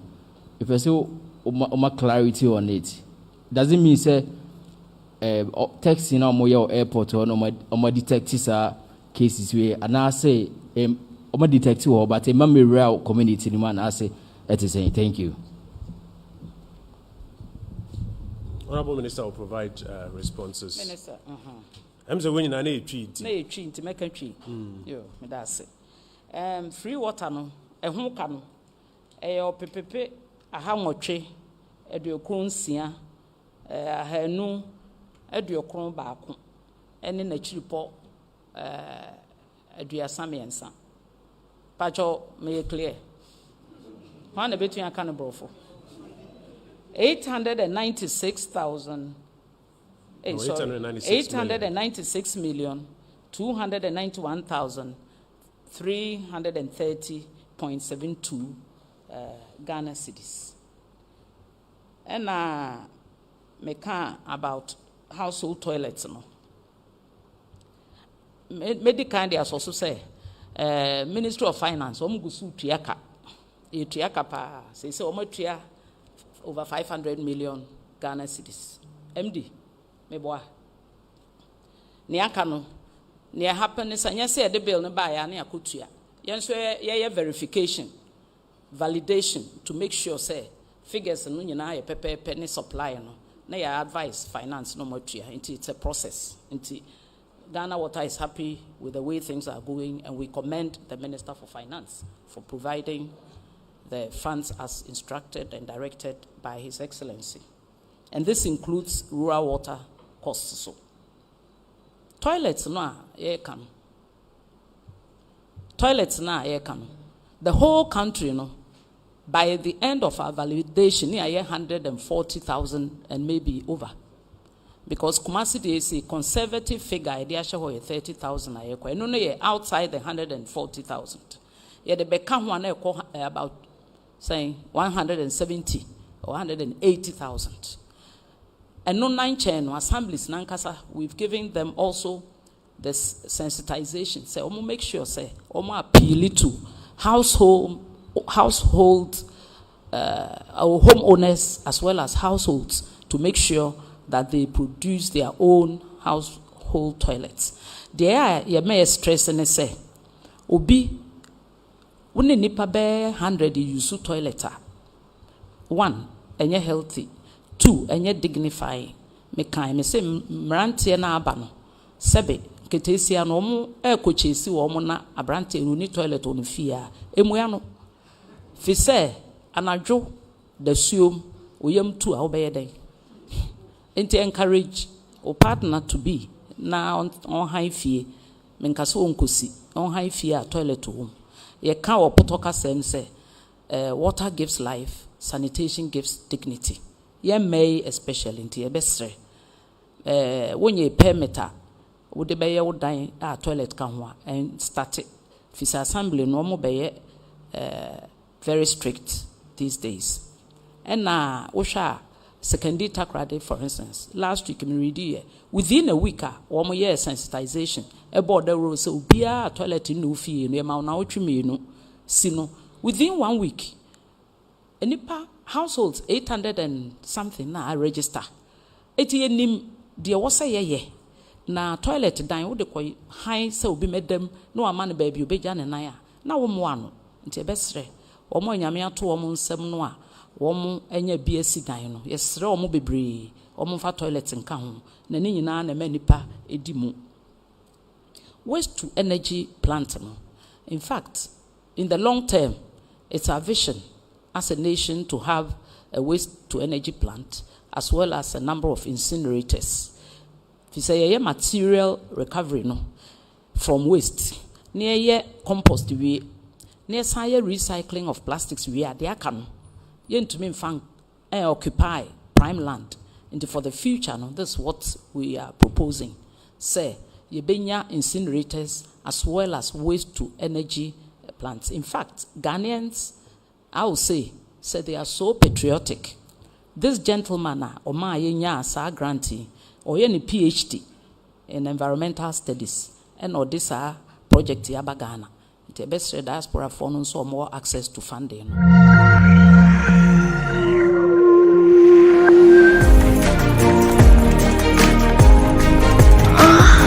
Having a big dick comes with a whole different skill set necessary to make that big dick work. Because for all women's big talk, most of them can't take, dicks of a certain size. She can't even give you a proper arch. Like, instead of giving you the slide, she's giving you the abdominal bridge. Like, what's that? Guys. People think when you have a dick or when you have a vagina, then you automatically know how to have sex. You don't. It's not by force to make every lady come. Hey, wait. It's not by force. As a guy, when you're getting sexual with a woman, no matter what, you will enjoy. No matter what, your cum is almost always assured. At times you don't have to take off the panty to eat the pussy. You have to actually use your fingers to slide it, Slide left, slide right. I mean, there's nothing more painful than you do something sexual with someone, then later drama and everything on top, and then you even look back at the sex and it wasn't worth it. You do something with the guy, and the guy didn't make you come. He came under 2 minutes. He went to tell his friends, and this girl eat time, and I didn't. What did you do? You be with a girl. She's trying to give you head, and her teeth are all. Keep your teeth off my dick.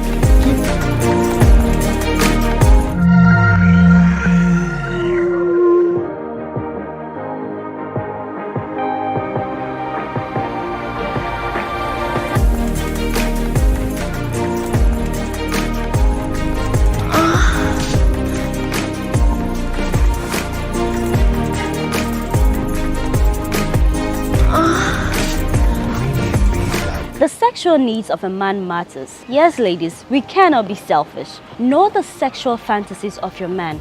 Where to touch when you want to get some good D. You know what I mean? It's a boys' night on this episode of Moans and Cuddles, where we look forward to discovering what men wished women knew when it comes to their sexual exploits. I am Paulina Deda Opoku, and I just can't wait for us to dive into the conversation. We'll be right back.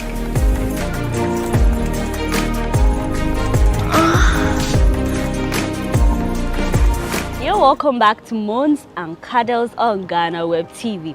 So on our last episode, we had the ladies on board to discuss what they wish the men knew when it comes to their sexual exploits. So it's only fair that we bring on board the men to also talk about what the ladies are missing when it comes to their sexual exploits. So it's a fair balance, right? Okay, so we have with me, two new faces. Of course, we're bringing the difference. And so, this is Kimpumba. You got it right. He's a physiotherapist and event organizer. Welcome. Thank you. Okay, so we're also doing this with Cosmos. He is a sex educationist and a young counselor. Welcome. Thank you. So on the last episode, we had All Ladies Affairs, where they came to battle out and, you know, point all the things that the men are doing wrong in the bedroom. Yeah, they said a lot. They said a lot that you guys are not getting. Really? So yeah, it's left to you two to also explain to us, educators, on what we have to do in order to spice our sexual relation. So I'm gonna start with you, King Pumba. Can you detect when a lady fakes orgasm? No. You cannot detect. No, I don't think so.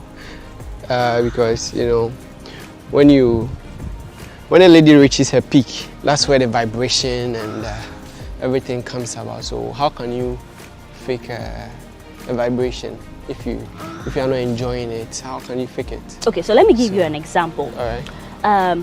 There are a lot of women that just to massage the ego of their men, they've not even come. Like maybe he's just hitting it. There's nothing that you do, but because you just want to be over and done with, you just, you know, you mourn and then give the thing. You know, some people shake, so you just shake for him to be like, okay, maybe she hit it, and then you feel satisfied. But some people say they fake it. I've heard people talk about that, that faking orgasm thing, but I don't know. Yo, it's possible. She can Is fake it? it. Yes. She can fake it. A lot of women fake orgasms. Yeah. I've met girls who have had sex.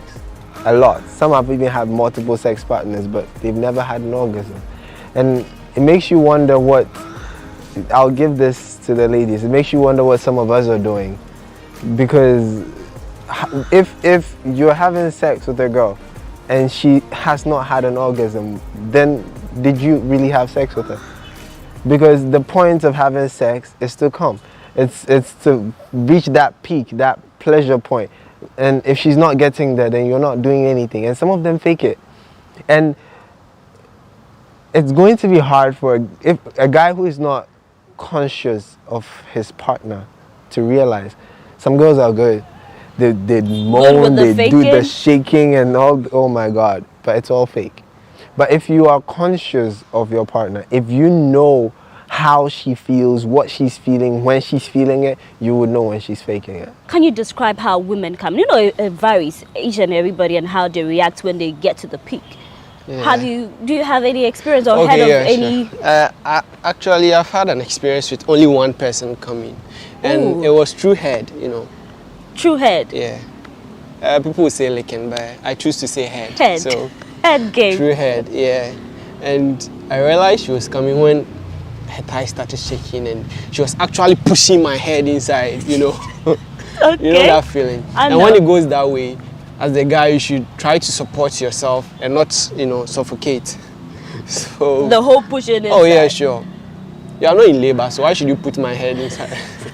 I like that. Yeah, so I like that. Yeah, so you know, you try to bring yourself up and make good use of your tongue. You know, you try to, you know, lick the clitoral hood. You know, people get, you know, the clit and the hood wrong. The hood is actually what covers the clit. So you keep stimulating the hood and the clit comes out. Okay. Yeah. So what you see is just the hood. The clit is tiny, so you keep on stimulating it, you know, making your tongue work, you know, then it will bring out the clit. And that's where you know you are a master. Because bringing it out and putting your tongue and everything into it, you know, you draw her soul out. Okay, you're right. Yeah. But then now that we're talking about the whole head thing, why is it that some men hold back? They don't want to eat their women. It's true that a lot of men don't like to give head. They will tell you it's unhealthy and it's this. They have the excuses are a lot. Men need to understand that the vagina is not supposed to smell like strawberries. It's not supposed to smell like honey or cranberries. It's meat.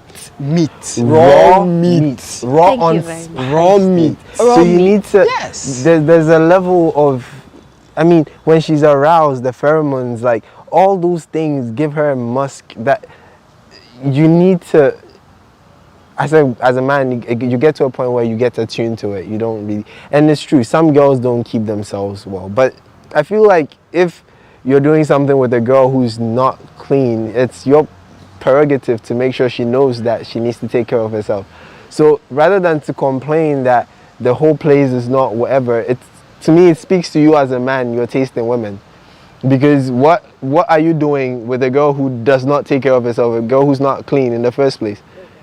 And I feel like people who protest the giving of head, the mouth has so many antibodies. We eat a lot of things, we drink a lot of things. So many things it's the main gateway into our body, right? So the mouth is heavily protected. When you get a cut on your tongue, how fast does it heal? Really fast, right? Before you even realize it, it's not hurting anymore. That's how fast, or that's how good the protection of the mouth is. The penis does not have any such protection. That is how come you would have sex with a girl who has HIV and you will get it, but if you give her head, you will not get HIV through it. Do you get it? The penis does not have such protections. Where you will not put your mouth, do not put your penis. If it is not clean enough for your mouth, then it's not good enough for your penis. But then with some men who have difficulties, like, they just can't stand, eating up, would you suggest anything that they can eat with? Is it pussy liquor, whipped cream, or you eat it raw as it is? A lot of people have had basic sex, but there's so much to it. And I feel like it's something that everyone has to explore for themselves, because you might find yourself having a kink for something that is perhaps considered unusual. People do the whole whipped cream, chocolate, melted chocolate thing. Some go with wax and so on. But I feel like it's you and your partner, whatever you desire. But the whole putting stuff like chocolate and I won't recommend it, because the vagina is really susceptible to infection and so on. And so if you're going to be doing that, you need to make sure that you're going to perhaps shower, clean that place, every nook and cranny as quickly as possible to prevent infection and all of that. But it's you, whatever you want to try out, explore. You do it. Do you?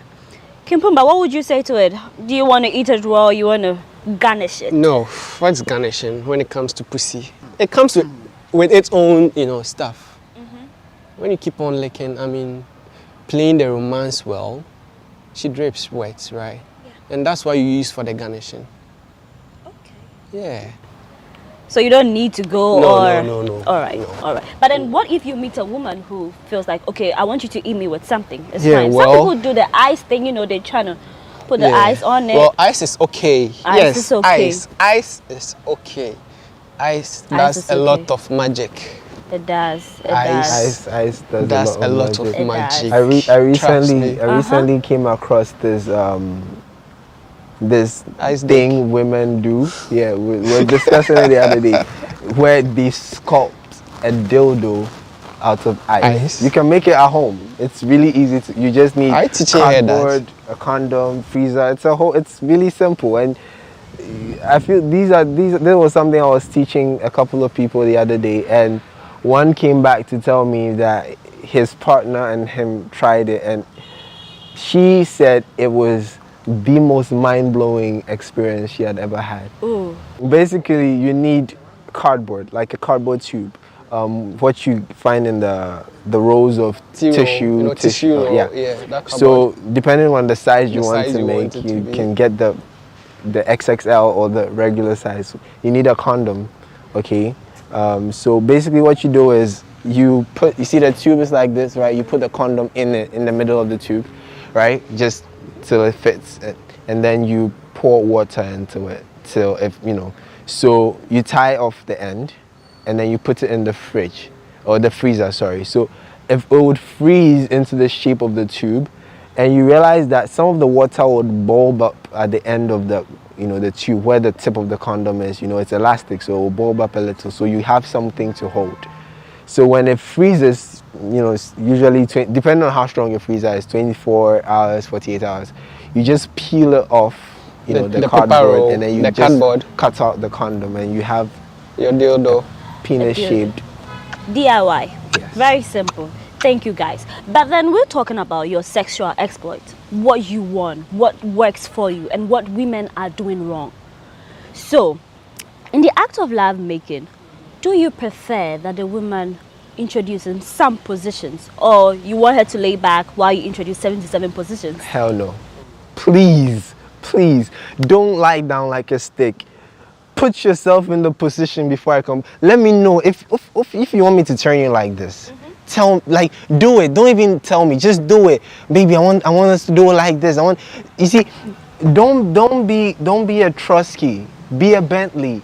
You know when you're in the Trusky and you see the driver trying to change the gears and he's just like, and it's not working and he's struggling. Okay. But when you're sitting in a Bentley, you just like, and then it moves and it's so smooth. That's what I want. Be a Bentley. Like don't have me. You know, sometimes maybe, you know, some of these guys like this one like this. He likes big girls. He likes thick girls with the boobs and all of that. Is he saying your language? No. He loves girls with boobs and that. Like, you know, heavy girls. Boobs is different. Boobs are different actually. Okay. But not thick girls. I mean. Alright, so you know, I'm trying to. Come to that. You're doing something with a girl and maybe she's a heavy girl and I'm a skinny guy. I don't have to turn you, like, do it, just move, like, turn yourself. But wait, doesn't mean that you're also laying back, you don't want to take control? No, I do. You do take control? Yes, but it has to be a dynamic, not a static. It has to flow. There are times when I can be dominant, and then there are times where I want you to dominate. I want you to catch me, eat me. Catch me and eat me. Don't let me chase you all the time. Don't let me have to. Just if you want it from behind, you know, just, you know, flip yourself over. If you can put the pillows under yourself, give me that arch, you know, do that. Okay. I don't. Cosmos, hold on to your submission. So wait, the same question to you. Do you prefer that the woman introduce some positions, or you take charge? Yes. You know, up to until about March this year, I like to be the dom, you know. Dominant. And so I met this girl who actually made me a sub, and Ooh. God. You like the experience? Like, it's actually an understatement. Wow. You loved it. You loved it. I tell you. It's written all over your face. See how I'm smiling? I know. Flashbacks, you know. Flashback is necessary. Yeah.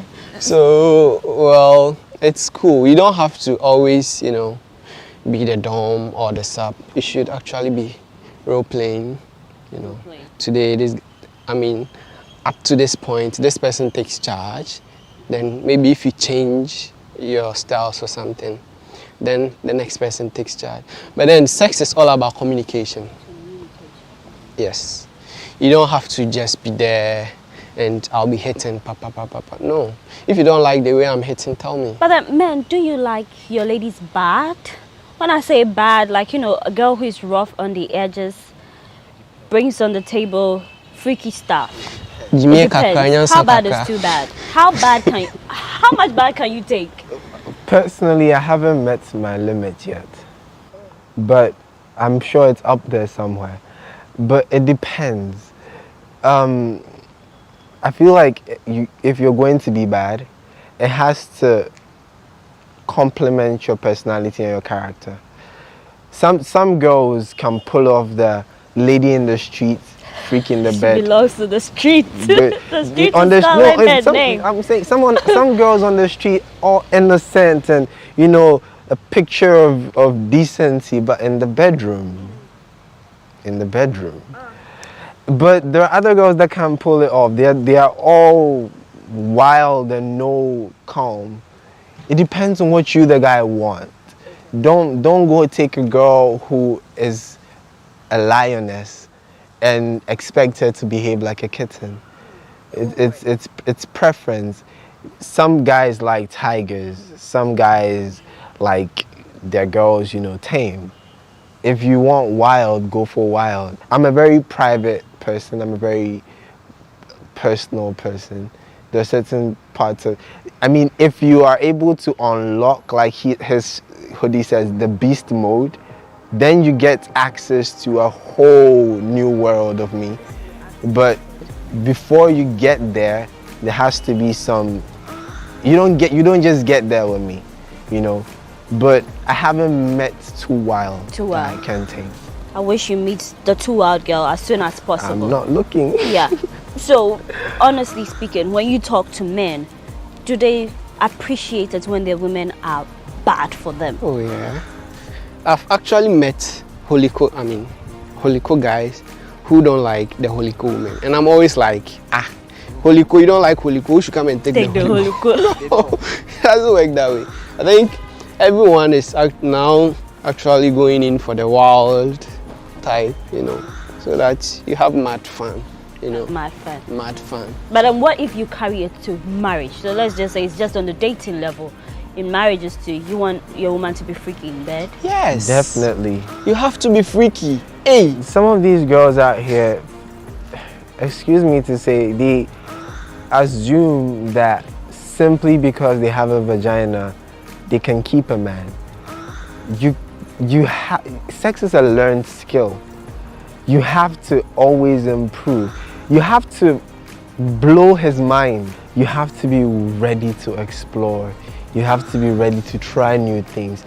He has to feel like being with you is always a new experience.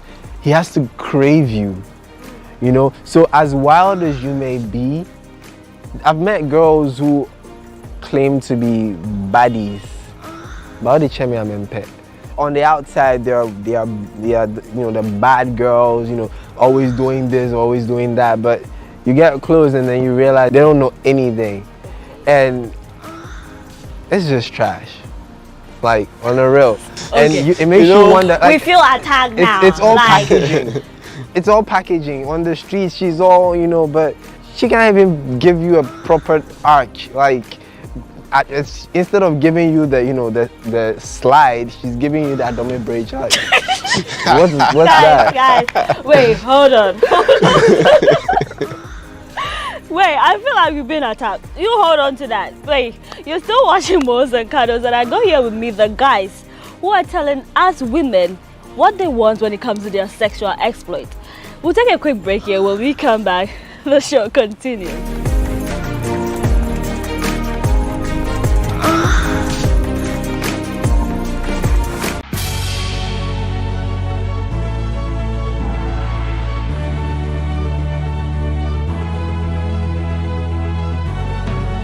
From the dawn of time, people have engaged in several businesses. With the onset of technology and innovation, life has relatively been made easier. By using debit or credit cards, mobile banking. Thank you. And your favorite, mobile money? Tech has indeed married business.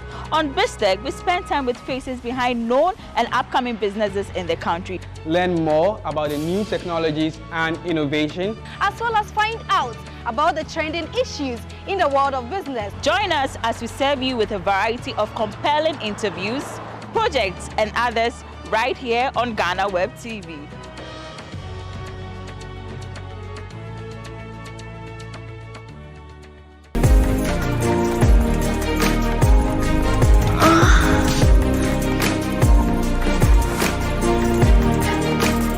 You're welcome back to Moles and Cuddles. My name is Paulina Deda Opoku. So wait, at this point I want to give credit to my makeup artist.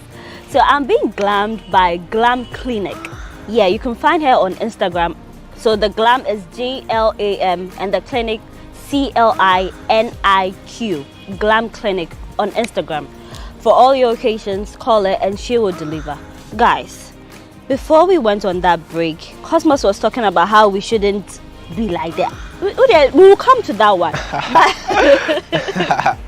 But one thing that the ladies have been talking about is the fact that some men, in the love-making process, or maybe we're making love, we had some good sex, and then you guys come first. That's it. You leave us hanging. So whether I come, so it means like my come depends on me. Once that you are done with me. See, why you guys do that? You see, I believe ladies are not come buckets. Are what? They are not come buckets. Explain to us. You know how come buckets are? You have sex with her, you come, and you just leave her like that. Okay, I now get it. You understand? It's not fair. Good. So you should at least make an effort, right? It's not by force to make every lady come. Hey, wait. It's not by force. It's not by force. Wait, is it by force to make every guy come? Well, guys, looking at the rate at which guys come versus the rate at which ladies come, guys come fast. So wait, is there a difference between ejaculation and coming for men? Okay, so an orgasm is, when you peak in sex, right? Men tend to have more terms. It's all the same: ejaculation, orgasm, come for men. But orgasm and come for women, it's just very synonyms of the same word. Wait, but Cosmos, here's the thing: a man can get into the shower and maybe be stroking the thing, and he comes, like he ejaculates, like the thing comes. But then when you're having sex with the woman, the way you feel when you ejaculate is different. So there might be a difference. You can, masturbate and then you come. No, let me say you masturbate and you ejaculate, so you see the fluid coming. But what you get from a woman, I think it's different. It's not the same thing. The feeling is not the same. The feeling is not the same. The cum is. The cum the is. same feeling but is the feeling is not the same. You see, the thing is, when you're doing it to yourself and you're doing it with someone, it feels different. It's different. It's women who testify that when they're touching themselves and when they're being touched by someone, it's different. So there are a lot of women that prefer to have someone else do the touching because it feels better. It's kind of like how you can tickle yourself. Some women will disagree. Some women would. Because some men don't know how to touch right. True. So some people prefer they do it themselves because at the end of the day, I'll give you that. If he doesn't know how to touch right, teach him how to touch right. Thank you. There's that. Teach him. And it's all about communication. Yeah.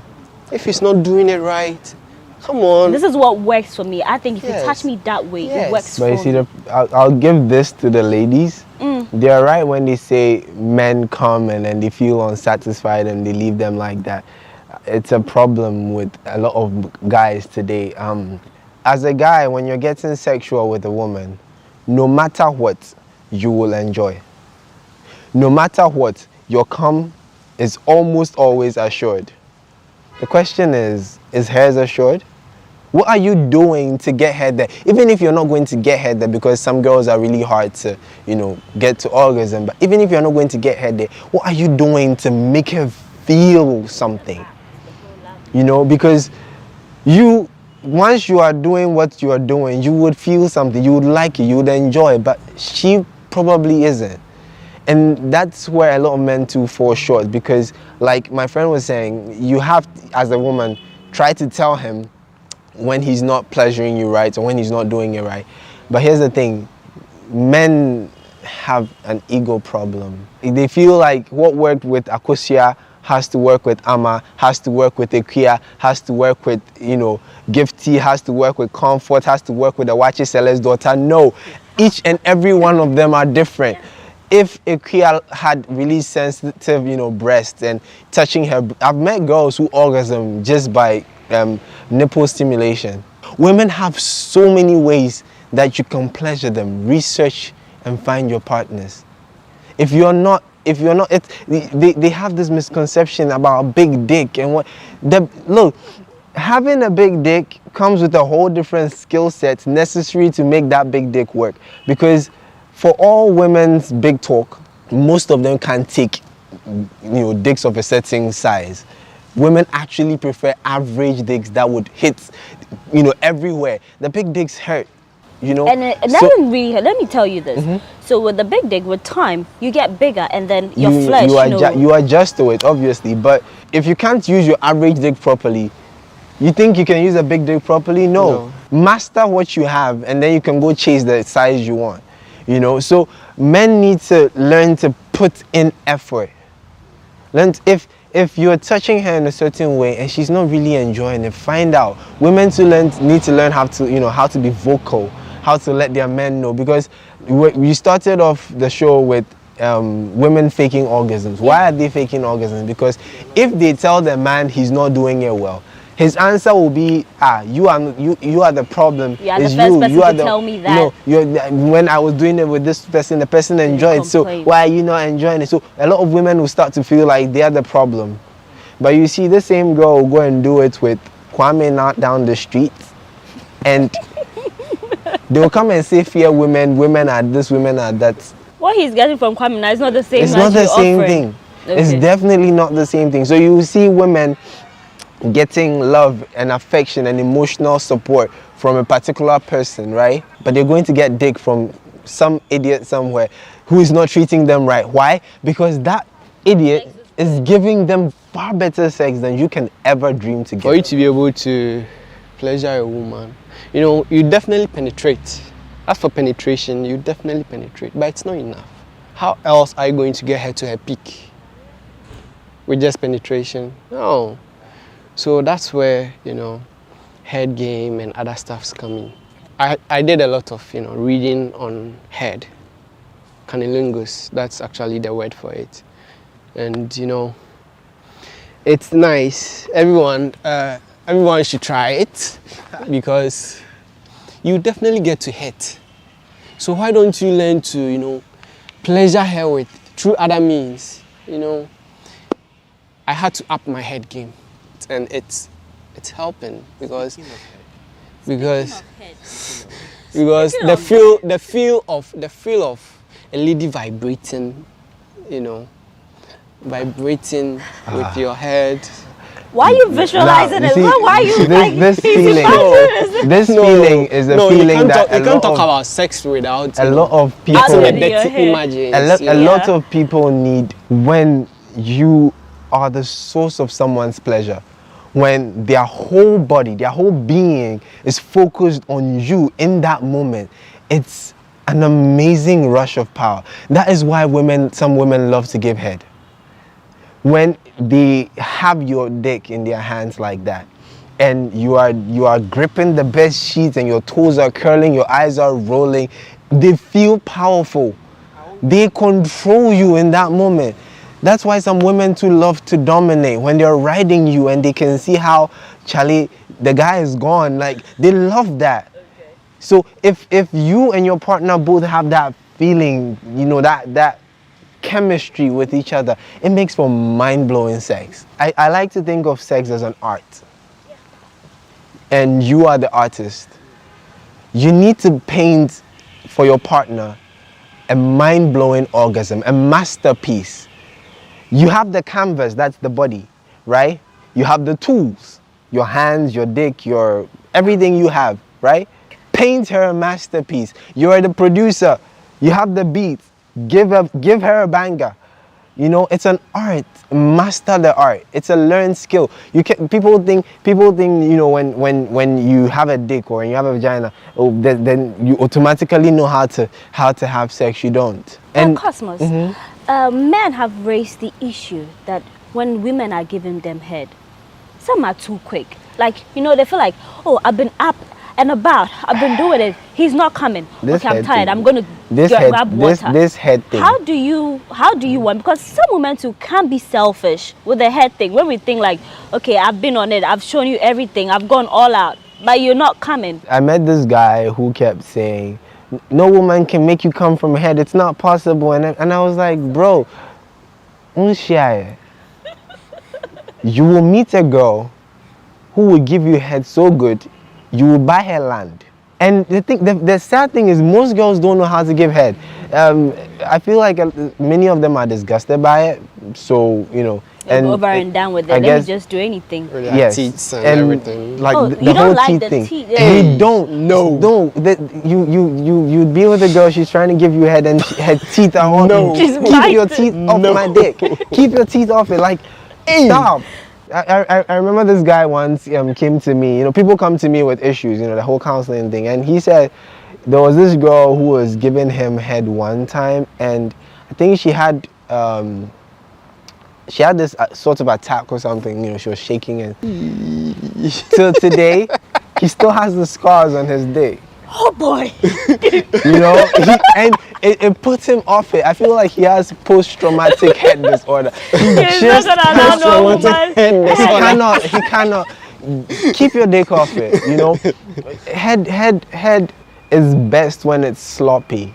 Okay. Look, sex is messy, so don't try to. If you are the I want everything clean person, always have tissues on hand when you're doing stuff, you know, with sex. Always have like a box of tissue on hand so you can wipe you can wipe things down, do this, do that if you want to feel that. But if you're giving head is best sloppy. You know how you feel when someone is trying to rub you while you're dry? You know how the friction, yes, it's exactly the same thing when you're trying to stroke him while he's dry. When you're trying to give him head and it's dry head. How can you give head? Like, you know, your mouth is supposed to be a bit. Notwithstanding, let's talk about this. My dear ladies, when you are giving head, it's about to attack. Don't bring your teeth. Hey! No. I'm actually being serious here. Problem. You don't have to involve your teeth. See, so how do you do it? No, if you can take out your teeth, you take your teeth. Demonstrate. Hey, demonstrate. Demonstrate. No, what do you mean by demonstrate? No homo here, please. No. You guys say I don't know how to give head. Let's see. See, the thing is, I don't know how to give head, but I expect you to give head. I mean, all right, let's see if I can help out a bit here. Use more of your tongue. Your tongue. Okay. Keep the penis between your gums, you know, like if some girls like to, you know, let it like come out the gum. Yeah, it's easier for them, right? And try to use your lips a lot. It's the lips, okay, not the whole mouth per se. Most of the lips. Let your tongue work, okay, and always keep it slick. Always, if you are, you know, you feel like the whole saliva thing is messy for you, it's your saliva. Like you watch videos and you see these OnlyFans white girls giving like some sloppy head, and you're like, hey, God, when. But when you have the thing in your hand, you're like. But then I heard that the real feeling is on the head, like the tip. Not you have to go all the way down. Sometimes you might want to choke yourself with it, but then. Should we focus more on the tip? Focus on the head, but not too much. Not too much. In moderation, not even to come fast. The head is extremely sensitive. It's like when you're giving head to a girl, right? And you obviously have to pay attention to her clit. But too much attention to her clit and it starts to hurt. You need to explore. Your tongue needs to, you know, go through, you know, her labia. You need to go everywhere, like be all over the place at the same time. Focus on the clit, right? So whilst you're, you know, girls think they are giving head and then they'll be licking up and down your dick like, ma'am, what are you doing? But then in the love making process, do you guys like the pain? Maybe when we bite you, you know, we scratch you. Like some women go all out. You like it? Yeah. No, the thing is, we are bonding. You understand? So if you have to kill me for us to bond, just kill me, but don't make sure I don't die. We beg. You understand? Drain my soul out of me. That's what you are supposed to do. Drain the soul out. How do you drain the soul out? You do it, I mean, in a way he likes it. You know me, I like it when you suck my boobs. I don't have boobs eventually. Hey, you can't have sex with me without playing with my boobs, you know. The nipples. Did I just say boobs? Oh, Charlie, boobs will kill me. He exposed himself. No. Oh, so everyone knows me, I'm a boobs guy, so. Okay. The nip, just. That's it, that works for you. A small thing. It works for you small perfectly. Thing. All right. You know. Okay. Then that's how you explore me. Because I'll go Kokoloko for you. You know. Have you had a woman, you know, biting you in the process or leaving marks, okay, like the so little scars on you? Pain and pleasure are processed in the same part of the brain. There's a very thin line between the two. So you realize that some pain can be pleasurable and too much pleasure is pain. I don't know if you've paid attention. Too much pleasure and it starts to hurt. And, you know, sometimes pain feels good. In a weird way. You can combine the two because a little pain makes the pleasure, you know, it exponentially increases the pleasure. Okay, so you realize that girls like to be spanked. Why? It's not when they were in school and when they are being caned, teacher, I like my hand, teacher, I like my hand. What's the difference? When you're doing it and you're having sex with her and she's feeling the pleasure, when you spank her, this is what one girl told me. When you hit her like that, right? And at the same time you are, having sex with her, she feels it. It travels down her spine into her toes, and it increases the pleasure. It makes them feel, So we should mourn, we should call your name, we should compliment you whilst you're on the job. You don't have to ask. Be vocal. Be vocal. You're not fucking a tree or a ghost or a dead body. Speak. Let us know you're alive. Say my name. Daddy. Take my phone. Take my phone. Let us know you're alive. Let us feel you. Be vocal. I mean, if we're doing it and you're all quiet, I mean, I get it, not every girl is loud. Yeah. You don't have to fake being loud. The fake moans are the worst. But if you are feeling the pleasure, if you open your mouth, the moan will come out involuntarily. But do you want us loud, especially in some, some people? Some like it loud. Some like it loud. Personally, I want the neighbors to hear, but not enough to, to disturb them. Communicate such that, would you want this? Like, be confident.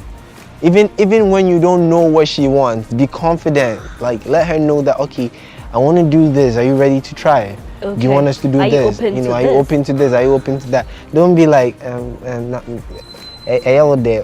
okay. Don't do that. One thing is, one advice to newbies, guys who are now venturing into sexes.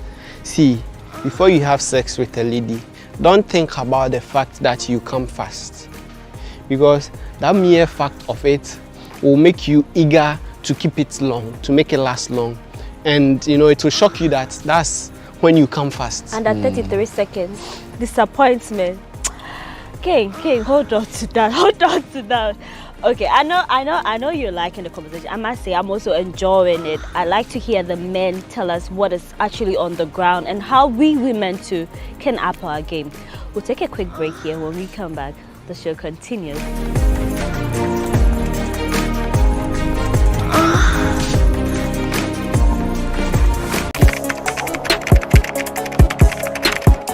We table issues relating to the arts and entertainment for a riveting discussion, of course, without fear nor favor. The question the presenter asked them was a dumb question. You need to speak the fact and move.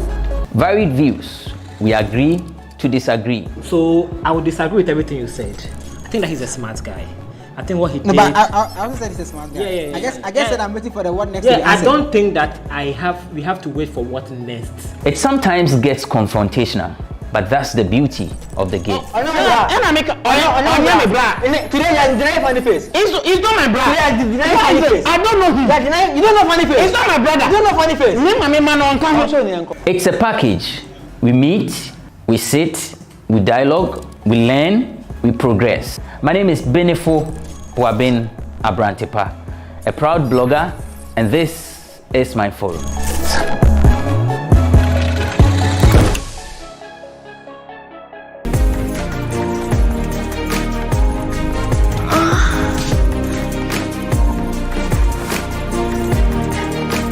Welcome back to Months and Cuddles on GhanaWeb TV.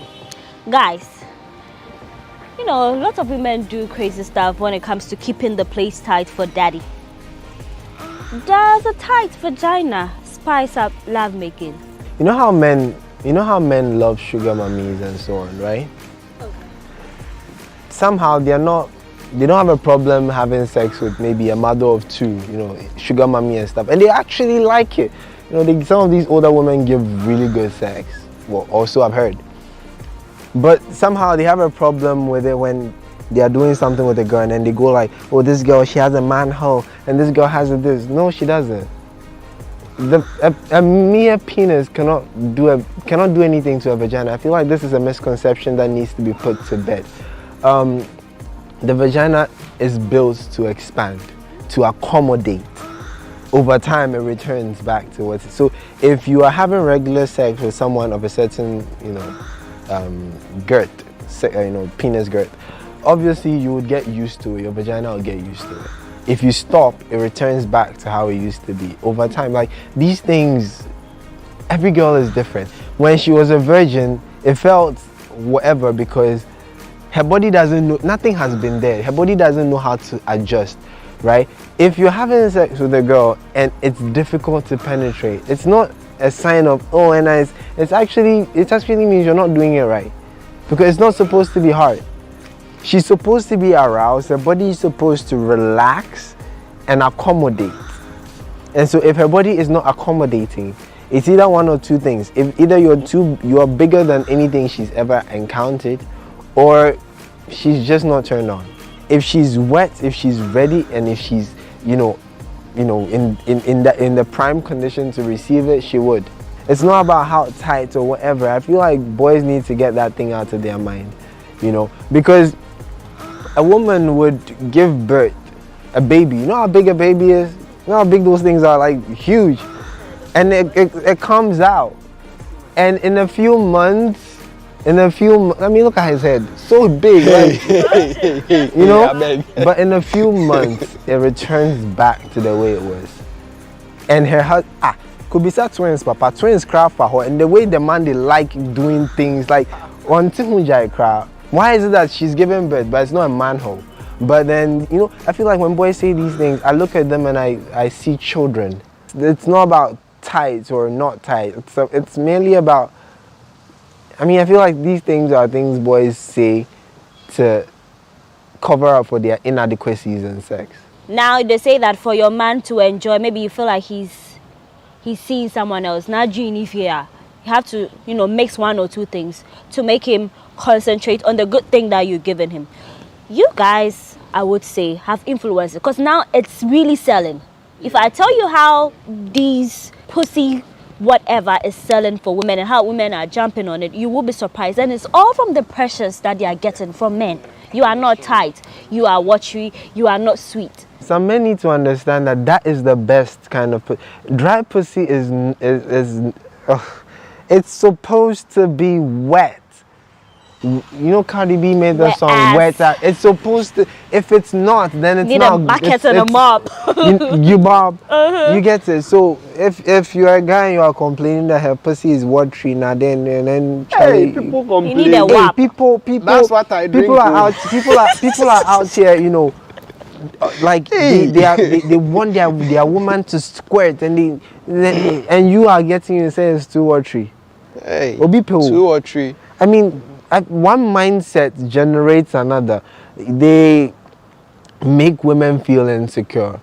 Men, it's a problem with us, have been making women feel insecure about their bodies for a long time. Women are insecure enough as it is, even without our certain comments that we make. Already now, you can meet a girl who is perfect. She will find something that is wrong with her. My boobs are too big. My boobs are too small. My ass is too big. My ass is... What do you want? They don't know what they want. Women don't know what they want. And men further... All of us. Well, and you find that a girl would go buy butt enlargement cream. How is the cream able to distinguish between your butt and your hands? Somehow you are rubbing the cream on your butt to make your butt big. You are rubbing it with your hands. Aren't your hands supposed to be big too? Come to think of it. They are putting things down. Now, we don't mind that, that pussy is extra tight or whatever, but it's not, everyone is different. Like I said earlier, women are out here thinking because they have a vagina, it's worth something. Look around you. Everyone has one. The vagina, obio. Same with the penis, obio. But King, let me just put it this. Can you detect it when a woman is using all those herbs, all those things that they think that they want to? They are not necessary, actually. They are not necessary because, as Cosmos was saying, if you feel it, your guy complains it's big, find another guy.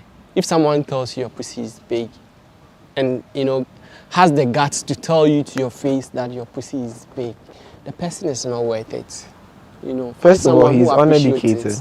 Doesn't know what he's about. If you can't pleasure her, don't blame her pussy for it.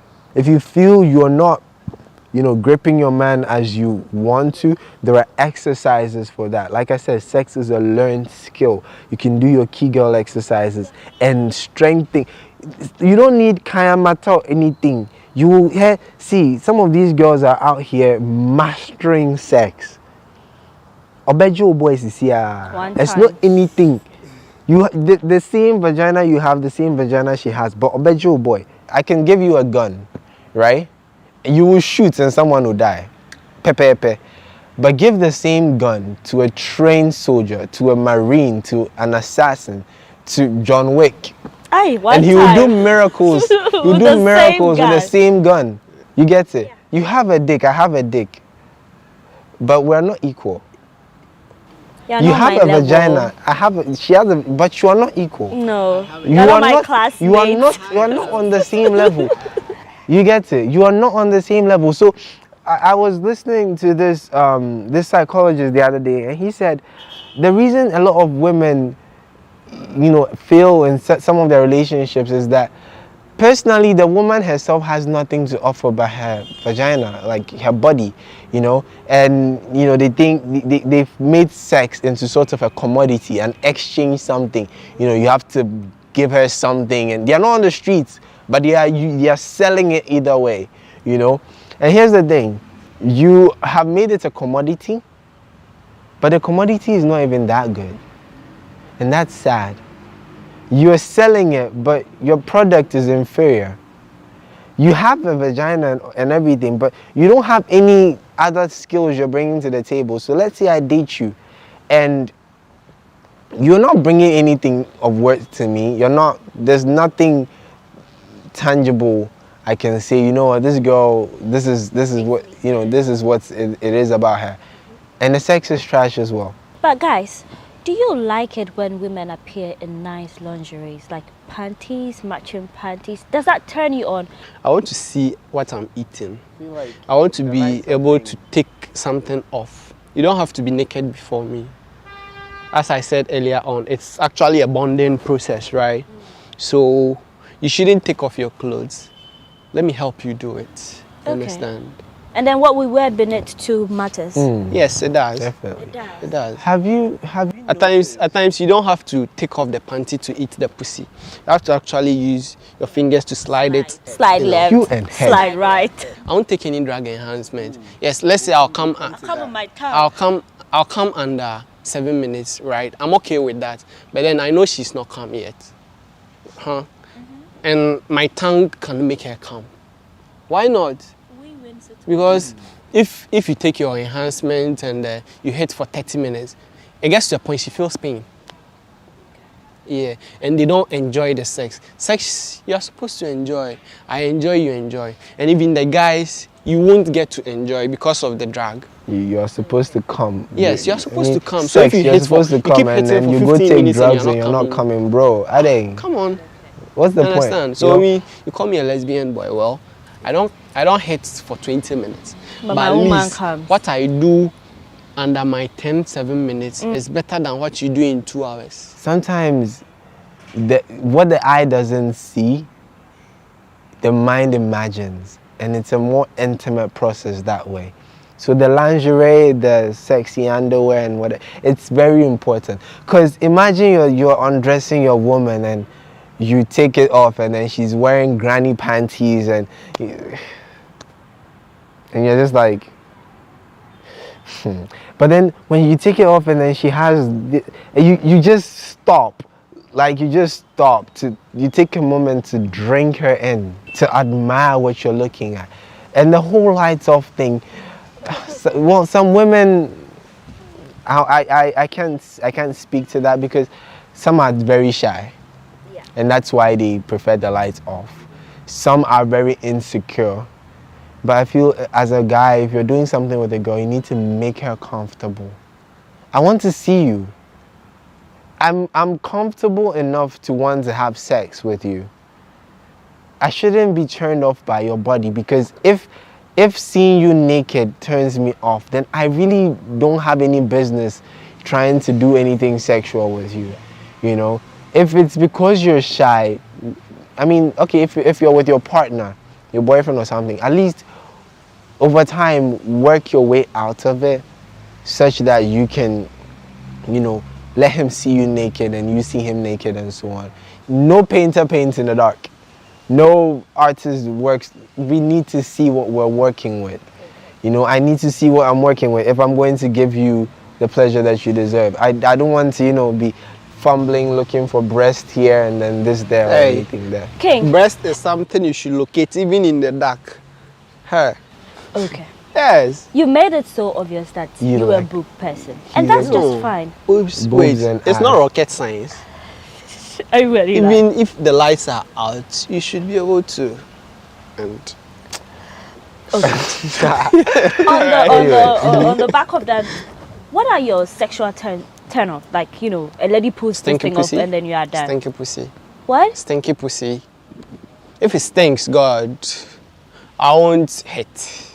I'll make you feel embarrassed because you should. Really? Oh yeah. Okay. I'll get 10 of the tennis. If it stinks. But would you tell her that you don't smell good? No, I won't tell her. Why? But you know. I mean, I won't tell you at that moment.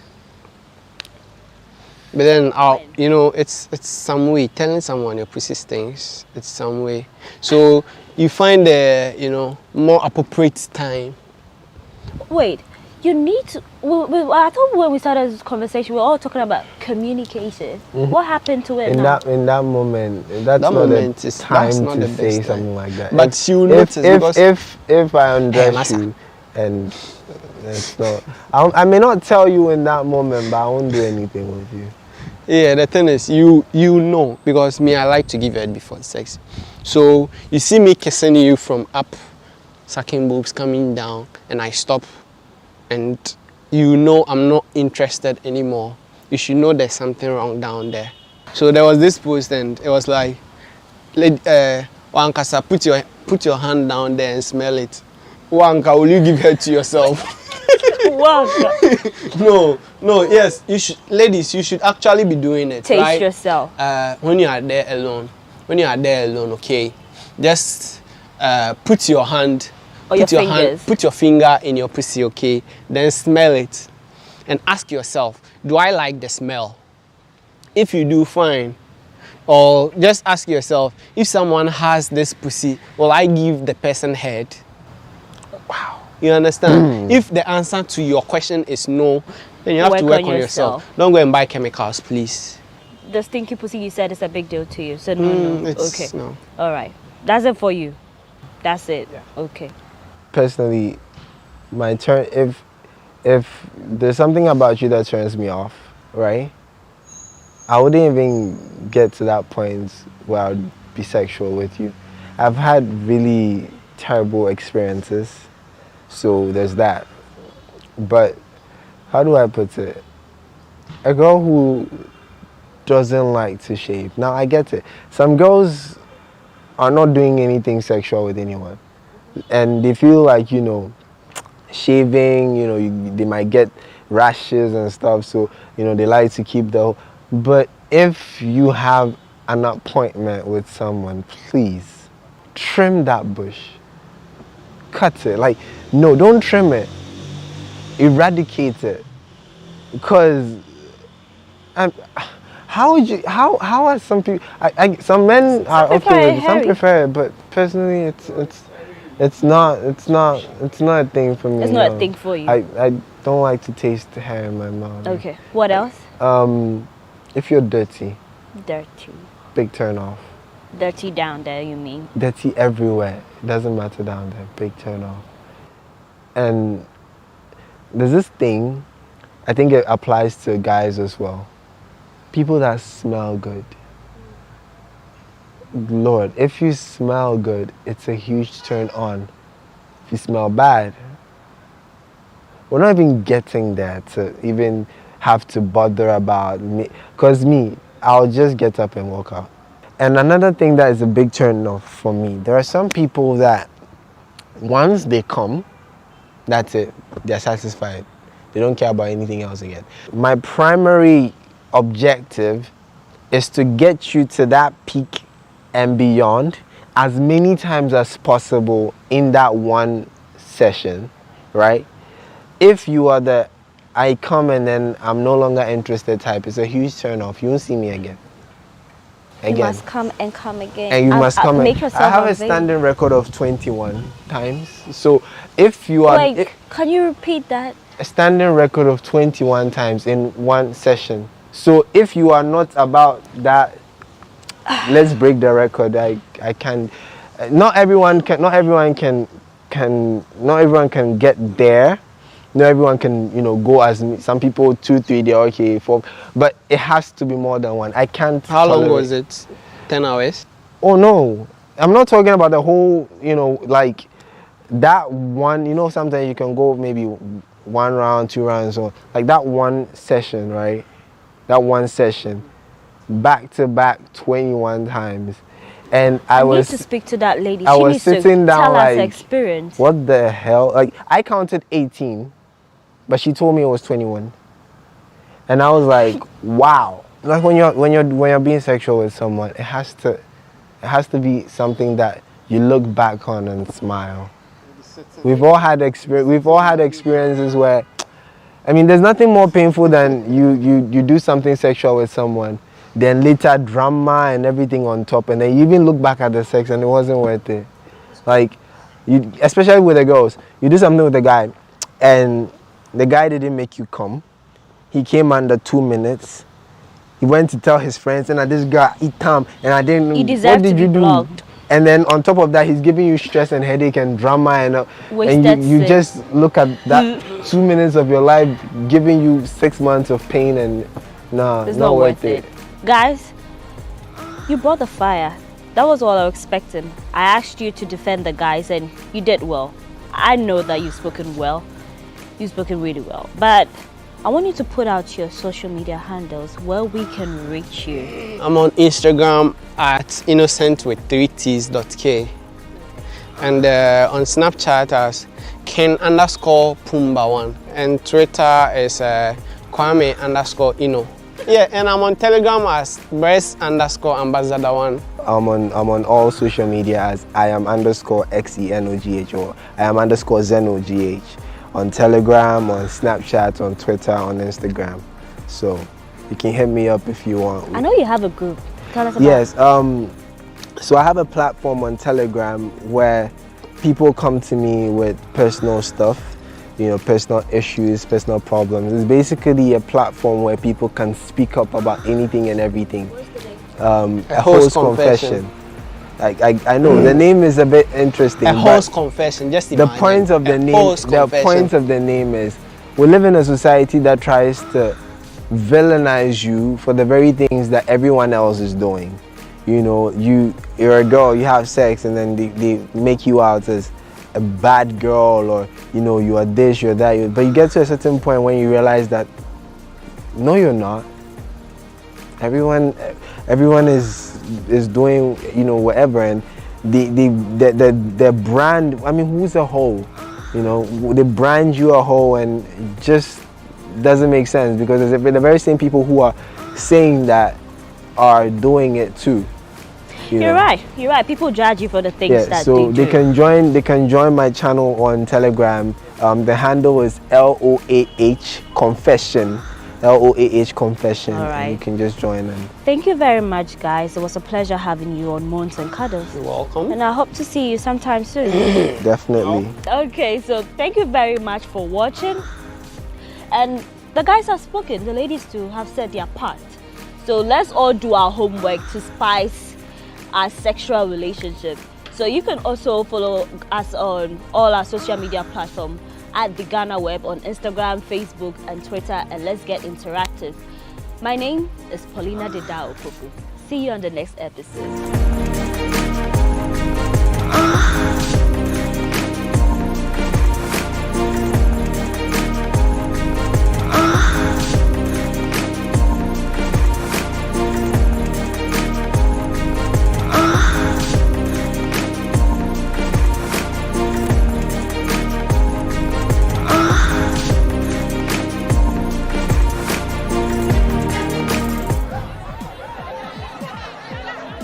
And principalities.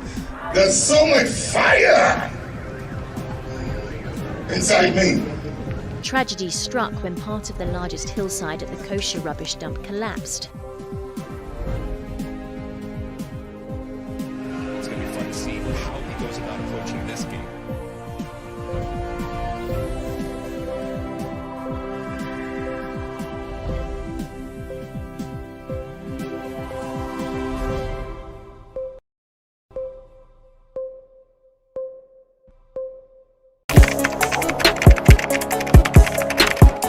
We table issues relating to the arts and entertainment for a riveting discussion, of course, without fear nor favor. The question the presenter asked them was a dumb question. You need to speak the fact and move.